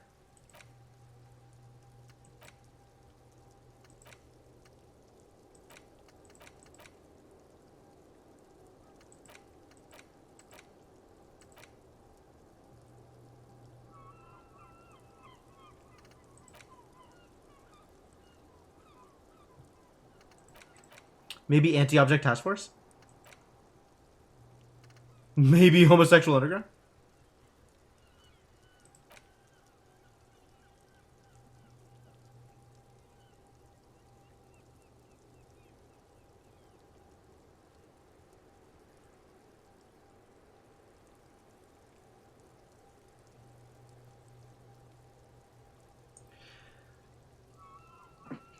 If I forget this, am I going to start obsessing about sexuality again?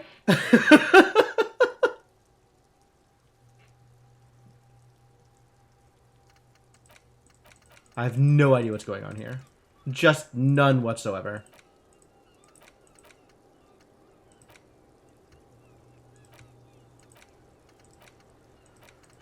I'm okay with getting rid of the Jamrock Shuffle. I don't think we're going to find that many locked containers anymore. And also, like, that kind of doesn't matter nearly as much as anything else I'm doing. Alright, determine where the shot came from. Go to the island. We're going to go downstairs this way and see if there's anything new going on through here.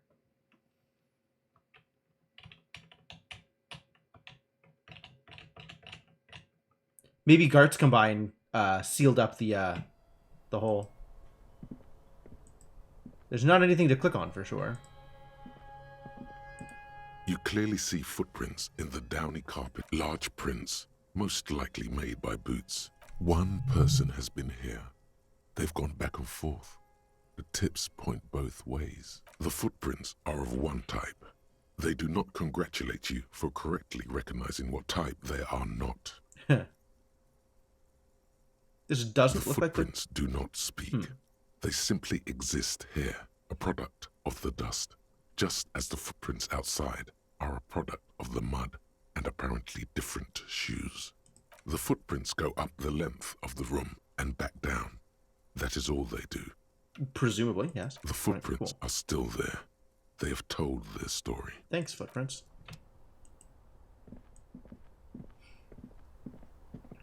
Alright, we're going to try running less and see if that's a good idea.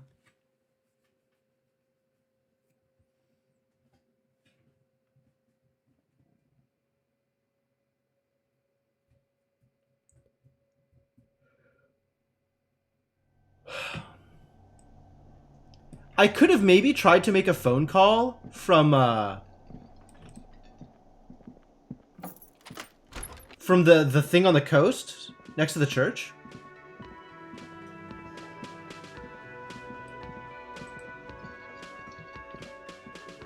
Oh, you're up. It's good to see you back on your feet. Did you like your room? I cleaned it for you. You sure did. Fucking cleaned it. He hisses something under his breath. What a dick. Dancing around in his maid uniform.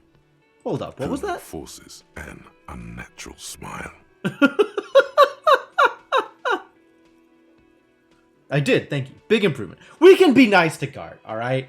Gart is put upon and stressed. We can be nice to him. You're welcome. I thought it would be nice for you to wake up in a clean place after you, let's be fair, defended this establishment and its clientele from gunfire.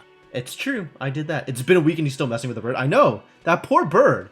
Also, poor Gart. Can't figure out how to fix a bird. I give credit where credit is due, and that, sir, was a nice shot. I was watching until you hit him. Crawled inside then. Bullets started flying. Anyway, I hope at least your partner is recovering quickly. Also, you're staying here for free now. That's right, this establishment supports cops. Oh, okay. The stay is free, the drinks are not. Just felt I needed to specify that. That's reasonable. Oh, you know, people don't tend to stick around after shootouts. Turns out they're not good for business. Ah, them. Nice people, but no. Lena said they were going back to Jamrock. I saw Okay, them pass good. by outside. They are well out of it. This was before the fight started. I'm glad she got out of here before all that. Bullets flying and stuff. People inside were quite terrified, you know. I had to take action and step outside too. Okay, yes, that was for the best. You know, Unfortunate, but for the best. I went outside and took care of it. Everybody calmed down. Felt like the right thing to do. Yeah, okay, good. Well, good job taking care of it. Whatever it was you took care of. I have no idea what you did, Gart. I don't even know what you're talking about anymore. But good on you. He's almost completely forgotten what this began with. You weren't done looking for the Phasma. I mean, you're a detective. Perhaps you can track them down. Shouldn't be that hard. I don't know how to leave, Gart. Yeah, Kuno doesn't know what the fuck this is about, But you should chill down, pig. You'll get this Lena fuck on false charges. He nods confidently. I like how he still has the exact same impression of what policemen do, and at the same time is completely supportive of me doing whatever those things are, and it's like, no problem to hold these things in his mind at the same time. Kuno is a study. Kuno is something else. You'll see her again one day. You know it. Things went like they did for a reason. Oh, fine, hero cop. Lena left a forwarding address, 1113 Tabernacle Road in Jamboree. Oh, that's nice. If you see them again, do give them my best. What happened to the man with the sunglasses? I don't remember everyone who comes here. Oh, And no? Many people wear sunglasses inside lately. Must be a fad. Guard is disappointed at so many people wearing sunglasses inside. It offends his sensibilities. When it happened, you were right out there. on the Yeah, I balcony. was. Yeah. That's because I'm a bad ass. Yeah, I guess you are a bad ass. If you say it as two different words like that, it sounds like there's something wrong with your ass. No, you're a bad ass. He nods back at you, even more stoically. Yeah, you're just nodding back and forth at each other. Yeah. Just two badass men nodding stoically. Great. Make that three. Kuno is nodding too. Hands crossed.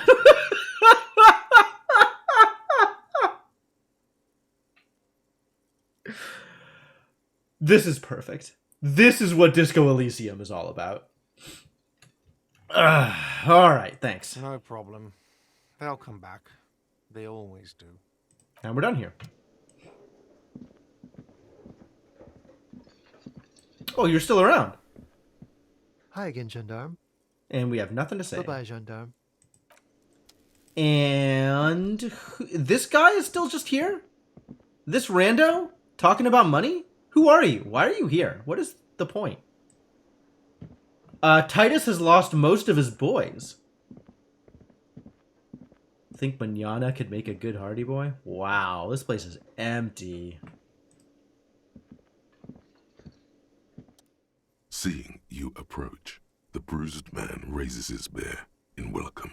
Yeah, we're no longer adversaries, are we? Careful. Looks like we got a situation here. He gives you a knowing nod. Those guys are what Kuno calls the army. They think they're a big deal around here. I mean, they do think that. And, Crazy motherfuckers. Didn't think you had that fury in you. But I guess I've misjudged a lot of people lately. Titus being introspective. That was one hell of a shot. Hell of a shot. The fucks did not expect that. He looks at you with unmistakable respect. I guess what I'm trying to say here is, thank you for intervening, Capo. That was mighty brave of you. Situation diffused. He declares with undue authority. Yeah, good job, Kuno. Titus's hand is covered in bruises and half plastered. Still, this hulking lump of man is glad to be alive. All right, good. Well, yeah, shake his hand. How can I help you? What's going to happen to the Hardy Boys? I guess I'll take a closer look at our union members. There's bound to be some ambitious fellows there who'd love nothing more than advancing social democracy by busting some heads. All right, well, I'm glad to know that you'll be able to fill out your enforcers with a few more people who like violence more than they like anything else. Might even ask Tibbs if he's tired of replacing windows, and maybe wants to have some fun with his brother. Anyway, don't you worry. As long as Titus Hardy's standing, there will be Hardy Boys. All right, fair enough. Do you know what happened to Glacier? Don't know. Don't care. I'll be glad if I never see that fucking woman again. Yeah, this is the sound of someone who feels spurned. Titus, after all we've been through, level with me. You really liked her, didn't you? Nope. Okay, He got nods it. and takes another sip of whiskey. Do I care what Titus thinks I should do? Kind of. Judging by the sight of you, I'd suggest crawling into bed with a bottle of whiskey in one hand and a big tit in the other. Alright, but ruling that out. Yeah, go pay Monica a visit in Janrock. She's got a knack for making men forget about their worries. Biggest pair of milkers in all Rebacho. Strong praise from Elaine. I'll go pay your partner a visit in the hospital. I hear he got shot up pretty bad. He did. We don't have time for that grief shit. Kun and Pig are gunning it. We got a case to solve. Kun? And what the fuck now? That seems like an appropriate reaction to Kuno. Easy, E. Let the kid be. This is a day of mourning, and I don't want it turned into a joke. You chasing the kid around, the kid calling you a We don't need that shit. Fair enough. Right. Kuno keeps silent, too. Amazing. Kuno actually has self-control. Fuck it. Let them have their day. Kuno thinks. Doesn't have to be a joke. Kuno was just saying, we need to solve this shit. Now I've got Esprit de Corps telling me about Kuno? Amazing. You look after yourself now, Copper. Death passed on you today. But men don't get that lucky twice. No, I do. I get that lucky all the time. Copo Loco, good luck in Jamrock. Scars made the best tattoos, they say. Thanks for getting involved, man. Not a lot of cops would step into that line of fire, but you did. And if you ever feel like the uniform is holding you back, I've got a few vacancies. You'd make one hardy boy, Copper. That is a strong vote of confidence, and also, I am never doing that. I did declare that I'm immortal. Yeah, it's true. And Titus Hardy himself would make a good officer. That man was born to lead. You know what? After he unbent enough to not think of me as the enemy, he is actually pretty decent to work with.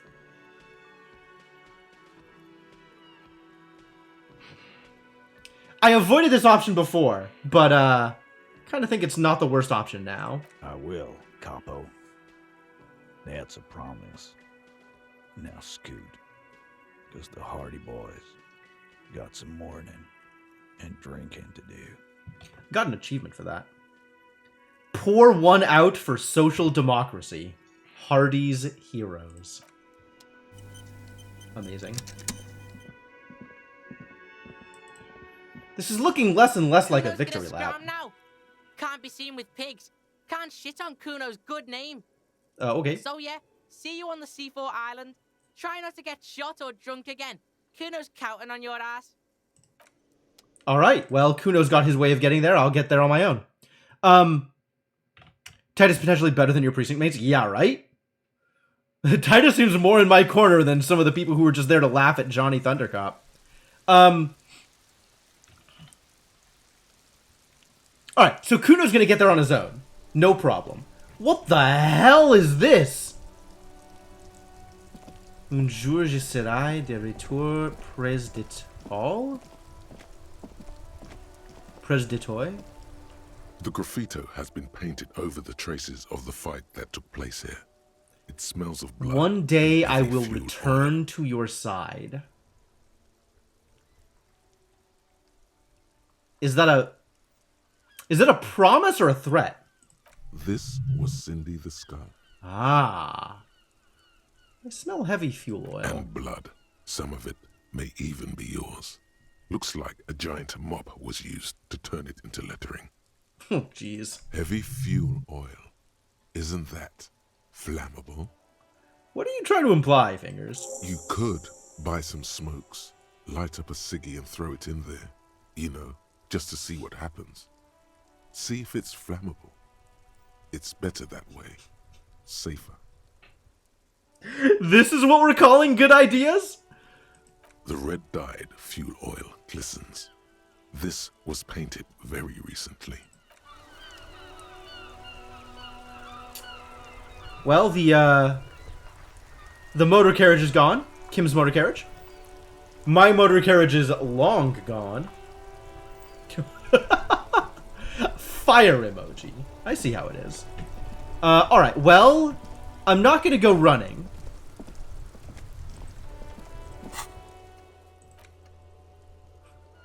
What it says on the can.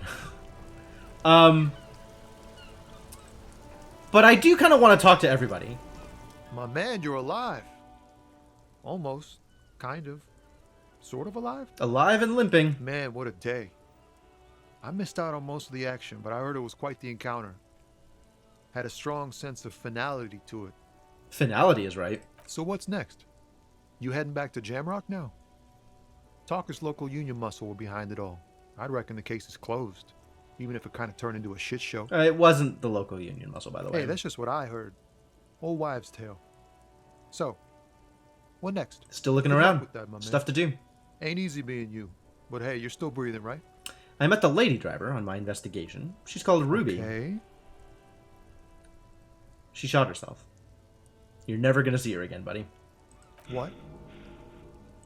He cannot believe it. I absolutely fucked up. I shouldn't have gone after her. I told you not to go after her. I told you. What happened? Wow, this is hurting. Is she dead? He can't say it. You've given him a panic attack. He's ill-equipped to deal with it. Don't tell me. Just back off and don't talk to me again, okay? I can't talk to cops anymore. I can't be involved in this shit. He cleans his hands of it. It's too much. Well, I'm sorry? I don't really know what else to say there. We probably could have handled it in a way where she didn't kill herself, but not exactly sure how. Hey, the racist lorry driver's gone. Well, Tommy was cool, man. Like, I feel bad about what happened, but like, I'd rather tell him than not tell him, right? Like, he just goes the rest of his days, never sees her, and just wonders? Like, that's shitty too. I'm buying cigarettes, by the way, in case you're curious. The yellow roses in the window. Those aren't the flowers that were left for Classier. Nope. A colorful display of cigarettes and alcohol bottles lined the shop wall, inviting you closer. Again, I'm obliged to inform you that both alcohol and cigarettes damage your health. They sure do. Here you go, mister. Thanks. You got anything else to say? Anything new? Is this about the questions again? Because I don't really know anything. I've never heard a truer statement in my life.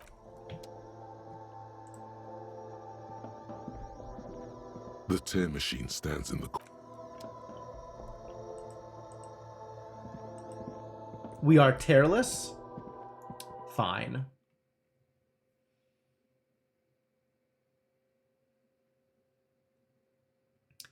So, I wonder whether or not I can still get to the cargo container. Because we did put a point into rhetoric, right? Last-ditch effort to try and get something done.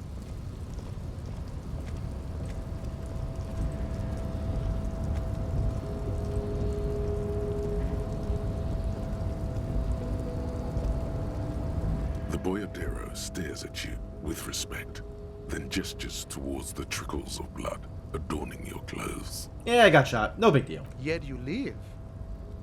It goes back to an older era where this was commonplace. You have a true boyardero heart. Right, so where is everyone? Hiding, gathering themselves. The harbor's in full lockdown, friend. No getting in or out, for the time being. You can't tell me to get inside. No, man. Not today. Today is war.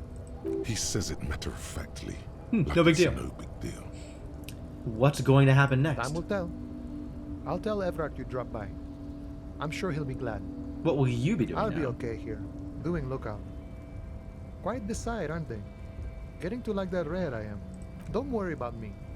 I live to alleviate the worries of our brothers. See if any insane killers turn up. Then I'll run. And live. Try not to get shot, eh? I'm sure I'll be luckier than you, friend. So nothing going on out here, huh? It's, that's it. Can we get in here, or is this locked? Mega locked. Mega locked. Well, regular locked. But regular locked is enough. Is Measurehead still out here? Measurehead is not still out here, but that doesn't mean there's anything to click on. Alright. Try not to run. I have a feeling, like, actually... Like, the game knows when I'm running, and I feel like it'll make a difference. And not mess up my leg even further than it's already been messed up. Alright, do we want to go talking to people? Or do I just want to... I might be able to fast travel. I don't know if it'll let me.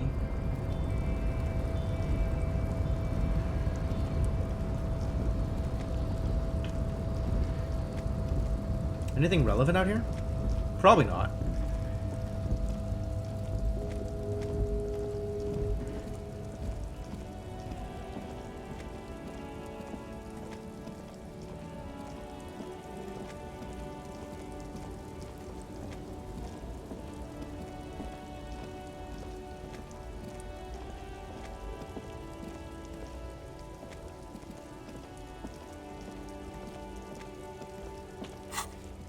Oh, I can fast travel. Nice. That's convenient. To the fetching village. What am I actually doing here? Wait, was there something else I wanted to do? Light the graffiti on fire, actually, is a thing I wanted to do. So yes. Back to the Martinez waterfront.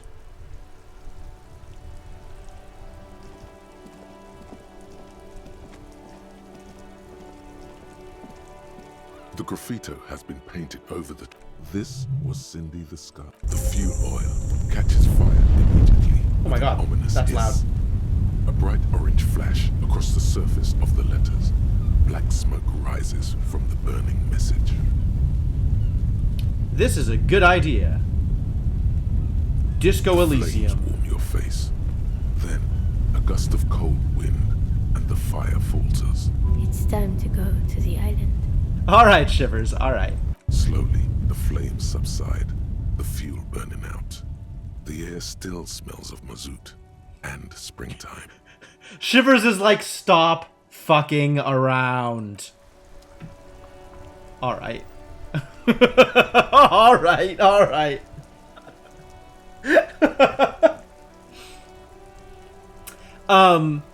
I still feel like there might be some value in exploring, but I'm also willing to just listen when they say, do the thing, I think.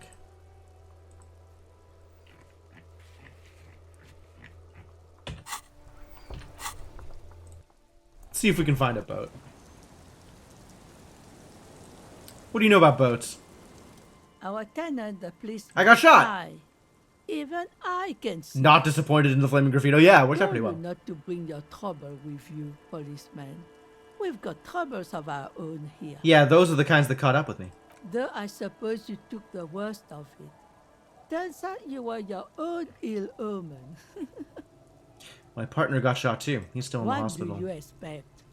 Police officers get put into dangerous situations all the time. Sometimes they get shot. It's a rough trade you're in. It's fair. Still, I'm sorry to hear about your partner. He seemed to be a decent enough sort. I'm sorry I couldn't warn him in time. I warn you men with guns will be coming after you. They always are with your kind. So, be careful, and don't be a hero. Fair enough. Alright, so we can expect that maybe Lucille has, the ability to help me here? As the most likely resident boat owner? Officer, what happened? You're limping. Why are you limping? You look terrible. You got shot in the foot. It was pretty badass. You would have liked it. Is this from the shooting in town? We heard gunshots. Not that we don't hear gunshots all the time, but they were closer than usual. It was pretty bad, actually. You didn't only get shot.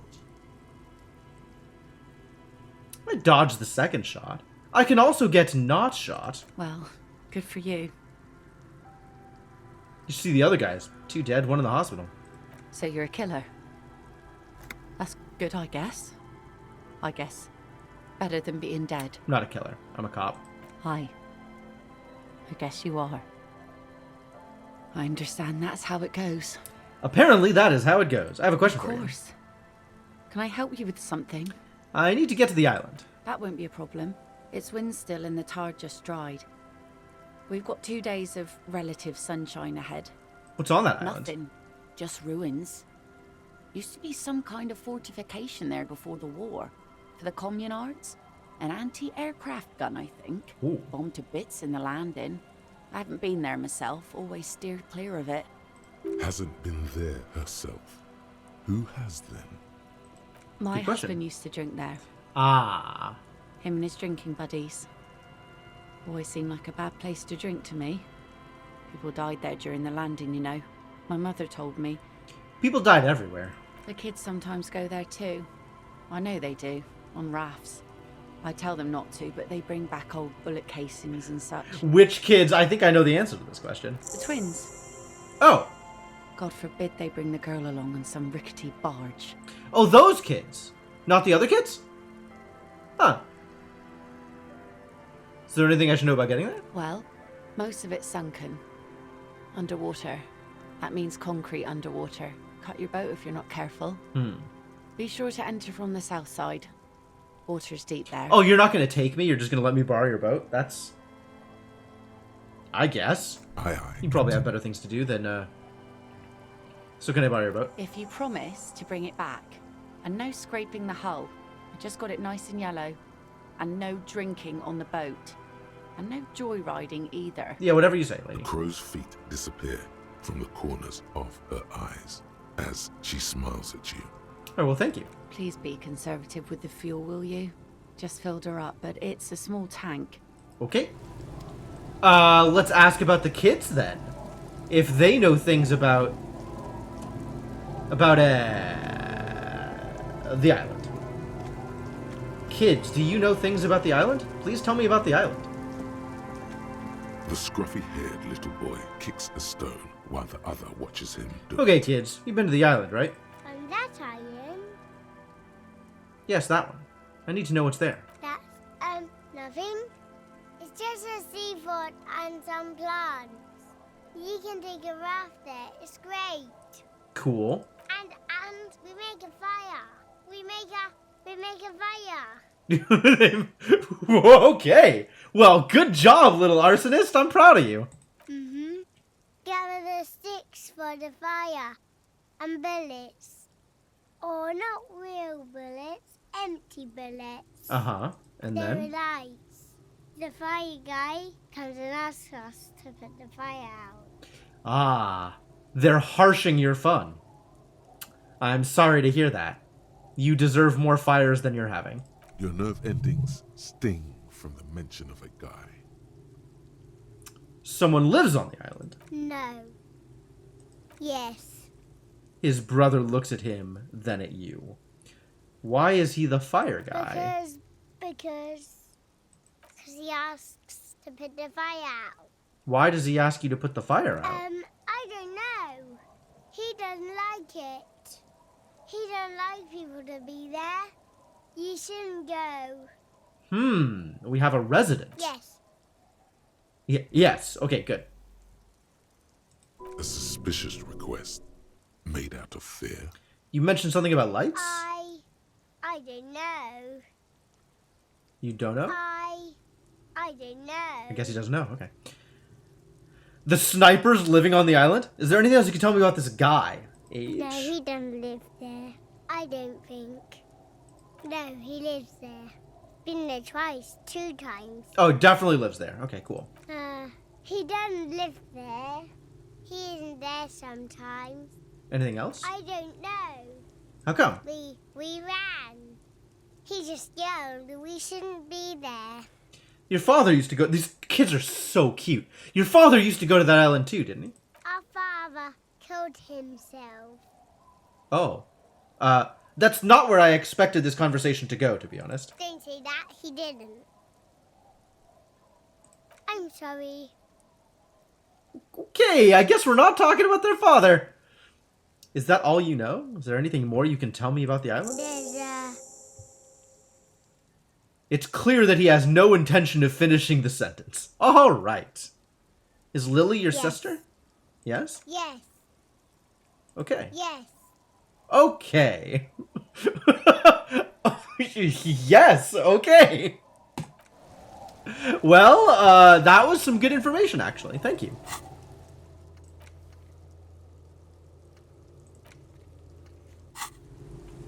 To the island.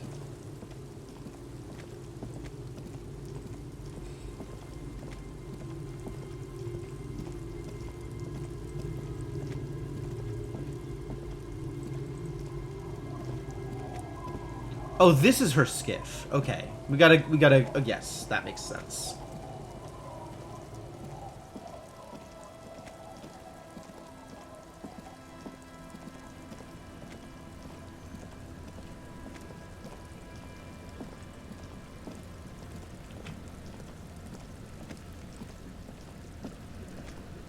A skiff with a small steering engine in the back floats on the calm mirror of the sea. Its 2 seats are empty. The boat's belly is a shiny yellow color, industrial paint over fresh tar. You see it reflect off the water, along with the factory number, A72. Once you get in, that's it. One pull of the starter handle, and you're off into the bay. A strange trepidation comes over you. Are you sure you want to go now? Have you made all the necessary preparations? Closed all your accounts. Remember what the net picker said. It's a small tank. You won't be going back and forth on this. I'm not ready yet. I am going to go back to Frita and blow the rest of my money on health and morale. Because we're not coming back after this. I said this feels very endgame. This still feels very endgame.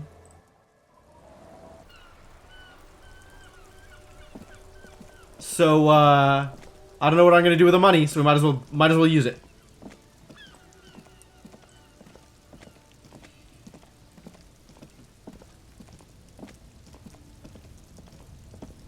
Man. Boy, a lot happened to get us to this point, huh? I'm still going over that firefight in my mind. That was a lot. And apparently we killed 2 of them and put presumably the girl in the hospital. We did a lot of work there, I guess. A small cabinet on the wall is filled with various medicine bottles. Okay, here. I hope Saint Baptiste makes you feel better or something.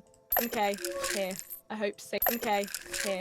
I hope. Okay, here. Okay, here. Okay, here. Okay, here. Okay, here. Okay, here. Okay, here. Okay. That's almost assuredly more than enough. Alcohol doesn't do anything for me. I already have a pack of cigarettes. There's nothing else I could do here. I could buy some more speed. I think we still have enough speed. I think we still have a lot of speed, actually. Yeah, someone needed to deal with a woman merc after you and Kim were shot. Presumably the Hardy Boys, now that they're down to 3 of them? Elaine, Eugene, and Titus, and that's it? How much speed do I have? A ton of speed left. Yeah, okay, we're good. We're as good as it's gonna get. 3 hits of Pyrrolidon. More Pyrrolidon might be nice, but I don't really know where to go to get Pyrrolidon. So, moving on.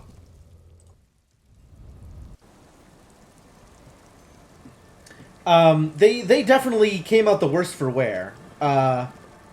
So Glenn got shot. I don't know if Liz got shot. I guess we don't have any information about Liz. She's not, strictly speaking, a Hardy Boy. So Titus wouldn't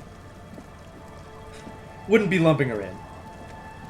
I feel like most of the losses for the Hardy Boys are not too concerning. Shanky's probably out, regardless of whether or not he lived. Angus never stood a chance. He was too big a target. Maybe another Rand, maybe. I'll be sad if Theo ate it. Angus maybe wasn't even there. That's true. He didn't. The just like looking at the remembering the silhouettes of the people that were there. I don't think any of them fits Angus' silhouette. The skiff floats on the calm mirror of the sea. I think if Theo ate it, I'll feel bad about that. But the rest of them are forgettable. Once you get in, that's it. Have you made... Remember what the net pickers... There. This is now a rock and roll skiff. Cool. It'll keep you company on this lonely voyage. Very cool. Now tune it to Sad FM. You know you want to. I really don't, though. Can we try not being sad? Like, we're a disaster, but maybe let's try not being a sad disaster.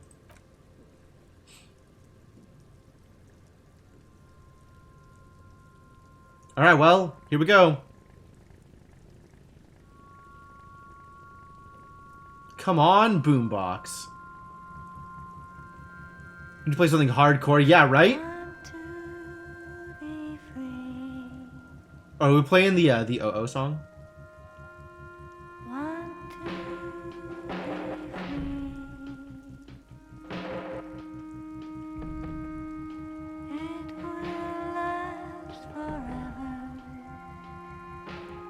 I feel like the bouncing of the boat and the bouncing of the boombox are out of sync. This is a little weird.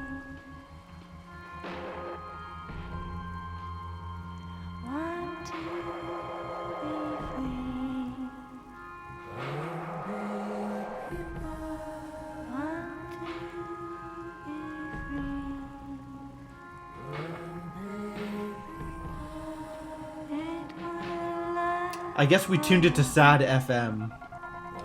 Mistakes were made. This feels like a Shivers zoom out.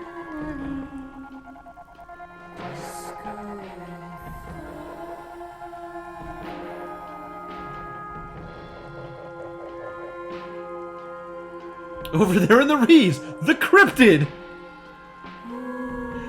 God, it might even be. Like, how would we know?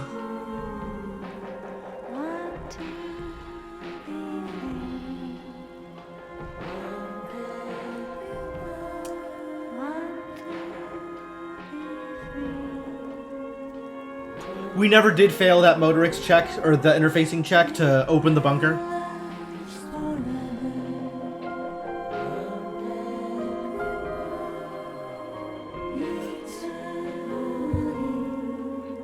This feels like an ending credits song. Like, is there game left or isn't there?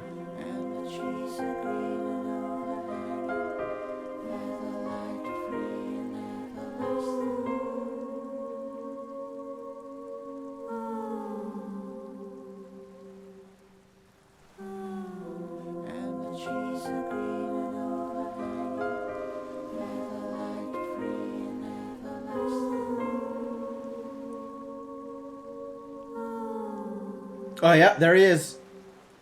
Kuno and his raft.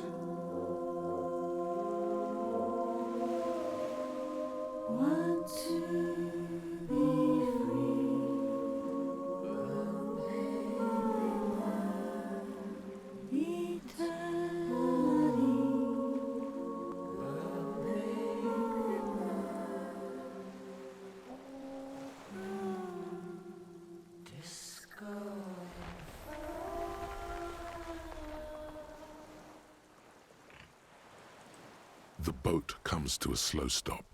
You turn the engine off. Then there's silence. Wow. We actually just watched the whole boat ride. In the silence, a sputter of wings. A flock of quails takes off in the distance. There is very little wind here today. The ghost is standing still. You look at your arms, then the cliffs above you. Good? You made it? Kuno stands with his arms akimbo, looking at the shadow of the ruined flak tower looming overhead.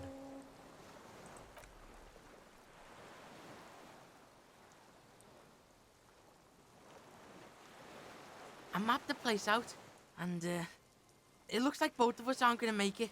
This is Death Island, the Hellmore. What the hell are you talking about? I don't know. Maybe Kuno's just pessimistic because of the massive speed hangover. I did scout the place out. I can fill you in. Alright. The kid turns away from you, cautiously looking to his left and right. He's on the edge.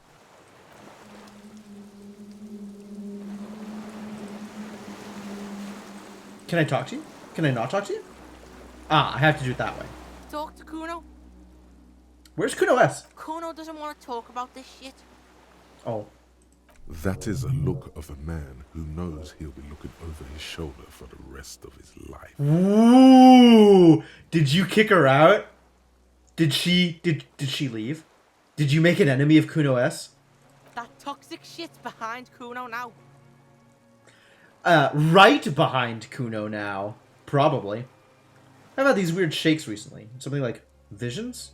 Sounds familiar? Totally, Pig. Kuno's in the same shit every time he's coming off speed. You need to medicate that shit. No, it's more than that. It's like the city is speaking to me. Kuno's not into that hallucinogenic shit. That's for pussies. No, I don't think it's actually drug related. If you want to take a real blast out, go down the coast to the old church where the speed freaks hang. Tell them Kuno sent you.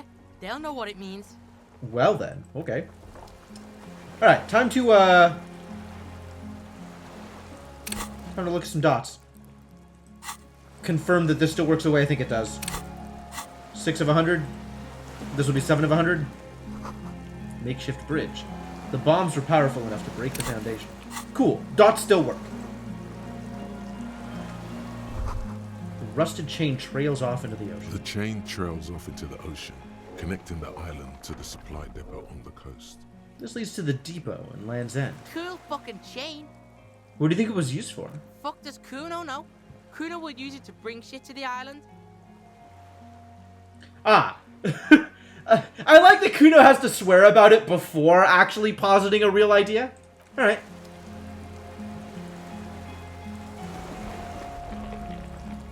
We'll start with downstairs.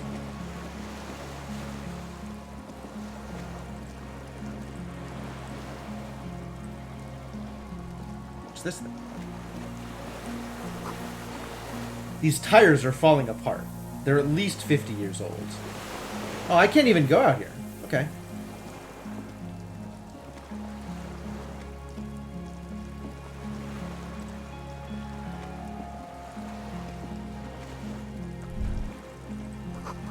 These stairs feel ancient. Soldiers' feet ran up them long ago.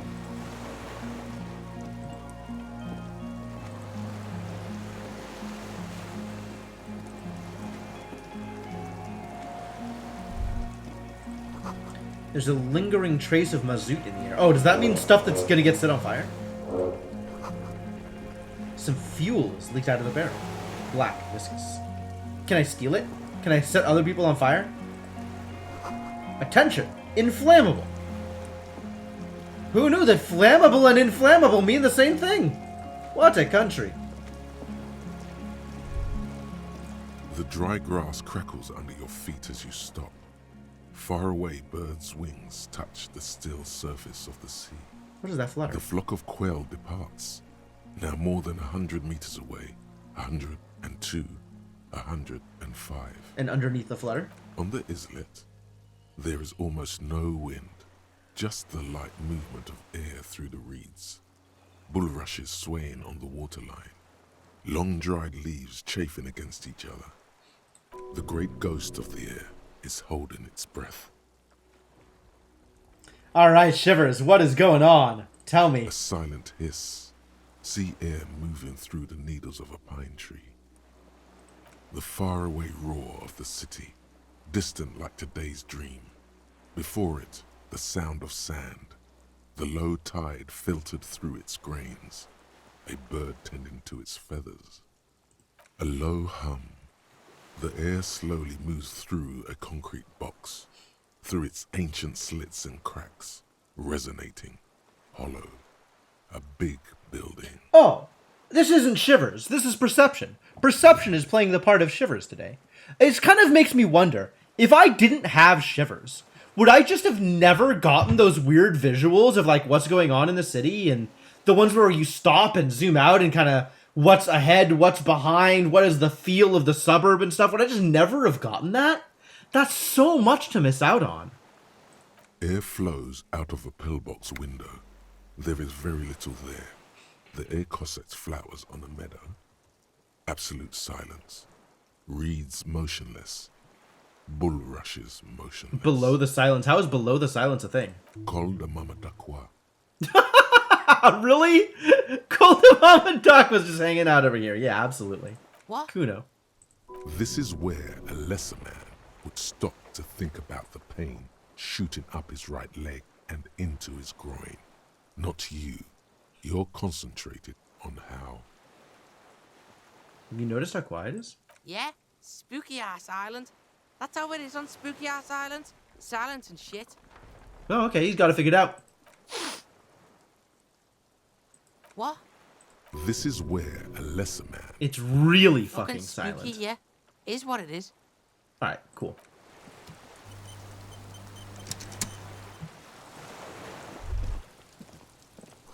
Warm air from the inside of the building. It's warmer there than out here. The barrel says ICM. You see a star with little specks in it.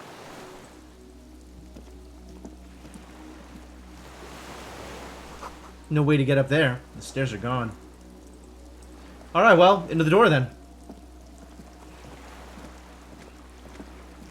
Unless I can just, like, click on this thing. Which I don't think I can. I think it's upstairs.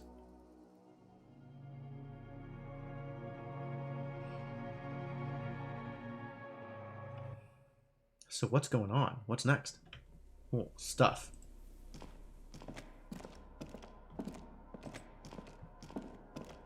Lots of stuff. My word. Careful. These stairs have collapsed. Implying that we shouldn't go down the stairs? Try and stop me. Ooh. An old Sniper's nest. cylindrical generator is nested above the ammo lift, with makeshift electrical wiring running out of its side and across the floor. The cables disappear into the wall to your right. This shit's cold? No, this isn't right. Isn't right. Where did this wire Don't know. lead? Looks like downstairs somewhere. What kind of generator is this? Smells like mazout. Heavy fuel shit. A hollow ring. The canister is empty. Dust falls from the generator and down into the ammo lift. What does this Fuck mean? does Kuno know? I mean, why is it Probably here? because it's winter. Some bums who camp here don't want to freeze to death. Maybe. Probably. Kuno's probably right. Do I have fuel? The boy helps you out, holding the canister up to the fuel tank as you tilt. I guess I had fuel. Dark brown, viscous fluid pours out, and the room fills with I forgot that I had that. There's a red starter switch on the side of the cylinder and a start rope on the other side. Kuno flicks the switch. The recoil start wakes the old generator up instantly. The machine sputters like an old warhorse before settling down to a rattle. We're doing this. Secret task completed.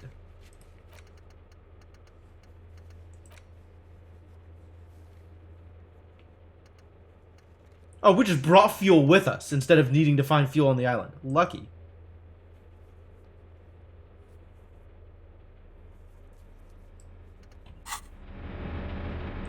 This old cylindrical Books, mostly fantastique and historical fiction.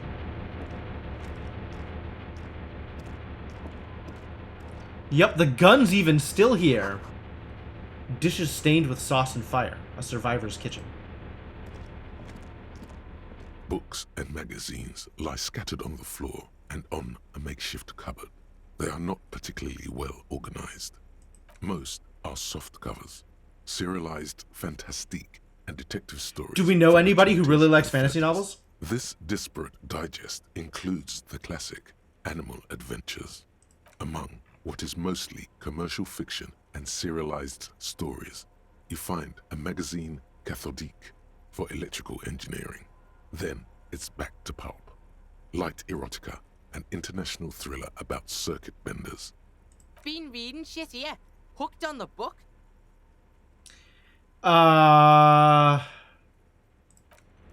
Let's be better at conceptualization first.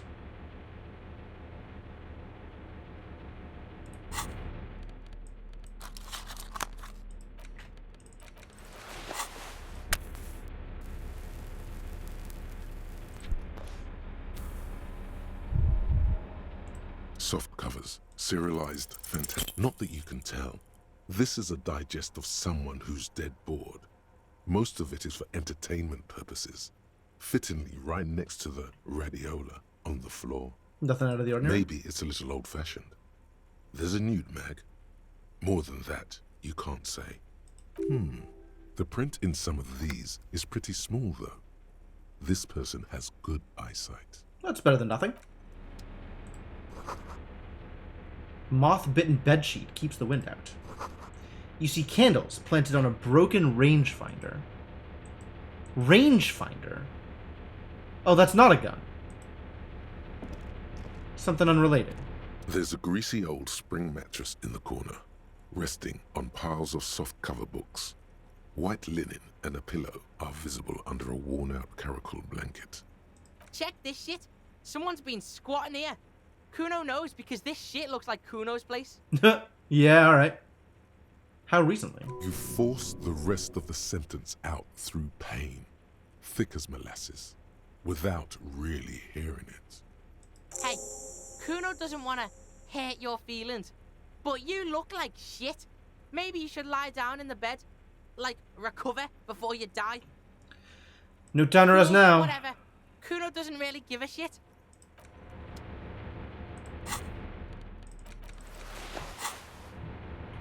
The greasy old... I'm gonna say it again. Kuno doesn't feel like carrying your corpse off this island, so maybe you should fucking crash. The bed is quite inviting, all things considered. It's much warmer inside than out there. I wonder if that's like a progress thing. There's stuff down here though, right? I want to click on that. Where do I have to go to click on that? Wait, what's this? This was once an armament rest. Cool. Twin cannons were attached here. Medium distance, large caliber. Let me click on the other thing, god damn it! Click! I mean, give me more bubbles, I guess. But, like, I just want to click on the thing. Oh, it's down this way. Okay. Yeah, alright. Well, then, let's get this other stuff first, as long as we're up here. Faln Arrower shirt. Yo, we have so much Faln gear now? What if I was to wear all of the Faln gear? Hand-eye coordination. Sick.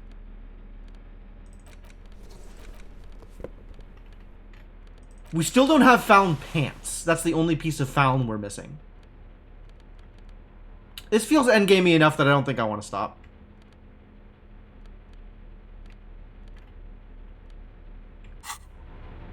Just look at how Falny I am. Still not sufficiently Falny for anything relevant to happen.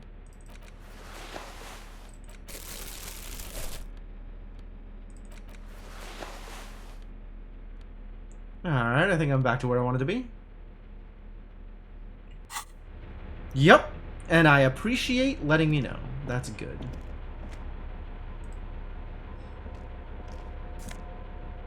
Hey, free magnesium. What a deal.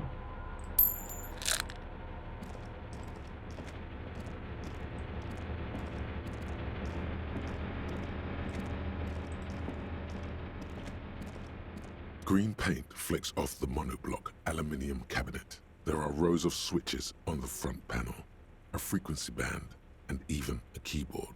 The keys rattle like teeth.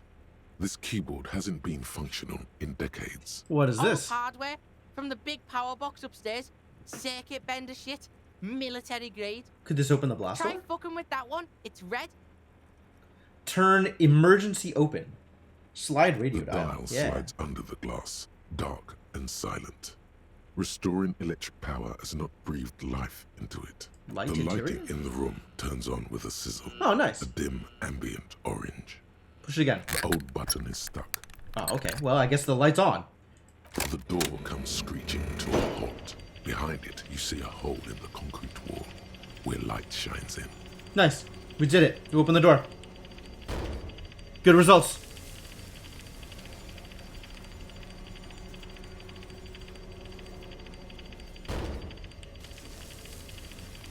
Alright, if anybody's in the channel that knows, like, has some familiarity with the game, About how much longer is there in the game? Half hour? Hour? 3 hours? What do people think?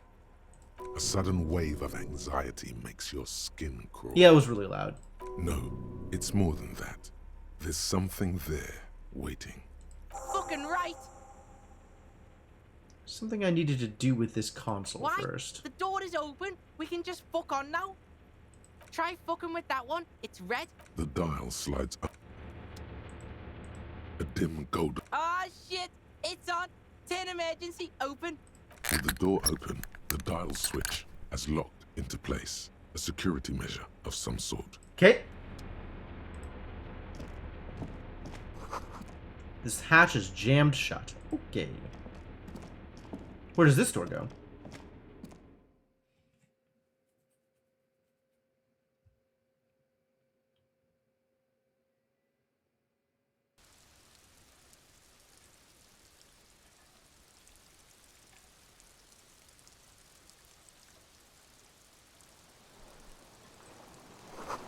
A firing slit. You can't see inside.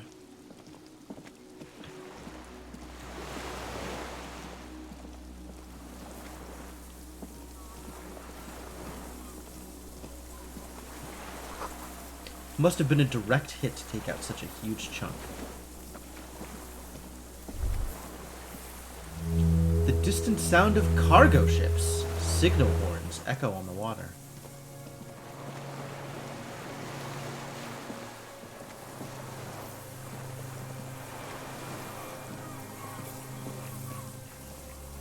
Feels like there's a lot of territory to cover here.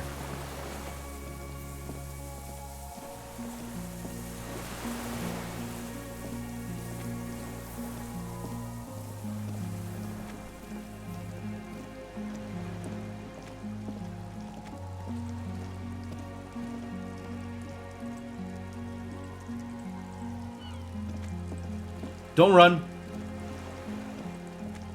Leg's already messed up. Don't mess it up even further.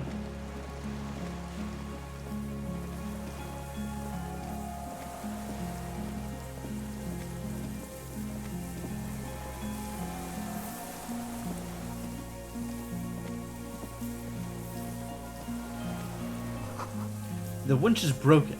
Rust has eaten what remains of the chain. The old Jamrock shuffle, right? Strange feeling, looking at the water.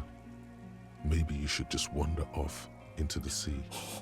Leave it all and walk in. What the hell, Inland Empire? Why are you trying to kill me now after everything? With a bottle in your hand. Bottle in my hand?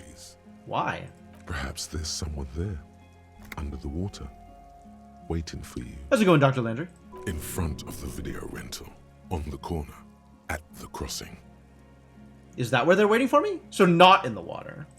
Smelling of tutti frutti and betrayal. It's always back to my ex, isn't it?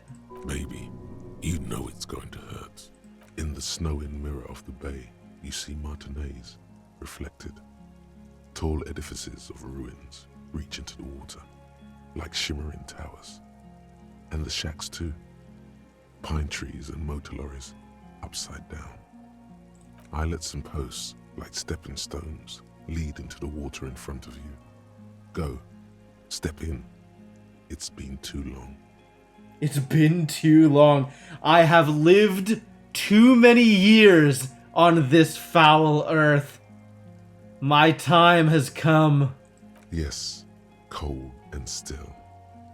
But love is warm, like the inside of her mouth. No, Yes, no, yes, no, yes, no, yes. no, no, no, no, no, no, no. No, no, no, no, no, no, no.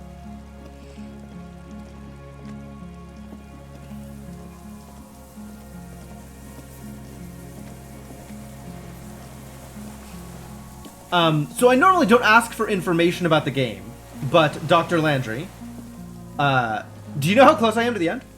Because it feels like I've been through several this is very end game kind of moments, and the game is still not over, and I am past stream ending time.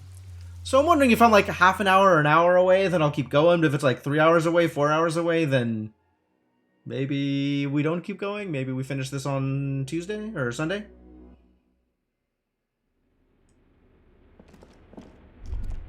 Whoa, something else happened. Water rushes below, far down below. I have read the Ledger's Case files. It's pretty amazing. I've sunk a fair amount of time into reading whatever this game lets me read.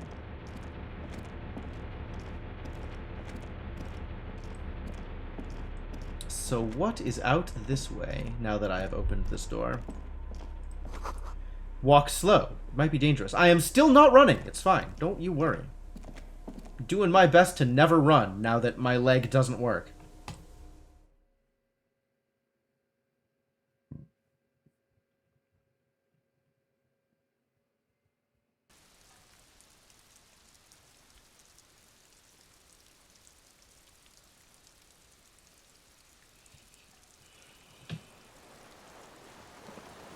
Well, here we are on the other side.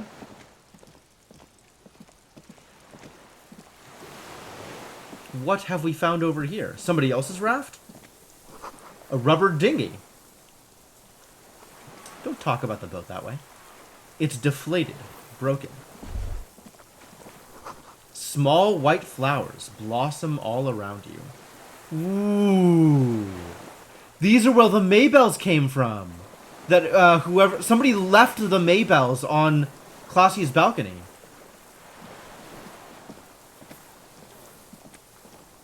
Yeah. What's up, dude with a big rifle?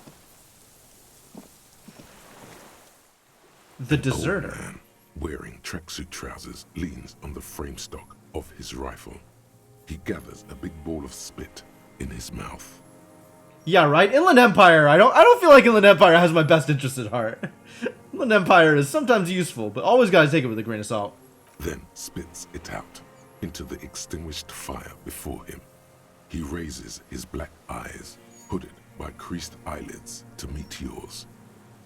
Unclouded by cataracts, his eyesight is sharp. Yeah, with a gun like that and the shot that presumably he made, his eyesight is almost assuredly good. He's practically tearing up from spite. Hatred got the best of him a long time ago. This man hates everything. Are you the fire guy? You what now? I can't hear you. Did you recently tell two kids to put out their fire? Two twins? I may have. All sorts of little rats have come sniffing around, trying to give up the position. You are still living in the war. Fire guy. Regressive bourgeoisie henchman. Can't even talk like a grown-up. Nice gun you've got there. It's not nice. It's a piece of shit. But it gets the job done. Is it a Belle McGrave? It's a 3-Angong 446. Apparently I don't know anything about guns.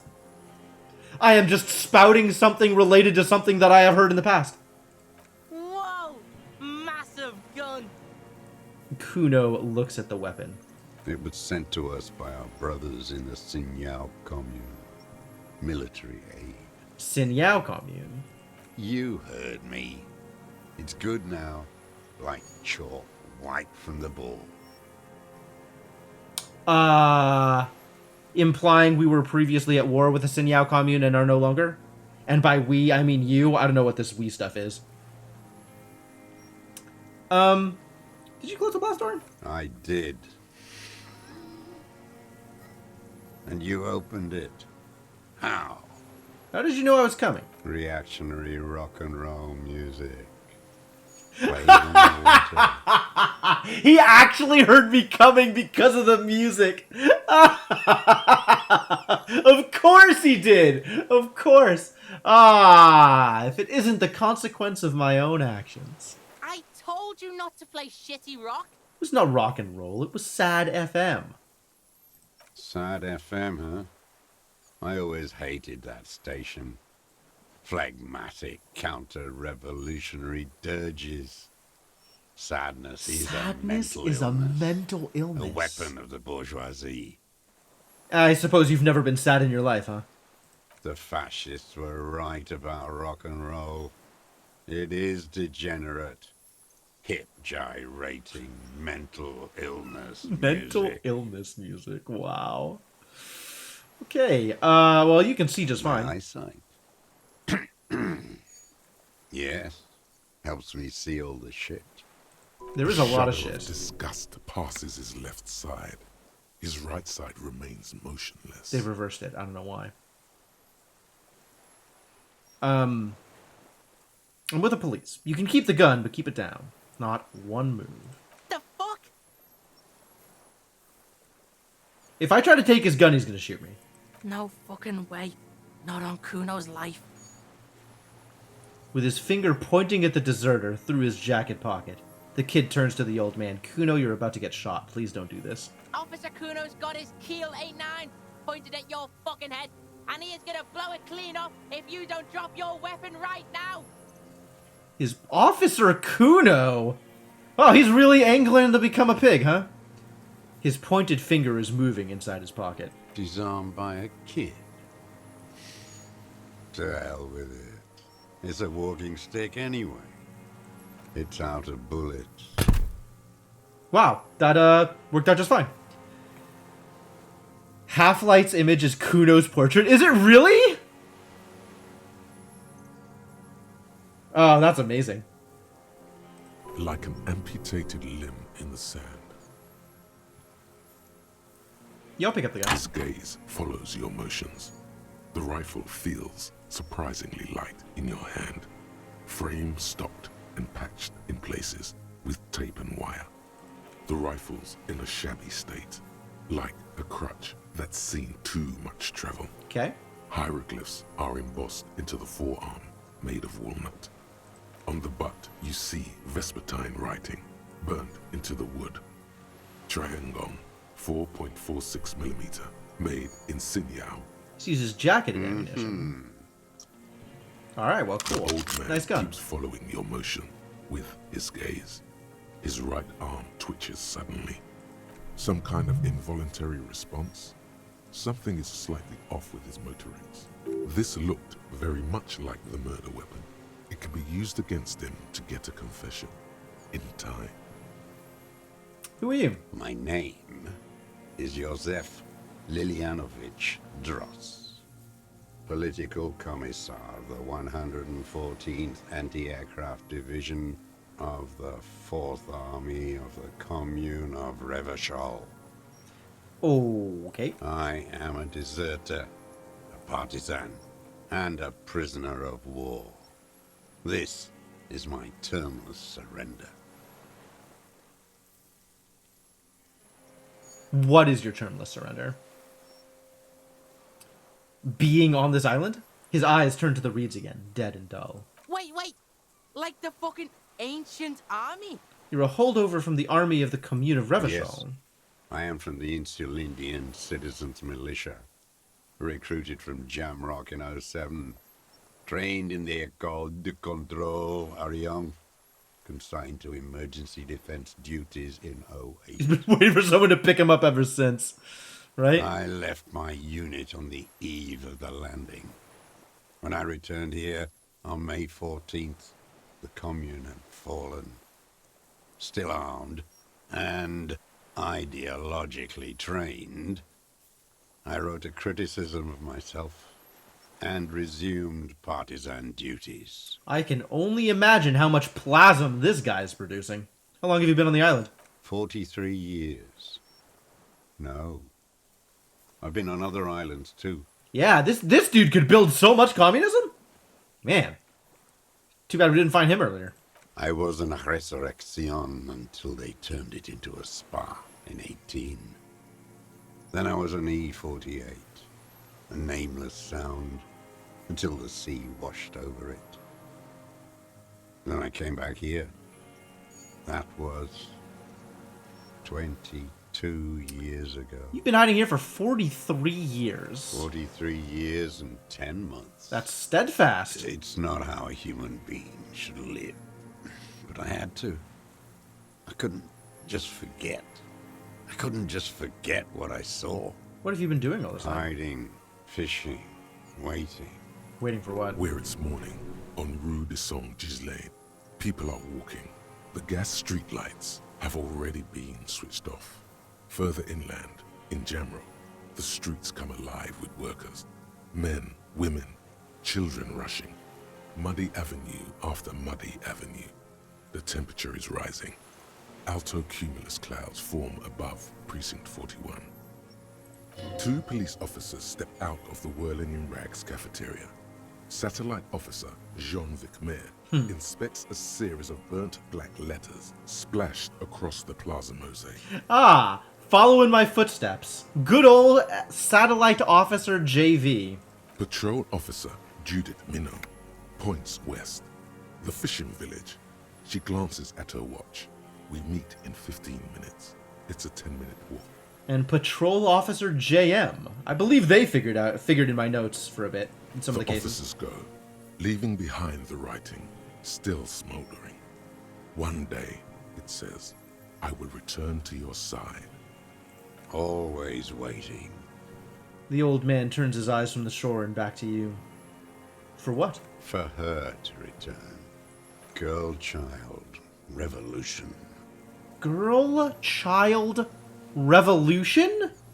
She better come. I too have given my life to Mazovian socioeconomics. I want you to know I'm clicking this solely because I think it'll give me 4 experience. A waste. The material base for an uprising has eroded. The working class has betrayed mankind and themselves. That's believable. The historic opportunity for a revolution has passed. It will not come back anymore, however hard I try, whatever I do. Rough. You said this is your termless surrender. You're with the RCM, the coalition-appointed mob that enforces bourgeois morals in Revachol. Know what it looks like. But I have secret plans to turn the RCM into a Mazovian revolutionary unit. Rock and roll posturing. You're the RCM. You represent the Moralist International, the enemies of humanity who took this city. Enemies of humanity, I represent their adversary, le Parti Communiste en Hollande. Yup. Take me to them as a prisoner of war. I have relinquished my weapon. I can no longer serve. No superiors can relieve me of my duty. You bulldoze them all to a mass grave for trying to free humanity.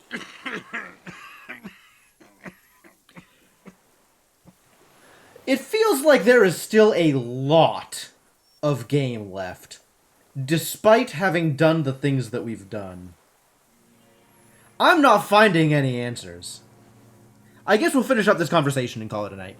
A spray of blood from his mouth on the black charcoal in the fire pit. So you're a communist soldier from the communist army? No, I am not a soldier. I am an ideological officer.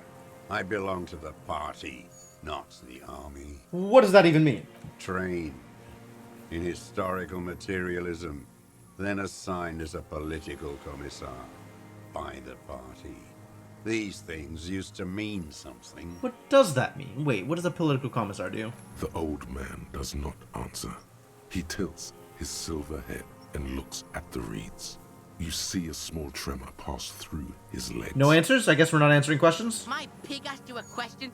Quit spazzing out and tell him about the... The kid doesn't get to finish the sentence. Scientific communism.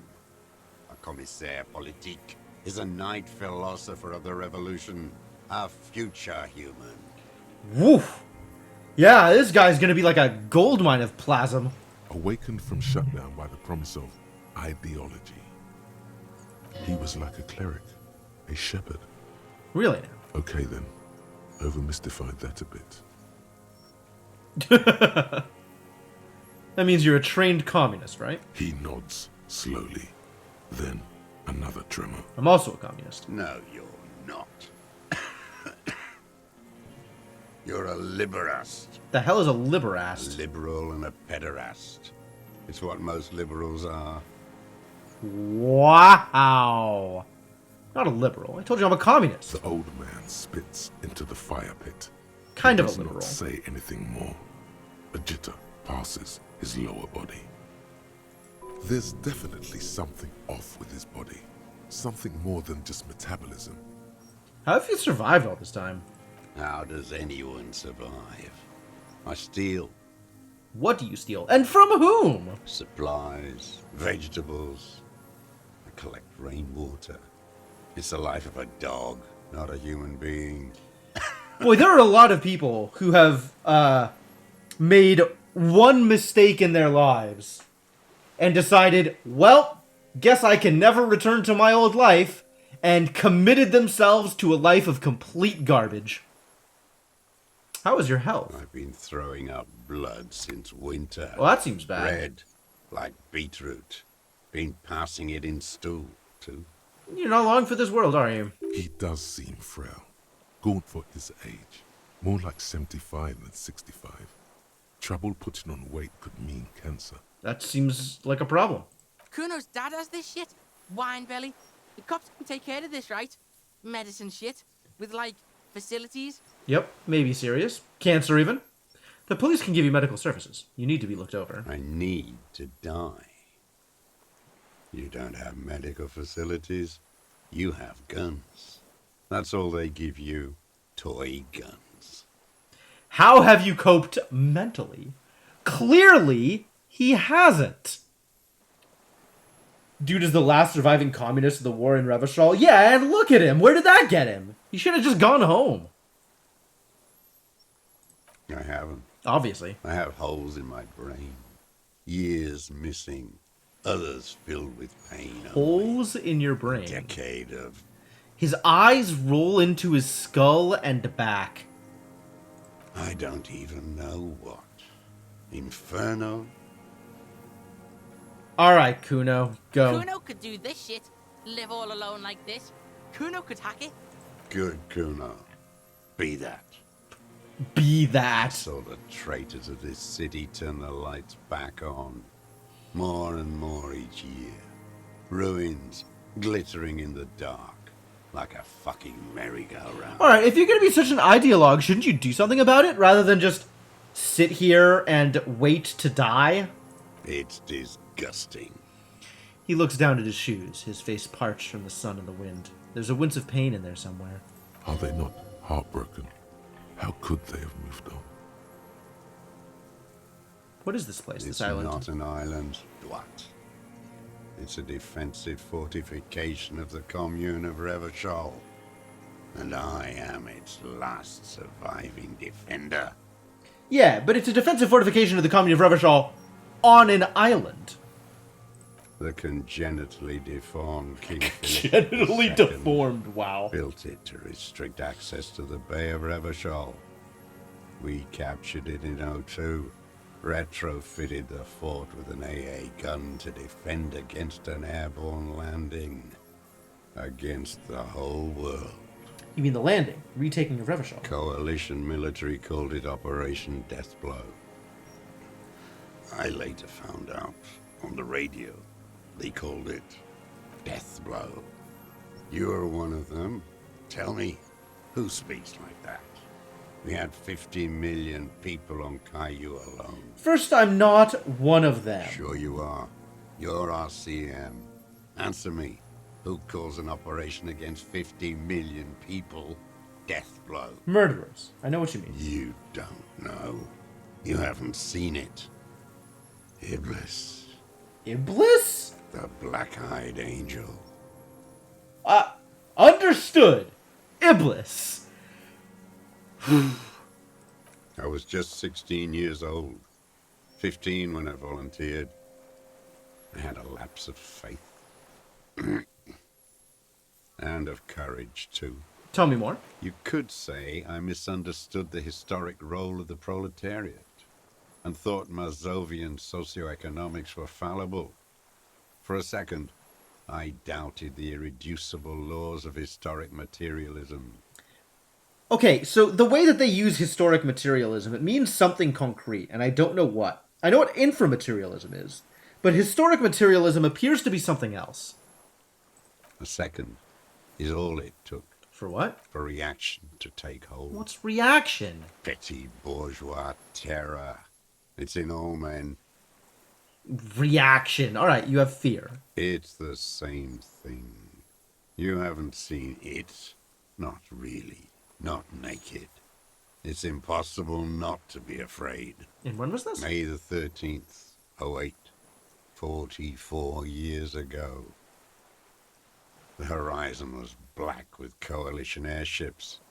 Their petroleum rose to the sky, and it looked like like it formed the clouds, storm clouds. When they started shelling, it was dark magic. The combined might of international capital. All at once, all the greed and terror in the world tore into Revachol. Alright, that's an It accurate lifted description. streets from the ground and turned houses into ghosts. We were in the flak tower. What is this wee shit? Huddled on the floor. I thought you deserted. It was 80 kilometers away in Ozon, but I knew the commune would fall. We would Oh, all this be is the turned story of into his ash. desertion. Never mind, I got So I it. said I was going to the map room. Uh-huh. I ran. I climbed the chain link across the water and hid inland, in the bunkers underground, like the weakest of the weak. A mouse, frightened of the ordnance all night, and the sound of the rotors in the morning, whirring. Airships. I climbed out into hell. The landing was complete. The chain was submerged. I had to swim back. The fortress was half submerged too, shattered. Air raids do have a way of making a man shit out of his sanity. Well, yes, it probably was a completely terrifying experience. They'd all drowned in the lower levels, or got torn to shreds above. The anti-aircraft gun had malfunctioned. So had I. I left them without ideological direction. Oh, that's right. He's not a soldier. He's a party commissar. I'd seen it. I'd seen it in reality. Which, I'm not even sure if that means officer, or if that, you know, Inland Empire called him a priest. Like, that's probably close to what that position is. Some kind of great terror. Worse than you've ever seen. Seen what? Oh, yeah. It definitely looks like it could be Kuno. Huh. The mask of humanity fall from capital. It has to take it off to kill everyone, everything you love. All the hope and tenderness in the world. It has to take it off just for 1 second to do the deed. And then you see it, as it strangles and beats your friends to death. The sweetest, most courageous people Boy, in this the guy world. really does like to talk. I guess that's why he's an You ideologue. see the fear and power in its eyes. Then you know I mean, I have been egging him on, but like... that the bourgeois are not human. Alright. I had to. I had to fight it. I had to never stop. This doesn't look like fighting it, though. Like, I'm not sure what you're doing here. This is... None of what you're doing is fighting. Concealed yourself all these years? It was hard in the tens. I didn't have partisan training. They were searching for stragglers, those bloodhounds. Floodlights on the water at night. Alright, keep telling your story. What was it like? There was hope. A little hope. They needed to snuff it out. Martinez and Cold City were turned to dust. But Jamrock, Forburg, even Coron, and Boogie Street, of course. Those fucking kips had Krasmasov coursing in their veins. Member of the political apparatus, like an officer of the Communist Party, embedded in military units to ensure ideological loyalty. Okay. And others too. Some cordons of Revachol was still fighting. There were cells. I tried to contact them. Soon they all went silent. The frequency's dead. How'd you get between here and the mainland? At night, I used a dinghy. It was pretty beat I up, only actually. went We saw after that. dark, and when I got to the city, I stayed underground. Patrols, you lot, the commons too. They'd started snitching. So in the city you move underground? From bunker to bunker. Not anymore. No one cares now. I don't even have to hide.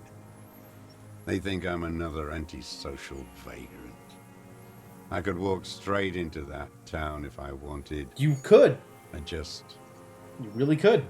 So you finally found it. There must have been a small squadron's worth of arms in there. Elmer Graves, right? They were. Useless now. Rusted away. You've been there. Sleeping. Okay. Some nights. Ammo scrounging on others. Those McGraves were shit, even before they corroded. Some had bullets in the chamber, however. You feel the dots connecting. Little dots on the map he's walked across. There's a small bunker under the Feld building. Have you stayed there? The propaganda bunker.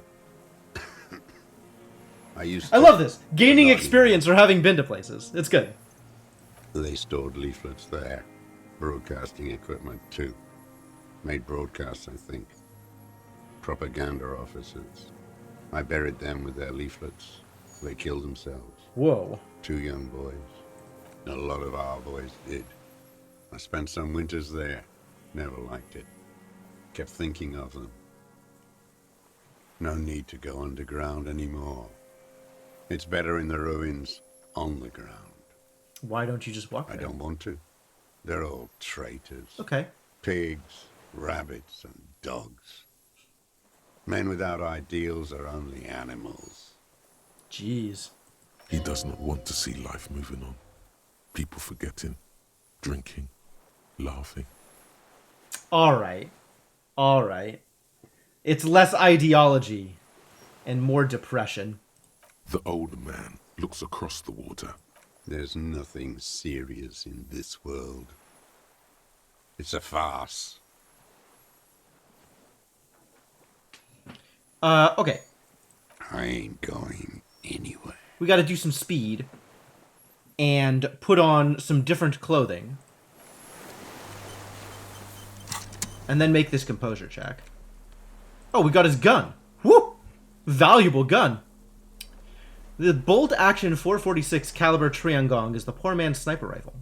While not the most reliable of firearms, it is relatively precise due to a very manageable recoil, thus allowing the shooter to take multiple consecutive shots fast. This particular piece is missing a scope, though. Banged up fuel canister.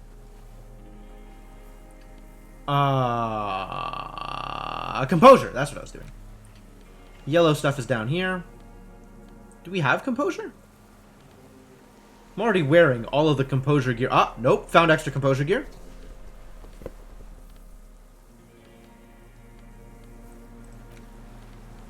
And...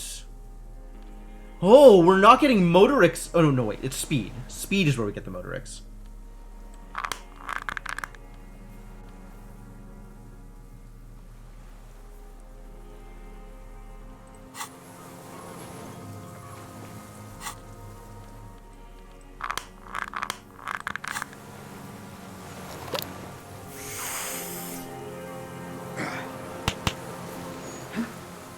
Speed is where we get the Motorix sometimes.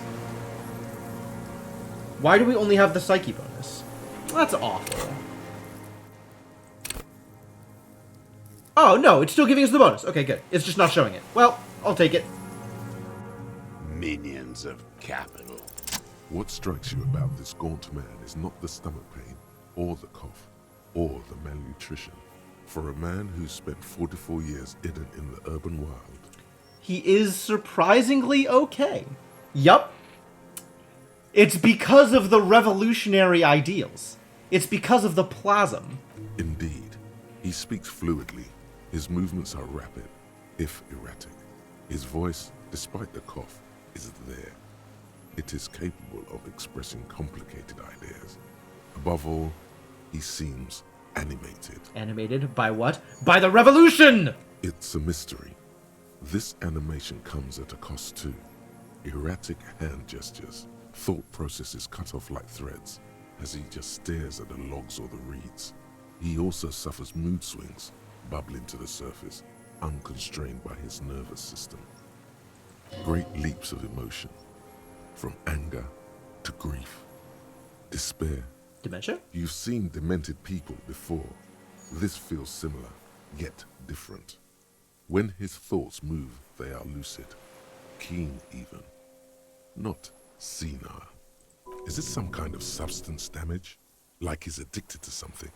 Not only the painkillers he's clearly on. Wouldn't a foul temper be a byproduct of his Perhaps, life? but his seems more than that.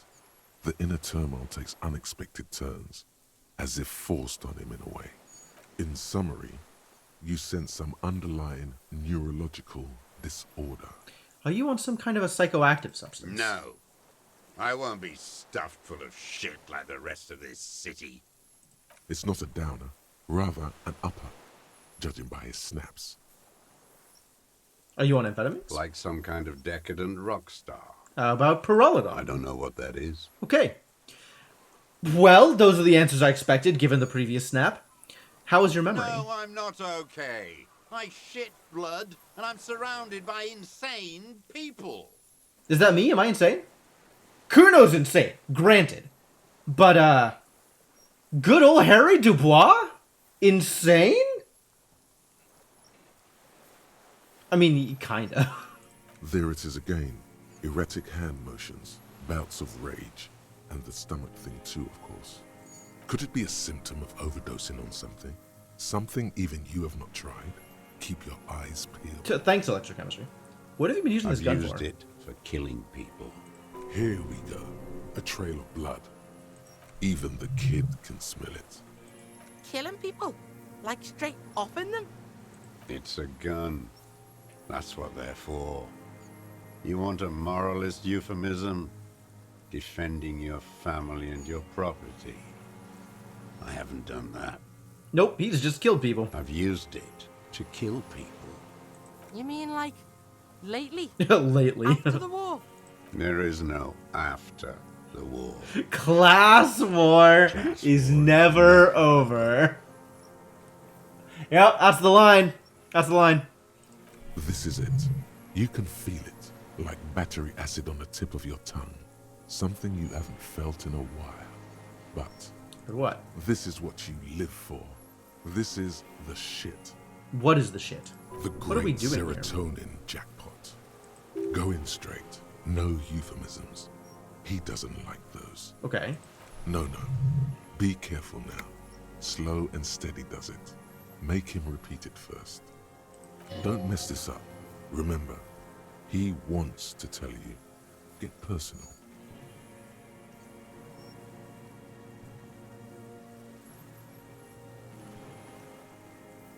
So you're saying you killed people after active fighting stopped? What did I just say? He keeps shaking his head, erratically suddenly. He brushes something out of his eye. What did I just tell you?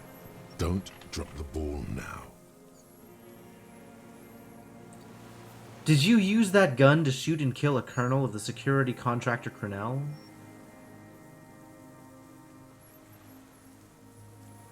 No, I like this one. I don't want to tell you anything, you grotesque murderer. And why did you think that was a good idea? Don't listen to me. I'm wrong all the time. Thanks, suggestion. The who now? He heard you. He just wants to hear you say it. You're in. The fascist death squad who took a bullet in the mouth on the night of March 4th. Oh, yes. That one. Ugly piece of work, that boy. Did you kill him?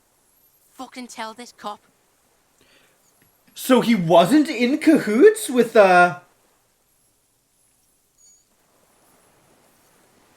Clausier?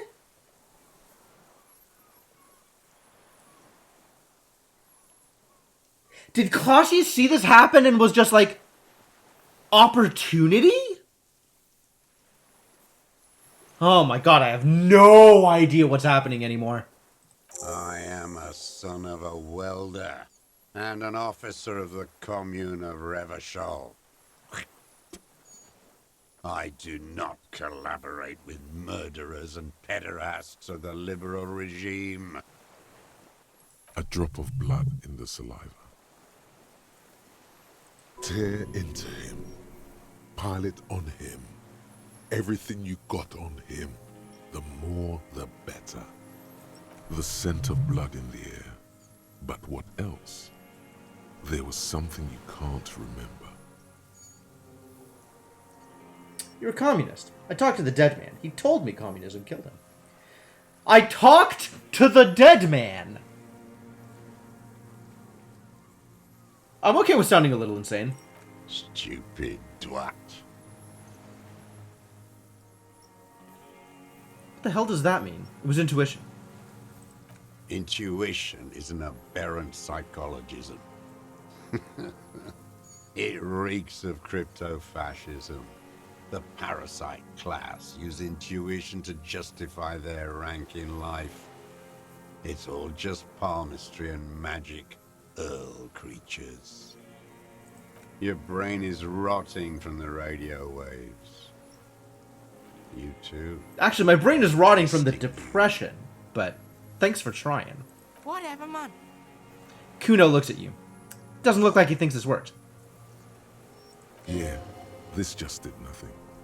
But still, somehow you knew it was a communist. How? Perhaps you suspected it before you took the case. But this did Was nothing. It supposed to? Actually, I'm beginning to think he's right. This is just crypto-fascism.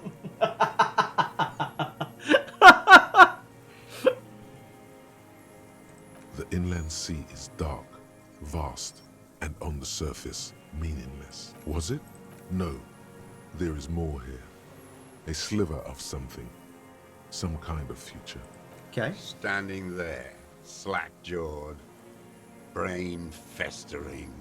What am I forgetting? Wait, here it comes. The Maybells, yes! The Okay. dried Maybells on Clausia's roof. Oh, yeah. There were Maybells in the grass when you got here. They're revolutionary symbols from the war. Nowhere else, nowhere in all of Martinez. I was forgetting the Maybells, actually. The game is right. Got me dead to rights. Wait, don't forget the footprints. The diagonal prints in the dust in the secret space. Also, we can stop. Clausia's I can stop bedroom. slapping myself. Now, they're gonna come up. Okay, thank you. You got it. Remember, the boot prints were like no modern soul. Maybe don't beat yourself anymore. though. You're not immortal. No, I totally am immortal. Don't worry about it. Nothing else comes up.